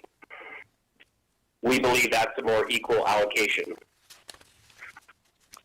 Okay, Mr. Schmidt, a few follow-up questions. Your EUR of 1,200 barrels, is that relatively close to the EUR that WPX presented? I believe so. They had 1.145, and I estimated it at 1.2. So yeah, I think we're in the same ballpark. And I'll stipulate to whatever their EUR is, but at the same right, it's how it's allocated amongst the sections that matters. So, and we can, I guess I think it's very similar, but if they object, we can discuss it, I guess. Okay, thank you. And can you tell us again, what is your job title at EOG? I'm a senior geological engineer. I work with our reservoir department, our reservoir and geology departments on various issues pertaining to the Bakken, and I've testified in the past as an engineer and a geologist on NDIC hearings. And it's part of your role at EOG to understand not only the estimated ultimate recovery for a well, but how that recovery will be distributed to the owners of the well? Yes, in that I rely on our land department and our legal department to obtain the CAs, et cetera, that those minerals and the proceeds are then dispersed under. But based on my knowledge of how the NDIC has set up line wall spacing units in the past, I believe this is the correct, 3840 is the correct allocation method to protect the correlative rights of the owners within the boundaries of the said unit. Okay. And an adjoining unit. Okay, thank you. And then let's finally turn to Exhibit E4, and please explain this for us. So E4 is just a summary of those two instances which I showed. Again, the 2560 adjacent to a 1920, and how that would be allocated per the table at the bottom. And then specifically in respect to the west half of 17 and 20 versus the east half of 17 and 20.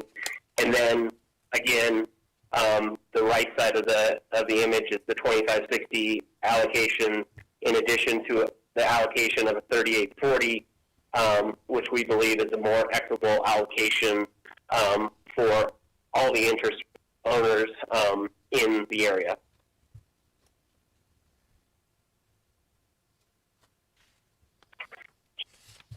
All right, and just to summarize, in your opinion, would denial of the proposed application or alternatively amendment of the proposed application to establish a 3840 be the best way to protect correlative rights? Yes, I do. All right, no more questions. And at this point, I'd ask that all of the exhibits be admitted into the record. Is there any objection? No objection. The exhibits are admitted. Do you have any cross-examination questions? I do. Mr. Schmidt, as I understand your testimony and the exhibits that you have presented, you essentially compared the allocation of revenue between the proposed 3840 spacing unit that EOG is proposing or supporting versus the allocation under the 2560 that is the subject of the application in this docket. Is that correct? No, the 2560 is not the subject of the docket. It's a 1920. No, excuse me, 1920. So you're comparing the 1920 versus the 3480 and how the revenue under those two different scenarios would be allocated? I'm not necessarily, I guess it would end up being revenue. I'm comparing how the barrels, EOG would allocate the barrels produced, ultimate barrels produced from each of the two units, yes. Okay, thank you. Thank you for that clarification. And in allocating the barrels to the 3840 spacing unit, you're relying on Ms. Morgan's testimony with respect to how the CA would be applied to the NDIC spacing unit, correct? Yes. Okay, no further questions. Does commission staff have questions? Hearing none, Mr. Parrott, do you have any follow-up questions? Yes, Mr. Schmidt, you said you're relying on Ms. Morgan's testimony. Are you relying solely on Ms. Morgan's testimony? No, I'm relying on my past experience and how the NDIC has set up line wall spacing units, and my past experience agrees with the interpretation that EOG generally does for said line wall spacing unit.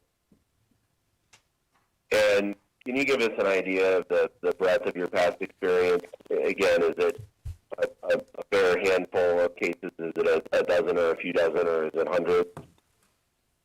It's in the 20 to 20 to 30 range for line wall spacing units in the area, in our Bakken land. So this is by far not the first time that you've dealt with a situation where you're examining the allocation of proceeds within an area that involves overlapping line well spacing units. That is correct. And you're relying on that past experience in forming your conclusions for the exhibits that you presented today? Yes, sir. Thank you. No more questions. Thank you. Mr. Parrott, do you have anything else to present in this case today? No, that's all. Thank you. Thank you. And Mr. Bankston? Nothing further. Nothing from commission staff? Thank you, everyone. That will conclude the hearing in case number 29015. We'll move on to case number 28618. This case is dismissed. Has left the And we'll move on to case number 28619. This case is dismissed. And that will be the end of the docket. We'll go off the record.